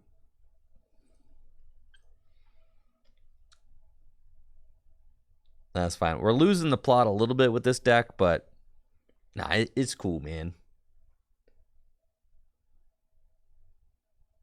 Sure, DJ backwards. Let's go.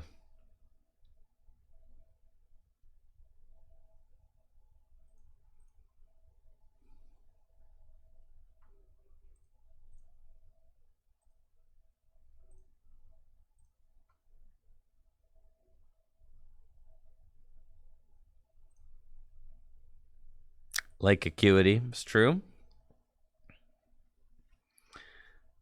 We could just slap. Could slap Lake Acuity in there. Then the whale's never dying. Minus 90 damage. Imagine. Minus 90, dude? I mean, you could.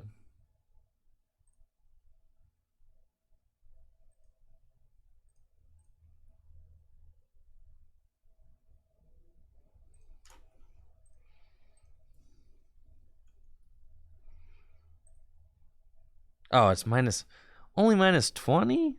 Still broken, though. Probably makes the cook even better.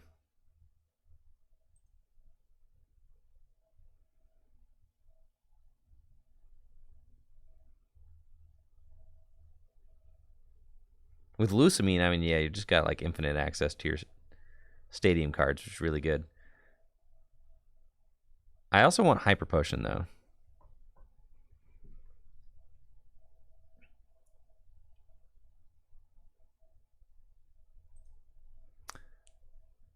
I want to like take out Aqua Patch and go like Hyper Potion. Yeah, all right, check this out.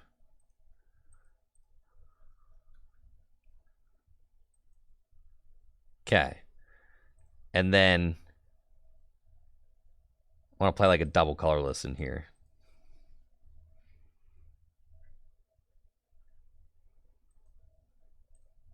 How sick is that, bro? You got the Hyper Potion double colorless combo. That's nuts.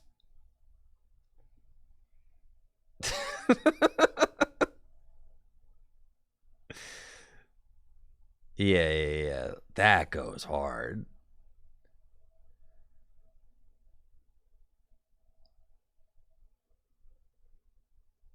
And Twin, I ain't got space for that. We got weakness card, capture energy. We need all these, so. Yeah, what you need that Aqua Patch for? Never needed an Aqua Patch.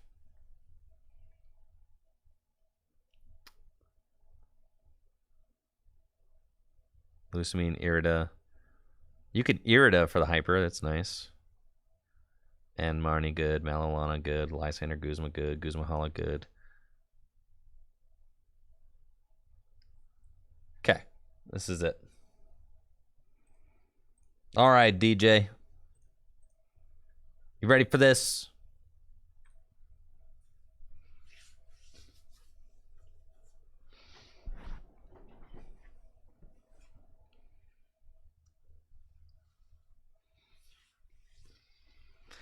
Who's the double colorless for? Well, it can go on Wailord just to act as a special energy. But it's also for Hyper Potion. Also, it can help you retreat your guys. It's just not a bad card. It also can go on to Basculegion. Bet you weren't thinking about that.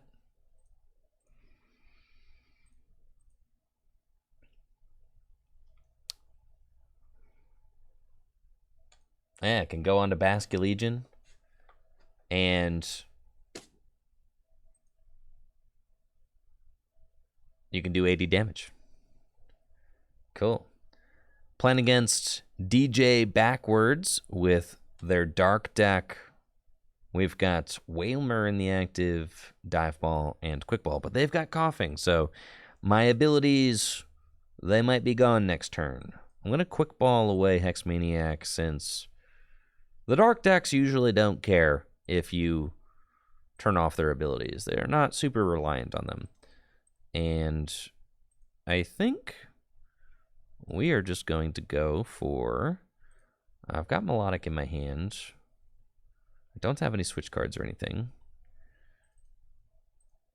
Octillery is in the deck. Yeah, we could just set up Remoraid, Dive Ball, go get Phoebus,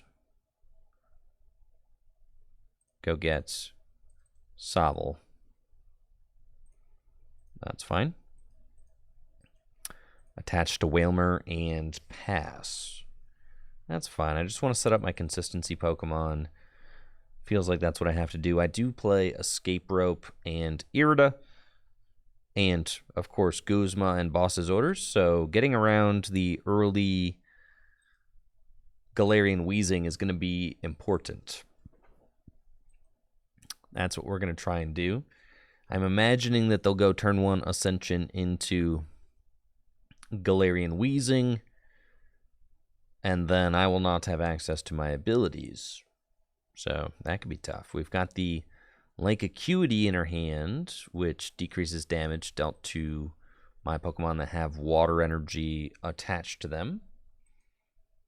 But I decided to hold that for maybe later in the game where it'll be more effective. I mean, it's possible that they get a turn 1 knockout on my Wailmer, but probably not. Right? Probably not. They got Nest Ball for Purloin. Yeah, they could retreat into Hoopa and go turn 1 Assault Gate with a Muscle Band or a Dark Claw or something. But the odds of that are low. It's only happened once today. A little Ultra Ball away AZ and Dark Patch. And they have Galarian Zigzagoon, which they can place a damage counter with.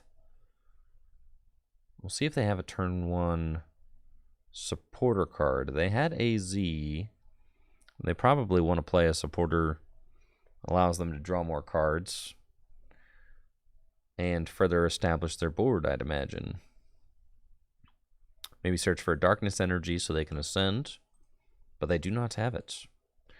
I've got Marnie, and if I have to choose between Colress for 4 or Marnie for 5, I am going to take the Marnie for 5 for sure. My opponent's getting a little bit of a gift there, but I'm okay with it. We've got... Oh, this is tough. Yeah, this is tough. I have Capture Energy. I can go get my Pokemon that evolve with Alolan Vulpix, which is really good, but then they're probably going to have the cards that they need to go and evolve into Galarian Weezing at this point. So let's see. We'll Beacon, and we'll get Drizzile, Wailord, and Drizzile. Seems good. I'm already liking this Hyper Potion in the deck. I haven't played it yet, but it feels good. Feels good to have it. We're leaning entirely into healing the Wailord. They've got Liepard, Hisuian Heavy Ball, so that's good. Kukui draws them a couple cards. Their Pokemon do 20 more damage this turn. It's probably not going to matter, as I imagine they'll ascend or evolve into Galarian Weezing. They've got triple acceleration energy in their deck, which is cool. They probably play Galarian Obstagoon, which they can use that for. And sure enough, there is the neutralizing gas that we were talking about. So we've got Wailord now, and this, and this, and we'll just continue using Beacon to thin the deck as much as we can. So we just keep soaking Pokemon out of the deck, and if they do take a knockout, then I can come in with Wailord and use Special Wave, which is exactly what I want to do. I do like having an item-based heal card in the deck so that you can heal on turns that you draw, right? I mean, Octillery allows you to do that a little bit. You can Mallow and Lana and then Abyssal Hand to draw cards, but being able to like Colress for 10 and heal in the same turn, I think is super good, especially since the Wailord is slugging away. It usually doesn't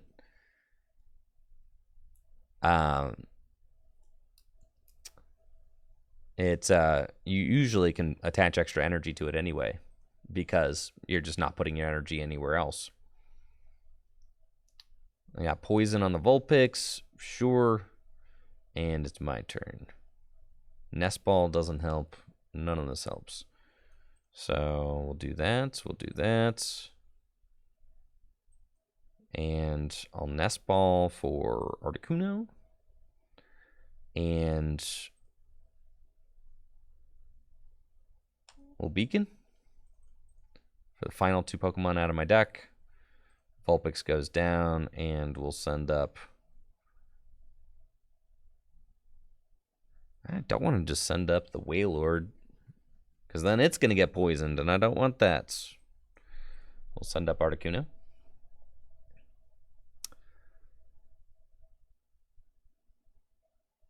I could Cold Cyclone for 70,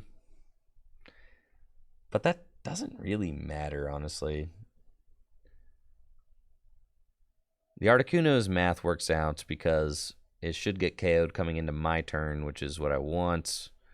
I just want the Wailord to have a fresh swing into the Galarian Weezing, so it has as much HP as possible. I don't want to like let the Wailord take 80 damage of poison, especially with Burbank City. Oh my gosh. All right, so now the math is messed up. It was going to be 4, 8, 12. Now it's going to be 4, 5, 6. Now it's going to be just 6, 12. That's crazy.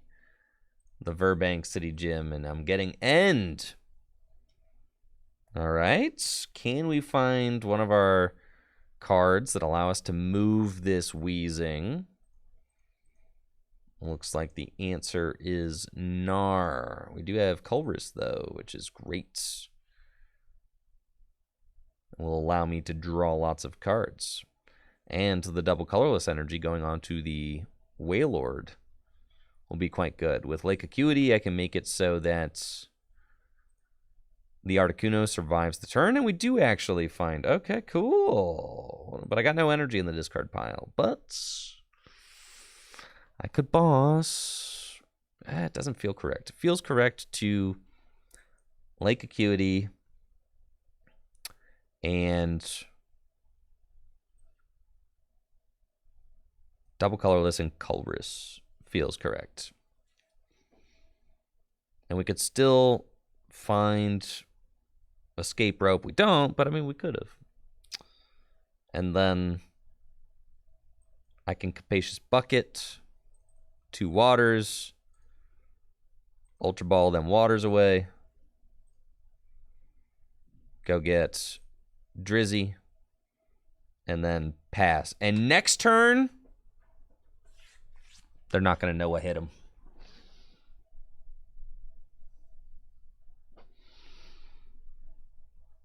I could have attached the counter to Wailord and promoted it, but the problem is that the previous turn, the Pokemon got KO'd going into my opponent's turn. So if I promote the Wailord that turn previous, then it's just going to get poisoned and I'm going to lose it. So that's why we don't want to do that. Wow, I love the Absol in this deck. It's very cool, moving the damage onto the Wailord. That is spicy.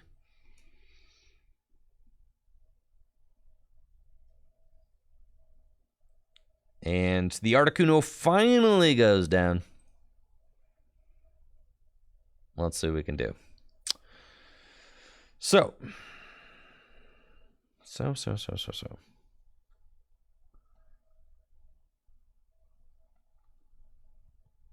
Let's...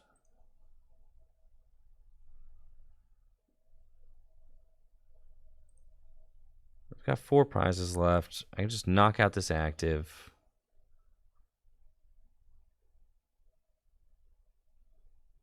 Huh. I need water energy on it, or else I'm not doing anything. And I think I prized a bunch of waters, because I only got 2 in the discard pile. So that feels bad, but it's fine. That's what we're doing. So we're going to retreat into Sobble, and we're going to Guzma up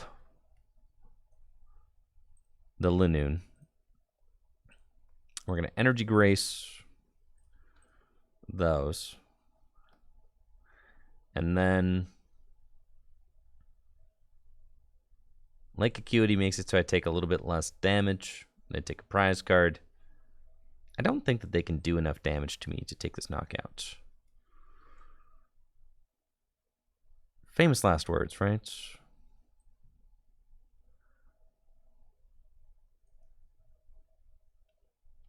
Shady Dealings. And I don't have any tools in play that I'm worried about.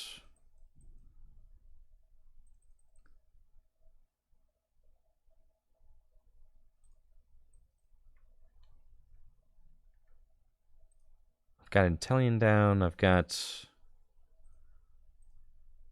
my Hisuian Basculin is prized, I think. But I don't have my Hisuian Heavy Ball. So that's fine. We'll just knock out this Linoon. I've got a really good hand otherwise.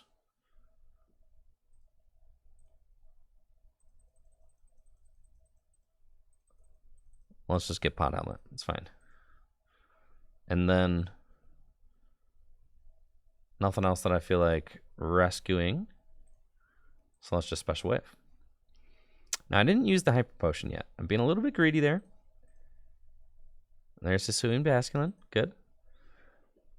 I'm being a little bit greedy, but I think by taking out the Linoon, I'm pretty sure that that was the only way that they were going to be able to take a knockout on my Wailord.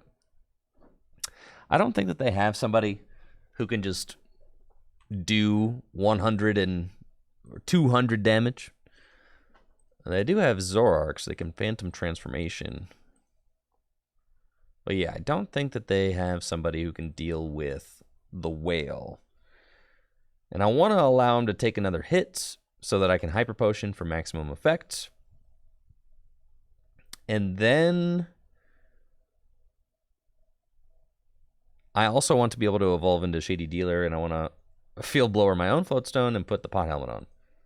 So that's what I want to do. It's the game plan, if you will. That would be sick. So they got teammates and get 2 cards from their hand. Golbat draw 2 more cards. And I have to imagine that they're playing the Crobat that takes bonus prizes. So if they just like knock out a weak Pokemon, they win. So I am going to want, and they probably play Absol, and they probably play, now that I'm thinking about it, it might be the Galarian Obstagoon that places 3 damage counters, so they can go, you know, like 3 damage counters, and then try to Crobat it or something. So that might be the win condition that they're going for, which is pretty gnarly. So I got to watch out for my little guys.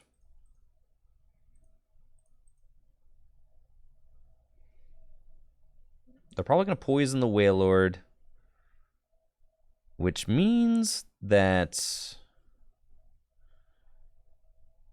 yeah, see, they're working on that. Poisoning the Wailord's tough, because I want a Mallow and Lana, but I don't have the energy. I've got Cook, so I can completely heal it.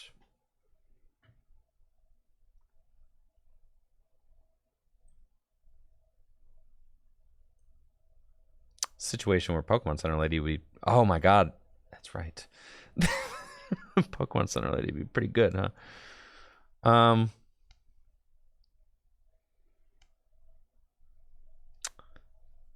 That's fine.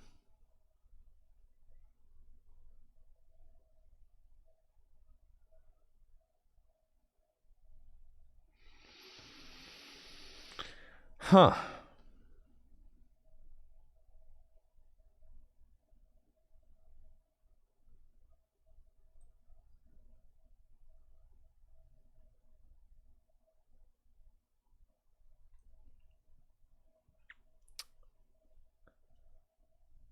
I really don't want to... Yeah, I'm just going to put the Pot Helmet on that thing, because I'm worried about this Crobat just taking bonus prizes at this point.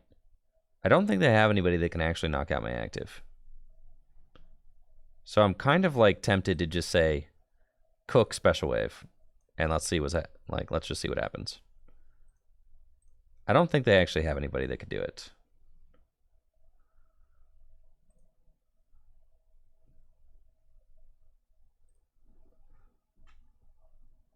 I don't know. I'm probably definitely getting punished by whatever this dude is.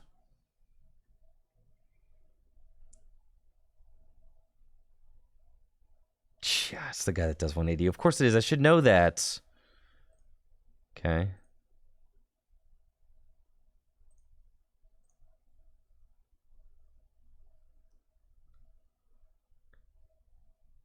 So then I'm bodied. Well, now you make me want Pokemon Center Lady instead of Cook. Pokemon Center Lady would have been so good there. But maybe they don't have the double colorless energy. Well, now they do. Oh, yeah. Well, that's not good. We're losing this for sure. They've got the Critical Bites guy, and it's like, okay. Yep. The whale just getting so punished right now with that knuckle impact. And I've got all these healing cards, but nothing to really do with them.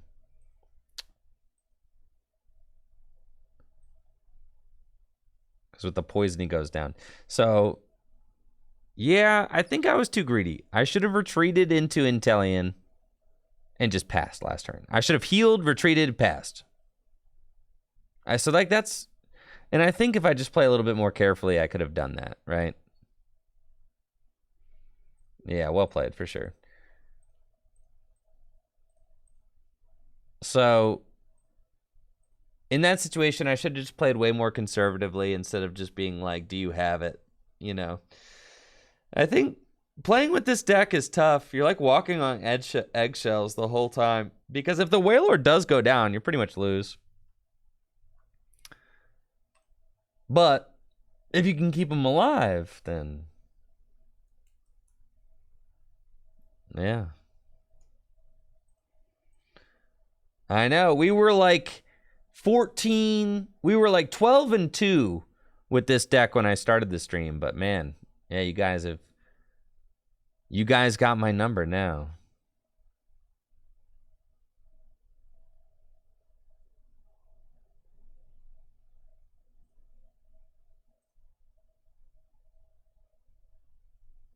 The whale deck. Well, it's fun. It's not bad. It's not quite as cracked as it was on the first day that we showed it off.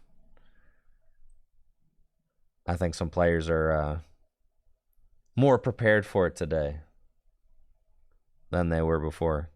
Now, the best deck in the format, in my opinion,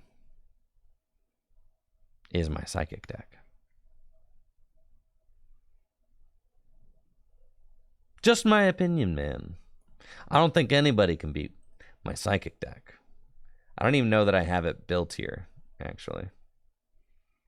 I don't think I do.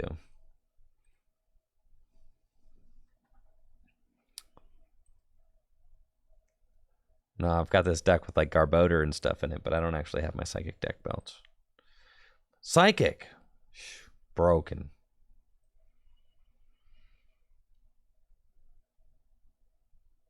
Absolutely busted.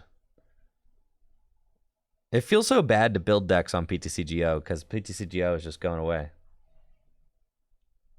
Yeah, thank you, Brandon, for the 100 bits. And yes, if you want to play Tabletop GLC on webcam, make sure to check out... Oh, there's a Limitless webcam tournament happening, actually, in the Discord. You can check out the link that Brandon just posted there. Thank you, Brandon. I appreciate that.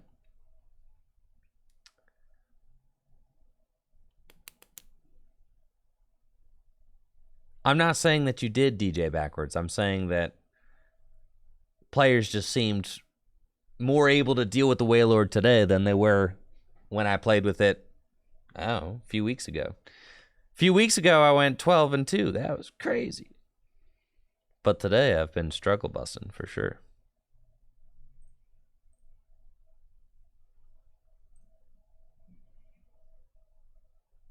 Not the best.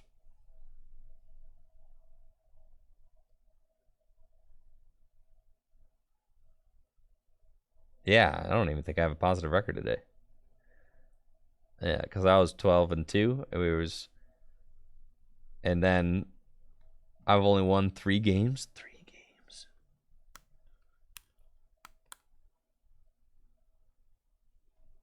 That's crazy. I did change the deck quite a bit.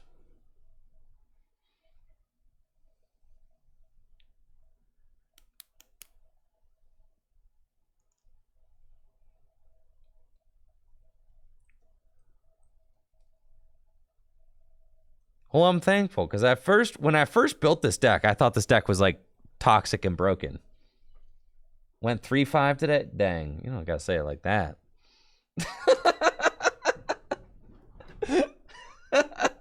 It's what happens when you're in the lab trying to cook new things, all right? Doesn't always work out.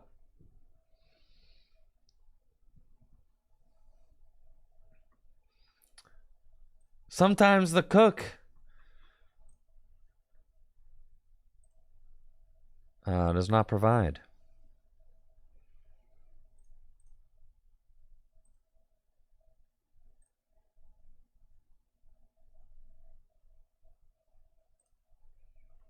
All right, who else got a game? Anybody?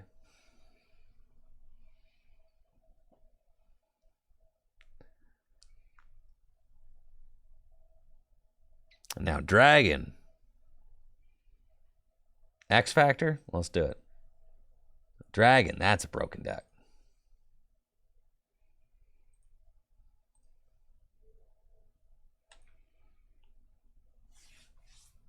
For sure. This deck's unstoppable.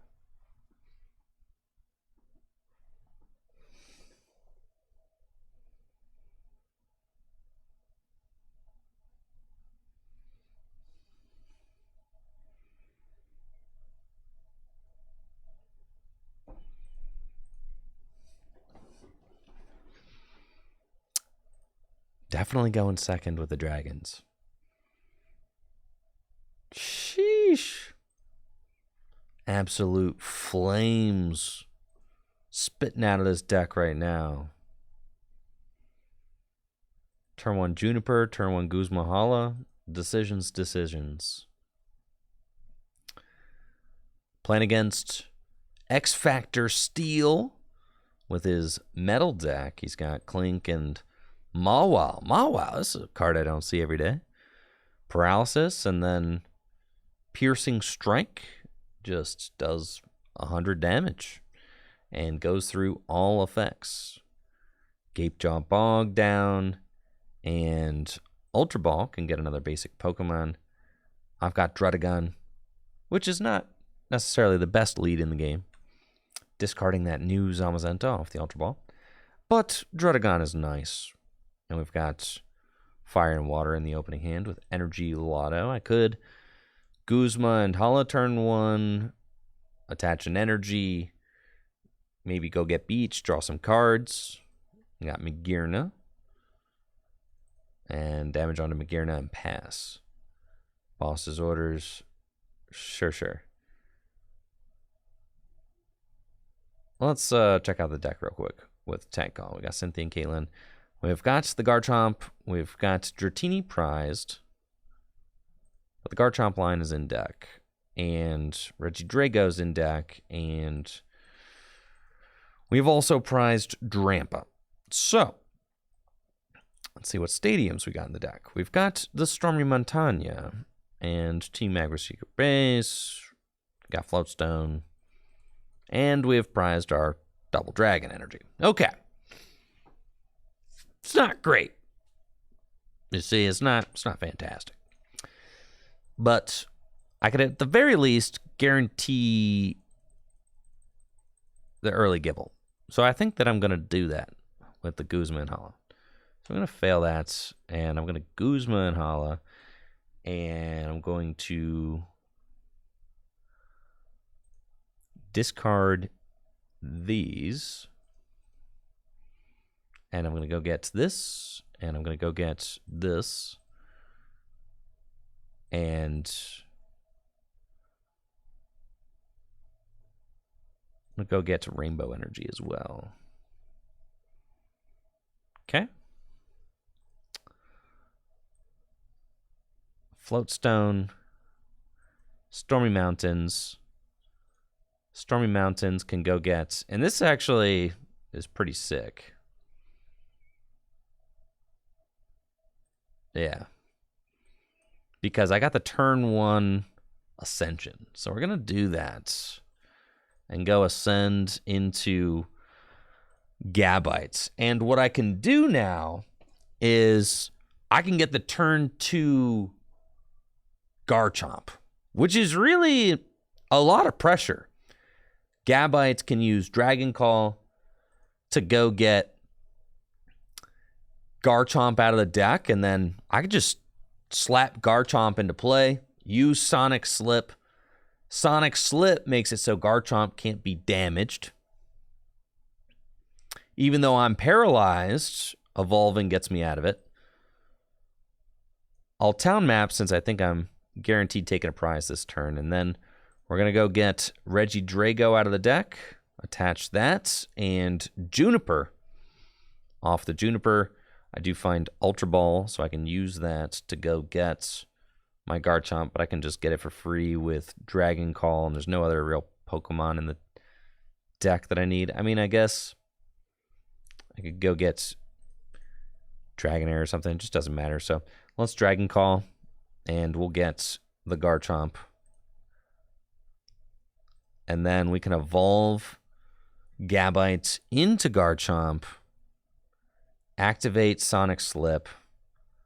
Now we're invincible. And Dragon Blade. And we discard the top 2 cards of the deck, which is fine. And we'll take... These are some crazy prizes. We'll take...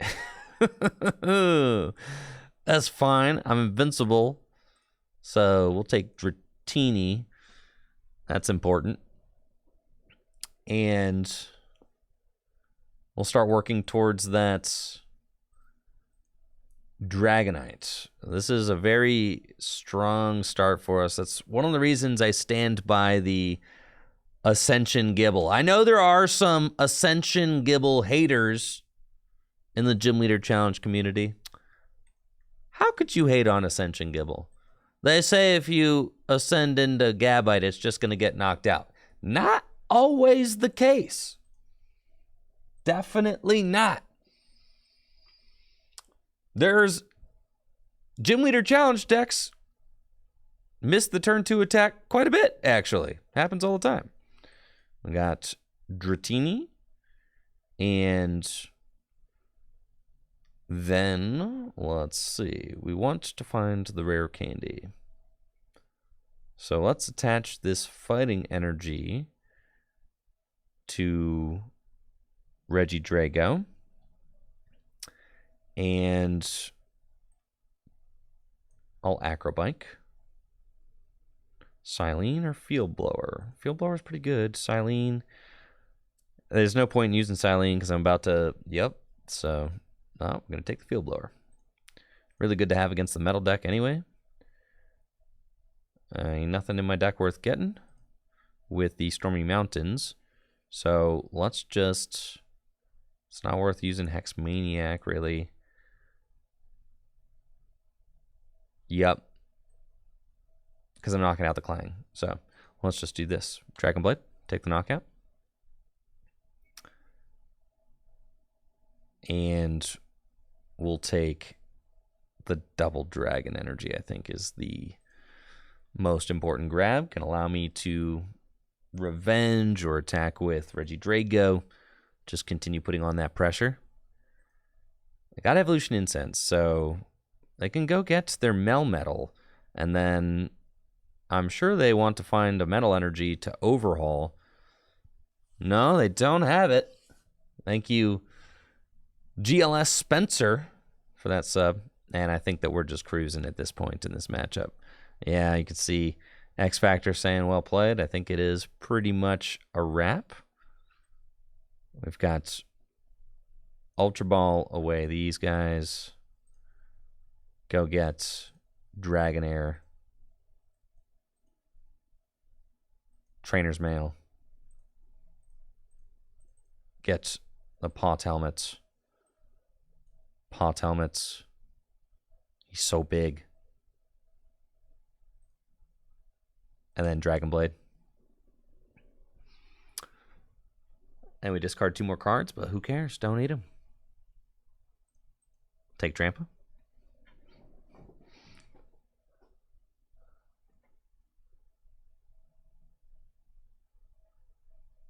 GG's X Factor. Cool. All right, Wheat. Let's, me and you have a, I don't know, you like to play Dragon, right? You want to do a Dragon Mirror? You don't have to, but. A Dragon Mirror.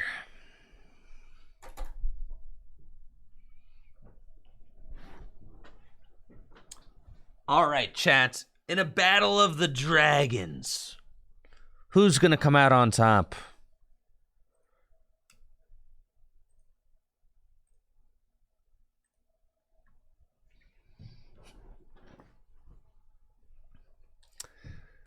Will it be me or will it be Wheat in the dragon mirror?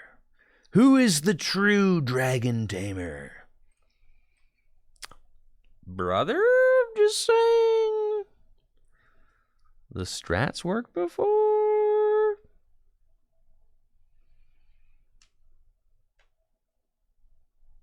Yeah, I'm doing it. I'm going second. I'm doing it, bro.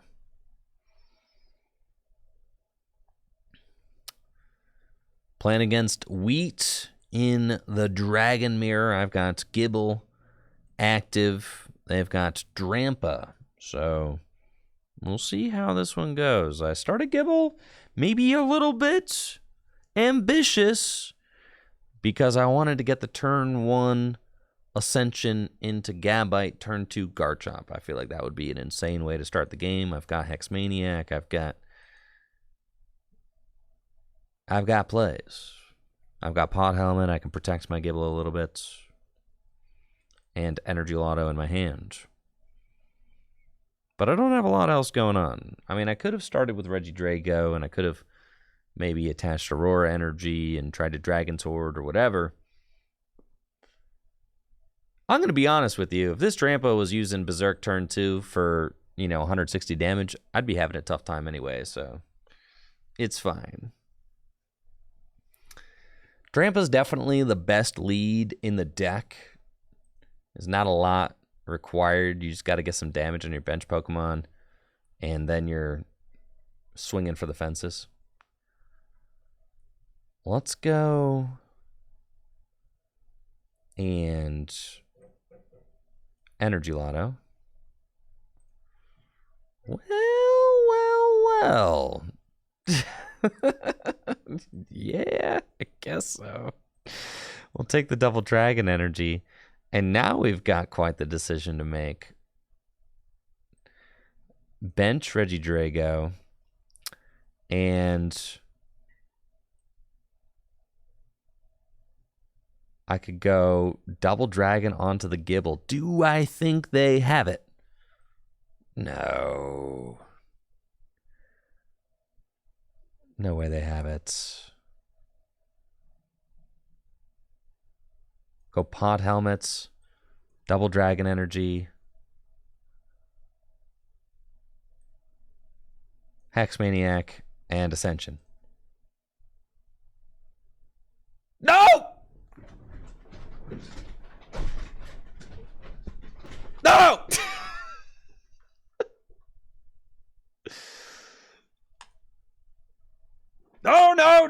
No!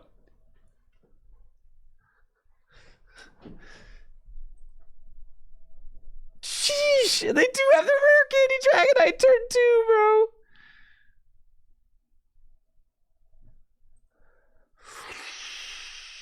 This fine.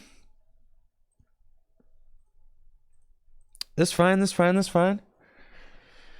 We chilling, bro. We chilling. The odds of that happening, incredibly low. So low.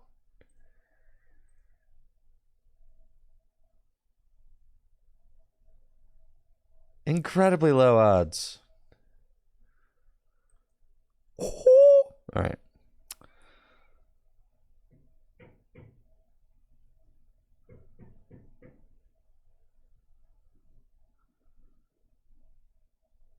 Okay. That's fine. Dragon Sword. And let's go to the beach. Okay.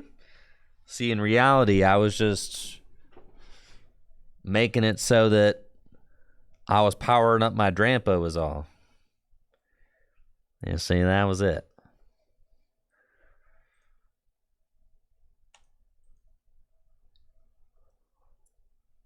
Now they've got the turn 2 Dragonite is like,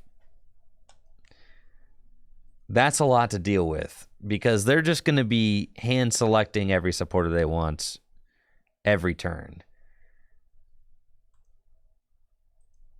which is very difficult to navigate.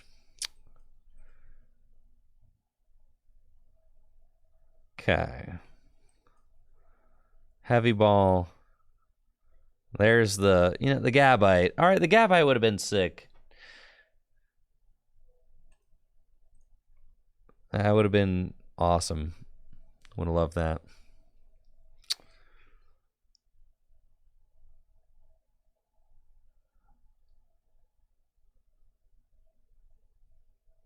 Okay.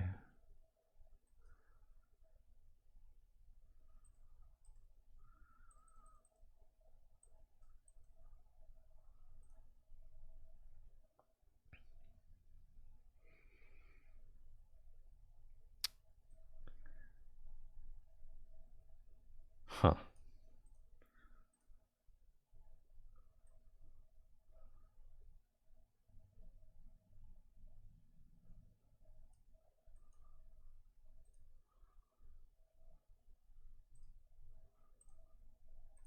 Okay.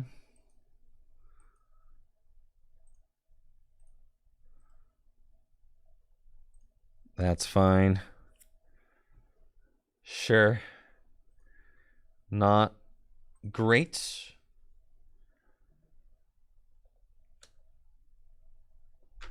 We've got it. So what if Dragonite is using Fast Call every turn?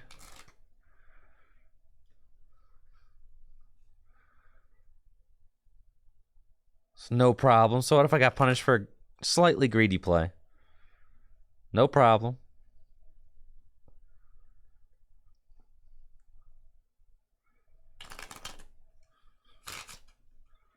I'm ball guy, so just gonna set up a little bit more. That's fine. Oh no, they have Guzma Hall. So they can go get the Salamence going down. They can go get the stadium they need to activate Drampa, right? Which is what I imagine that they'll do. Also just get an energy to continue attacking. So this is a really tough spot at this point. Yeah, so they can get the rainbow energy and then activate Drampa. It's a really tough spot for me to be in because, well, that's really bad. The one time I like slightly overbench. There we go.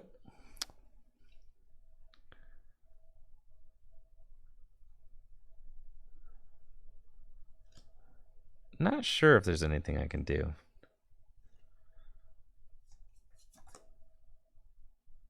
They just have all their guys out in the Dragonite turn 2. It's like, it's pretty miserable, but we'll see.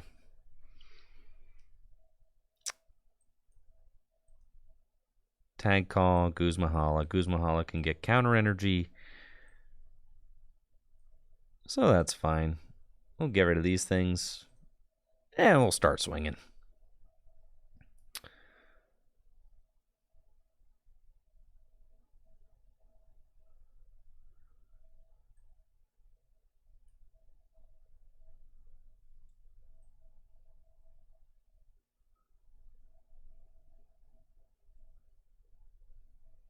Okay, so Guzma-Hala.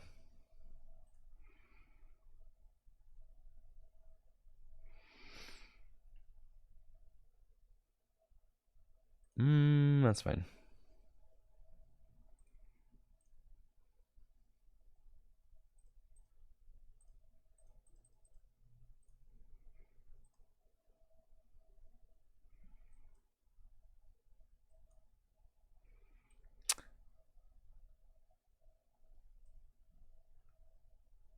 Yeah. It's not really. I can't Dragon Sword. I mean, Lance doesn't help, so we'll just fail that.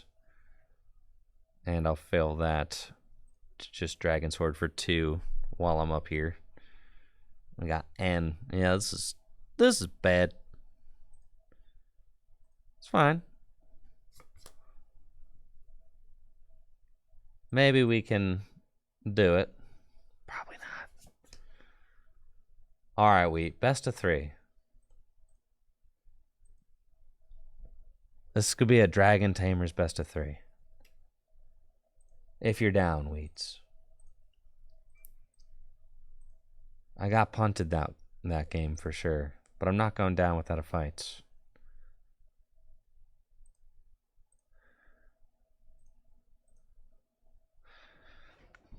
I think I was... I'll choose to go second again. I think I was out from the get-go with that start.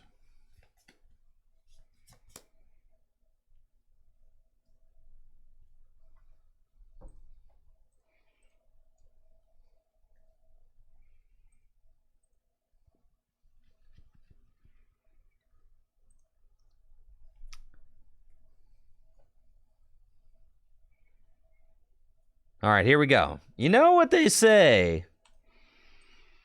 If at first you don't succeed, give it another shot.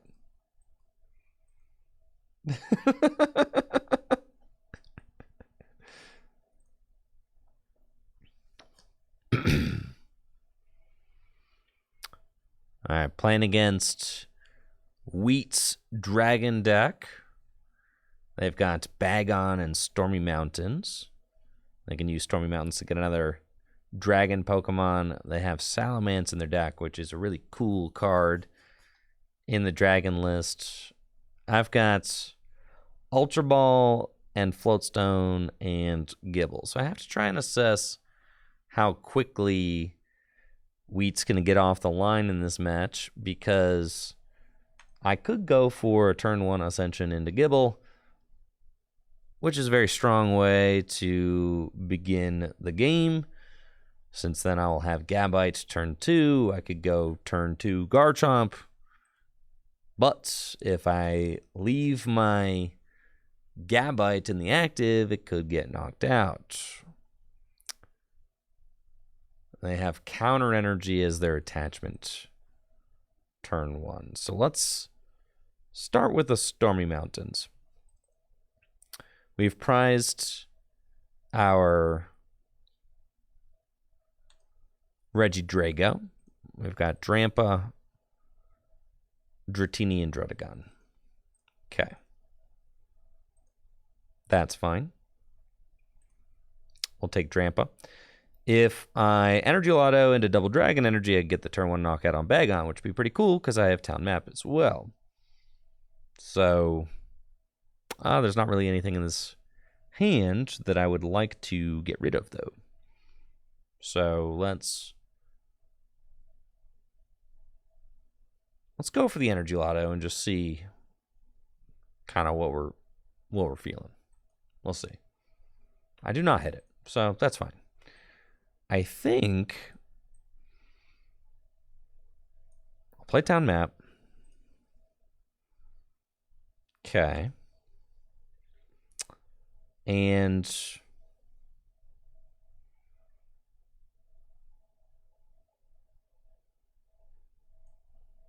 I'll do that.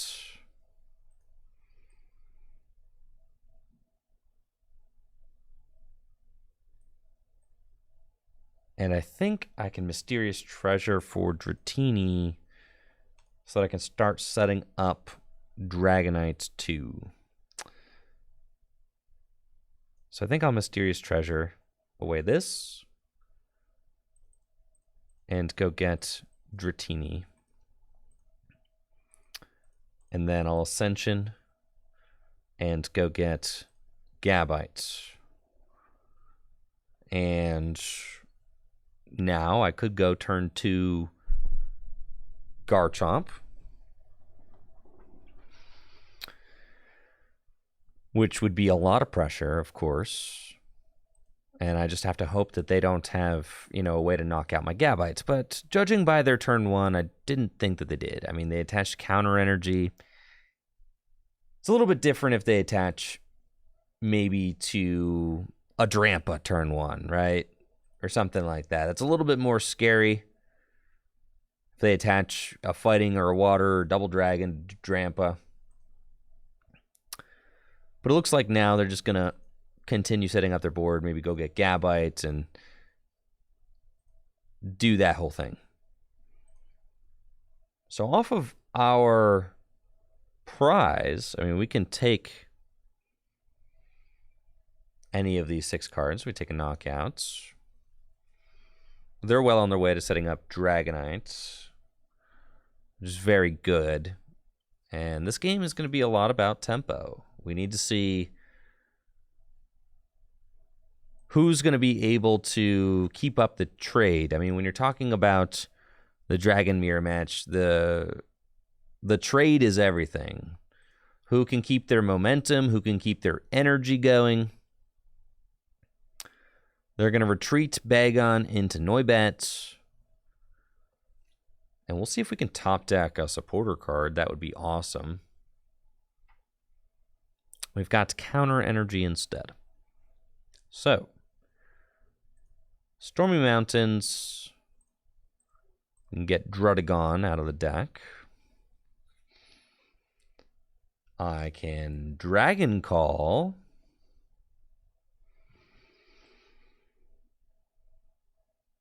I think we just go in.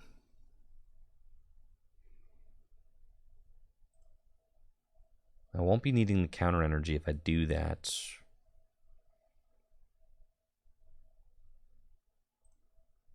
Dragon Call for just the Garchomp. I mean, it feels so much better to go get start to work towards the Dragonite, but it's fine.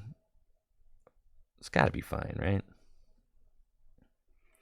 Okay, so we're going to evolve into Garchomp and activate Sonic Slip. And then we'll attach the Aurora Energy and discard the counter energy and Dragon Blade. And then we want to take the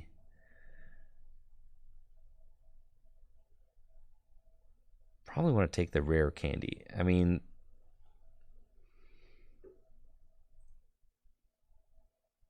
or the water energy and just getting an attachment feels like really good. So let's do that.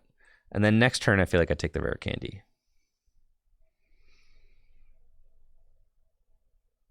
Because I'll get a top deck. If I don't play it, then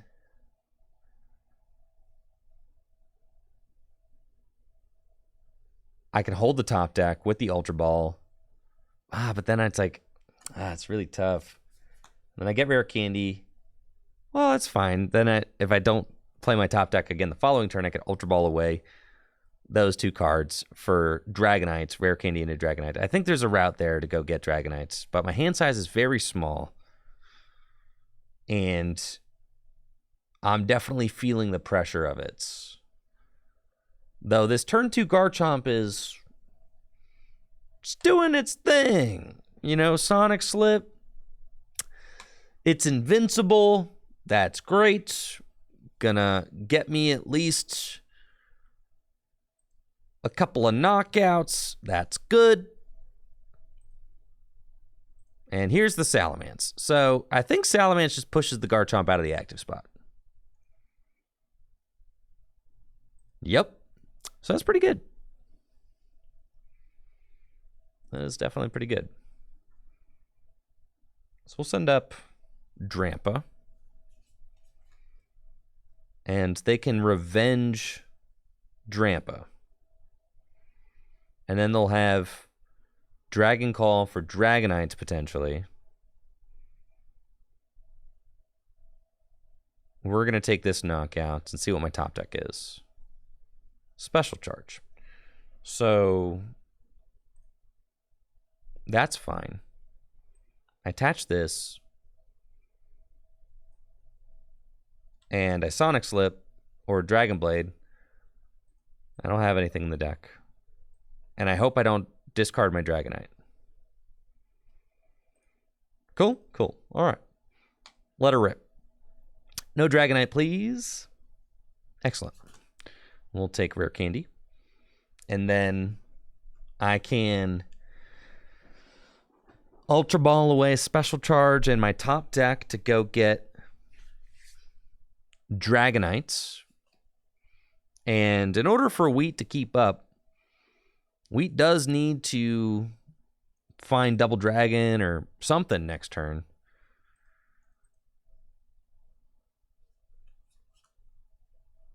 They can Dragon Call and they can go get Garchomp. which would be tough for me to deal with.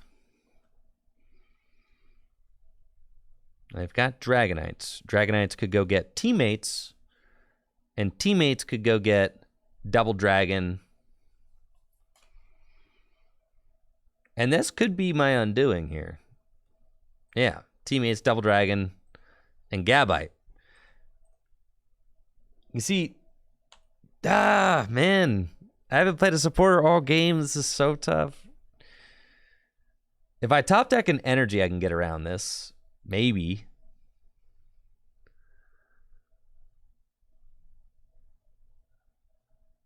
Yeah, I played Guzma and Hala as the only supporter I've played. It's not great. So now what do I do, right? Wheat's going to be able to take the lead. I've got Versus Seeker, but that doesn't do anything. Because I haven't even discarded any good supporters yet. So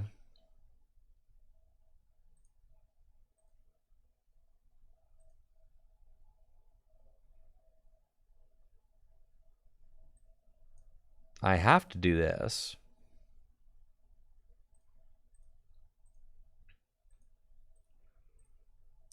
Which is pitifully bad, because then they can just gust up my Dragonite to knock it out.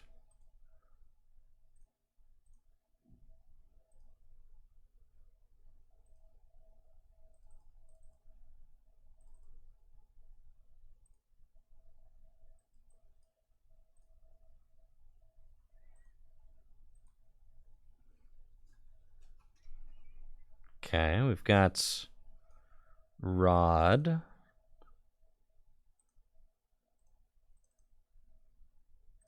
Just could put those guys back into the deck. And then, well, I should have Trainer's Mailed before I Rod. Yeah.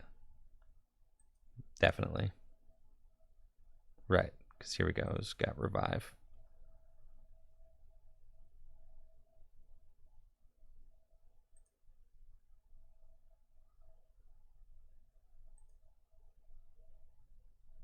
Take that.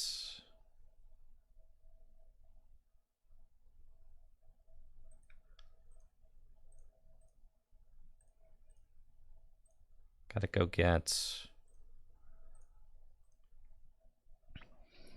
Drampa, and Sonic Slip is protecting right now. I imagine that they gust and knock out my Dragonite, which is terrible. Extremely bad news for me.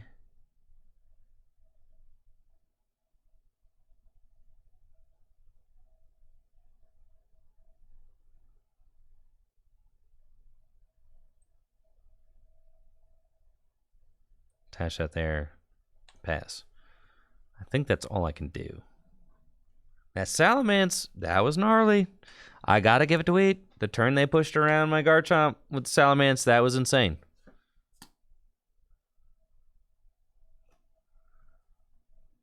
That was really nuts. I think my only chance in this game is if I can manage to get my Garchomp set back up.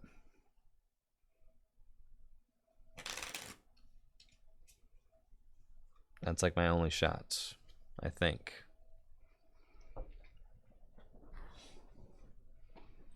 Delinquent? That hurts.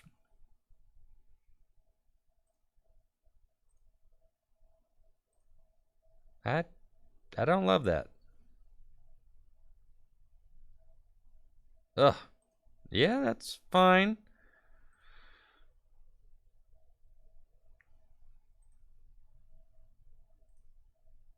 Okay. Not fantastic.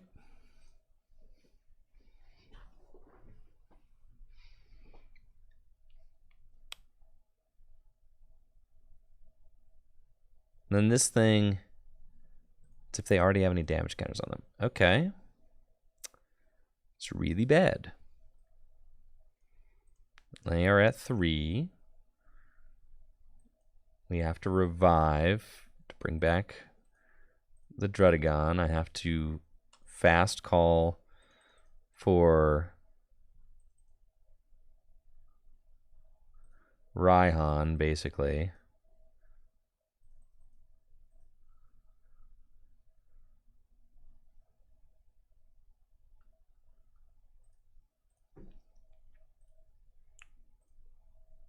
Okay. So I have to Raihan the water to the Drampa, and I have to go get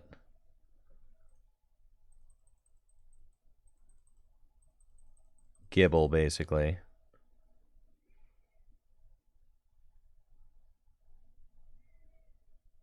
I think.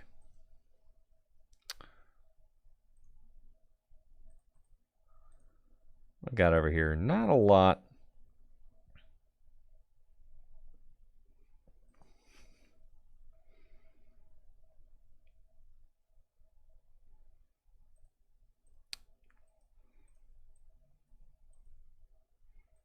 Okay, and I have to Berserk. It's not pretty. It's really not.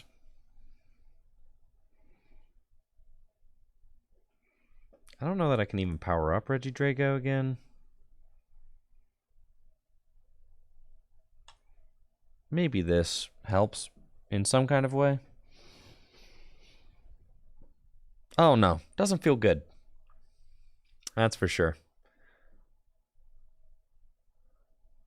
I like the idea of Noivern with the Salamence, though. That's creative. Because you could do 20 to everything, and then Salamence can punish. They can get whatever supporter they want. You know, maybe Raihan could be good. If they don't have the energy, if they don't have like Double Dragon or something in their hand, then they won't be able to, you know, just easily gust and knock out my Dragonite. So at least I have that going for me. And by benching the Gibble, I do, you know, they can always Intimidating Roar and then push. So the Gibble gives me someone to push up if I want to just sack somebody easy, but I could just put up the Dragonite and be like, you can't knock it out. So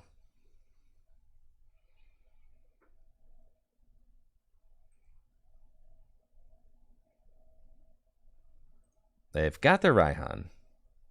It's like the Dragon deck always gets to a point where it's like you have to Raihan. Probably a couple turns in a row. Using Raihan multiple times is broken. You'll love to do it. So they're going to push first, right?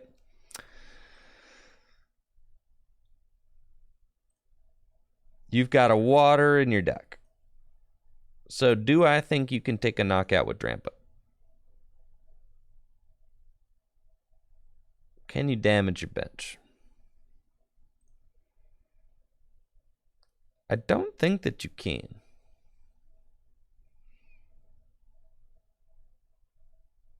All right, so what if I send up... Because if I send up Gibble, and I know you've got Raihan, and I know it's going to be Drampa,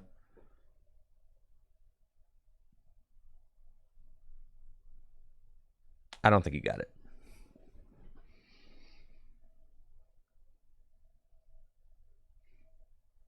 I don't think so.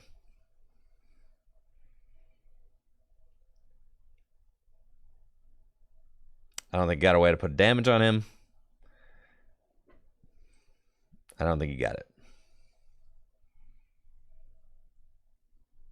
I think you Raihan, you have to Raihan to attack this turn.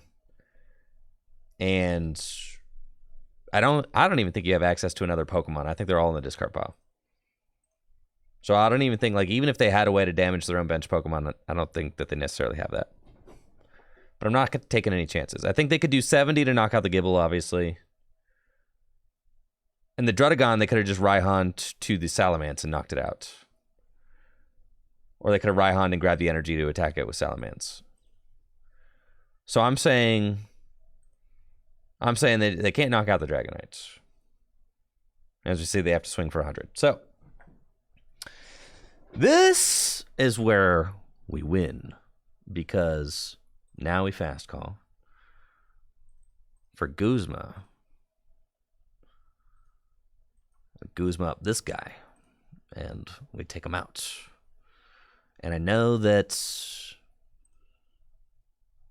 the Pot's helmets probably doesn't matter anywhere. Could be 120 if you play a muscle band. So we're going to say Pot helmet like could matter on the Gibble theoretically at some point, but we're just going to hold it and Berserk for knockout. And off of that, we want Hex Maniac. And then we've got teammates, and now we're ahead. This thing does have 170 hit points, which is a little bit outside of my range. But we'll see what we can do.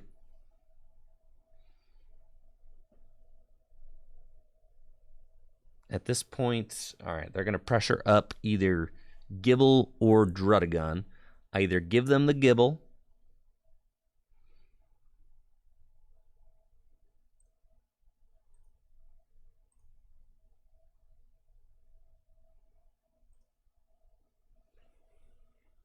or I give them the Drudagon.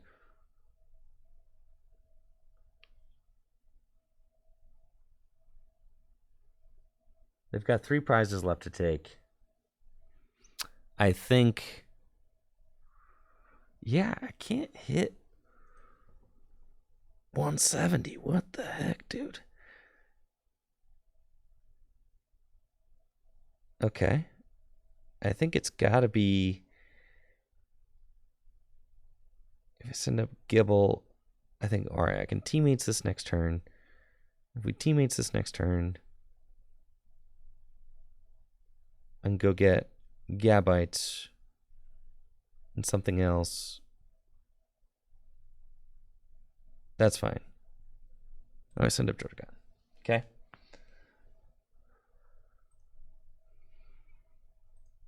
I don't think that I can boss game because I've got Guzman and Verseeker in the discard boss. So I only got 1 more Gust left. So they're kind of... Okay, that was like a really good play there. So this is really interesting. Yeah, they got the Hex, they knock out. Okay. So now they've got 2 prizes left. Wow. Ah, that Hex is crazy. Okay.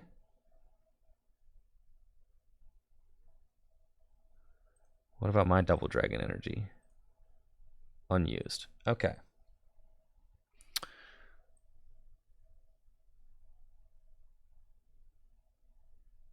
We'll send up Drampa. Top deck Water. It's pretty good. 2 prizes left. We have to teammates.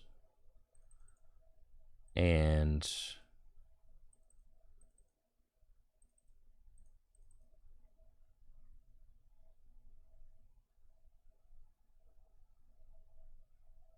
I have to take Rescue Stretcher. Oh, this is so bad. I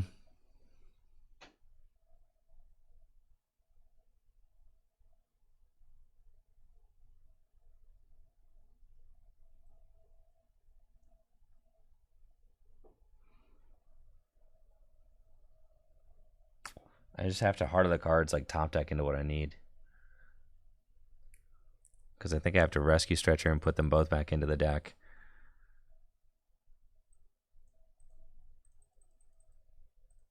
I don't think that there's anything. If I Rescue Stretcher for... I should have kept the... I should have kept the Drudagon.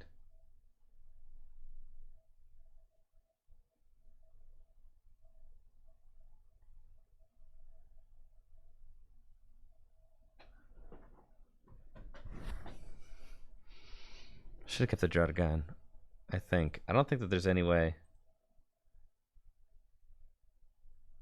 Yeah, I thought about just using Hex. What if I don't attack? Well, then they push. And they take a knockout.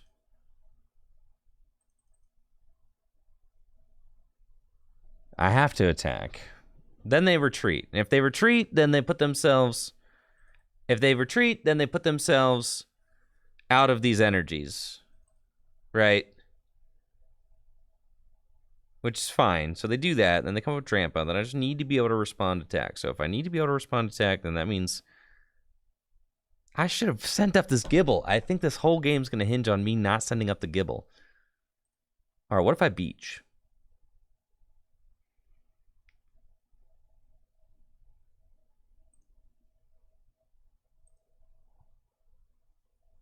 What if I go Rescue Stretcher?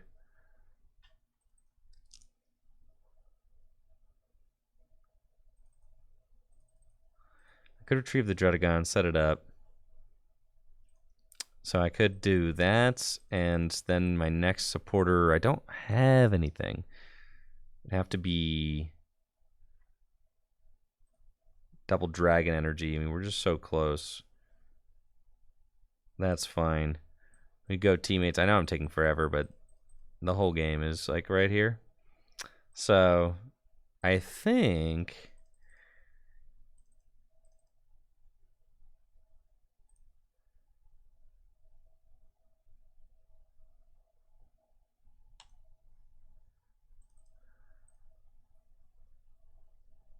No, you didn't disconnect. I'm just taking forever.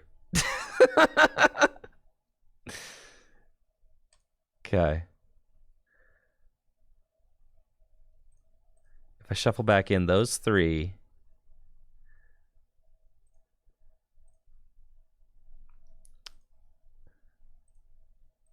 All right, what if I just Heart of the Cards it? This can't be correct, but what if it is? All right, what if I Rescue Stretcher, double heads, Timer Ball?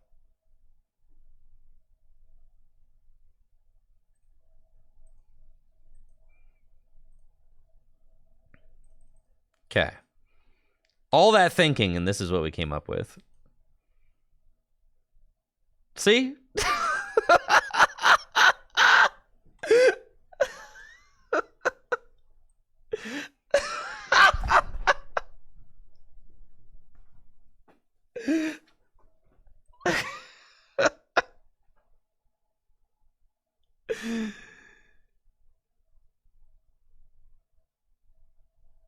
Okay, we'll do that. And all right, so now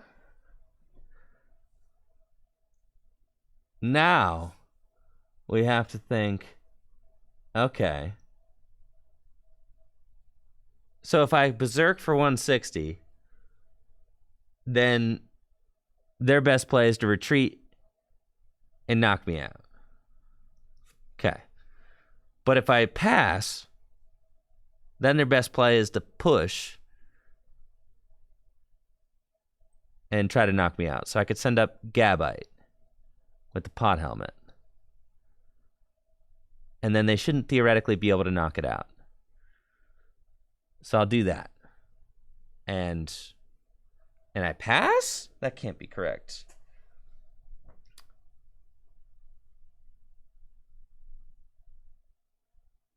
I pass. All right. That's what I'm doing. There's no way. All right, that's it. That's our 4D chess. Figured it out.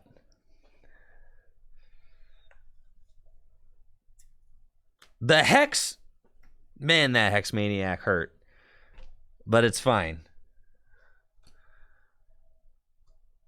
I'll have to chip something, but I think it's about timing.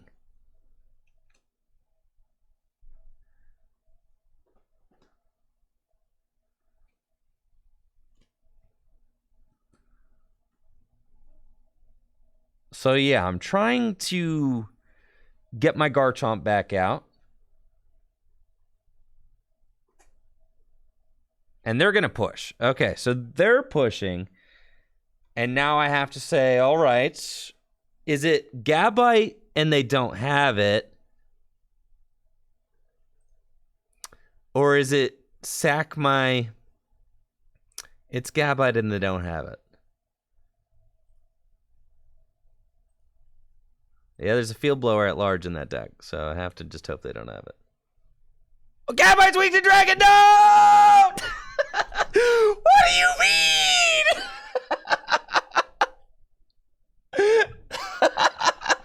Oh, that thinking. No! What do you mean he's weak to dragon?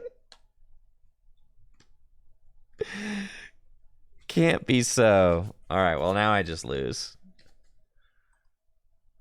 Oh, he's gusting the draw. Okay. Heck of a wind-up on that throw. That's for sure.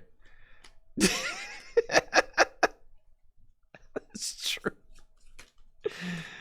Oh, there was a heck of a wind-up on that throw. All right, now I just need to top deck an energy for Garchomp to use.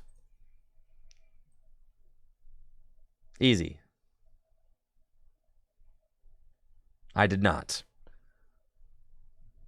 Sad. Well, what I can do is this. I can Dragon Call.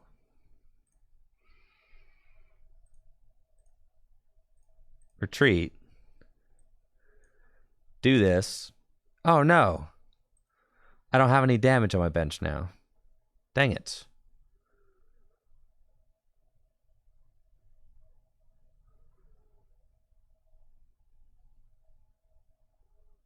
Huh. Yes, I am losing. This game is slipping away.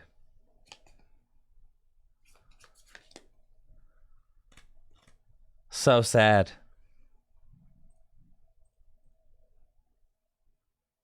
This has been a great game regardless. It was a lot of fun.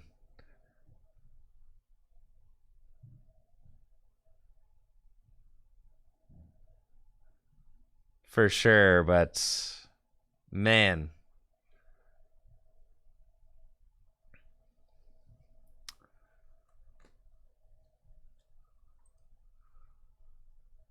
What a tough one. I need to get out of the active. I got the double dragon energy in the discard pile. This game's been a lot of fun. It has been grindy for sure. I got fire energy. What supporter do they have? If any. I can't believe how ridiculous this game is. I've got my double dragon energy in my deck. I got Lost City. Can they draw any cards with Dragon's Horde?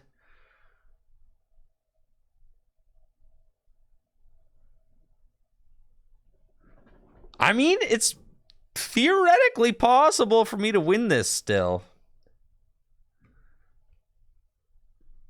It is.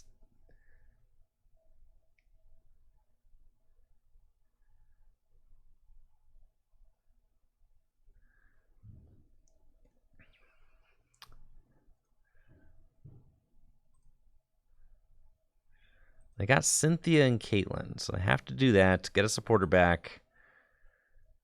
Probably Guzma. Yup.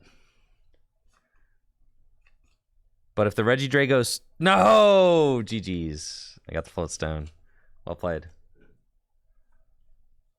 That'll do it. Drampa. Coming in for 160. GG's, Wheat. GG's. I know. Wheat is a master of dragons. What can I say? Truly humbled. That was fun, though. And Wheat has got a very cool dragon deck for sure. So, yeah, that was a great one. That was really good. Wow, a lot of back and forth there. Definitely. But that's what makes the format so fun to play. It's just like there's so much going on. So many different moments where you're like, you know, this could win me the game, this could lose me the game. Lots of cool stuff going on. So thank you guys for the stream. I'm going to get out of here. And I'll be back tomorrow with some more stream action. All right. It's fun playing Gym Leader Challenge today. Thank you guys for the stream. I'm out. See you later.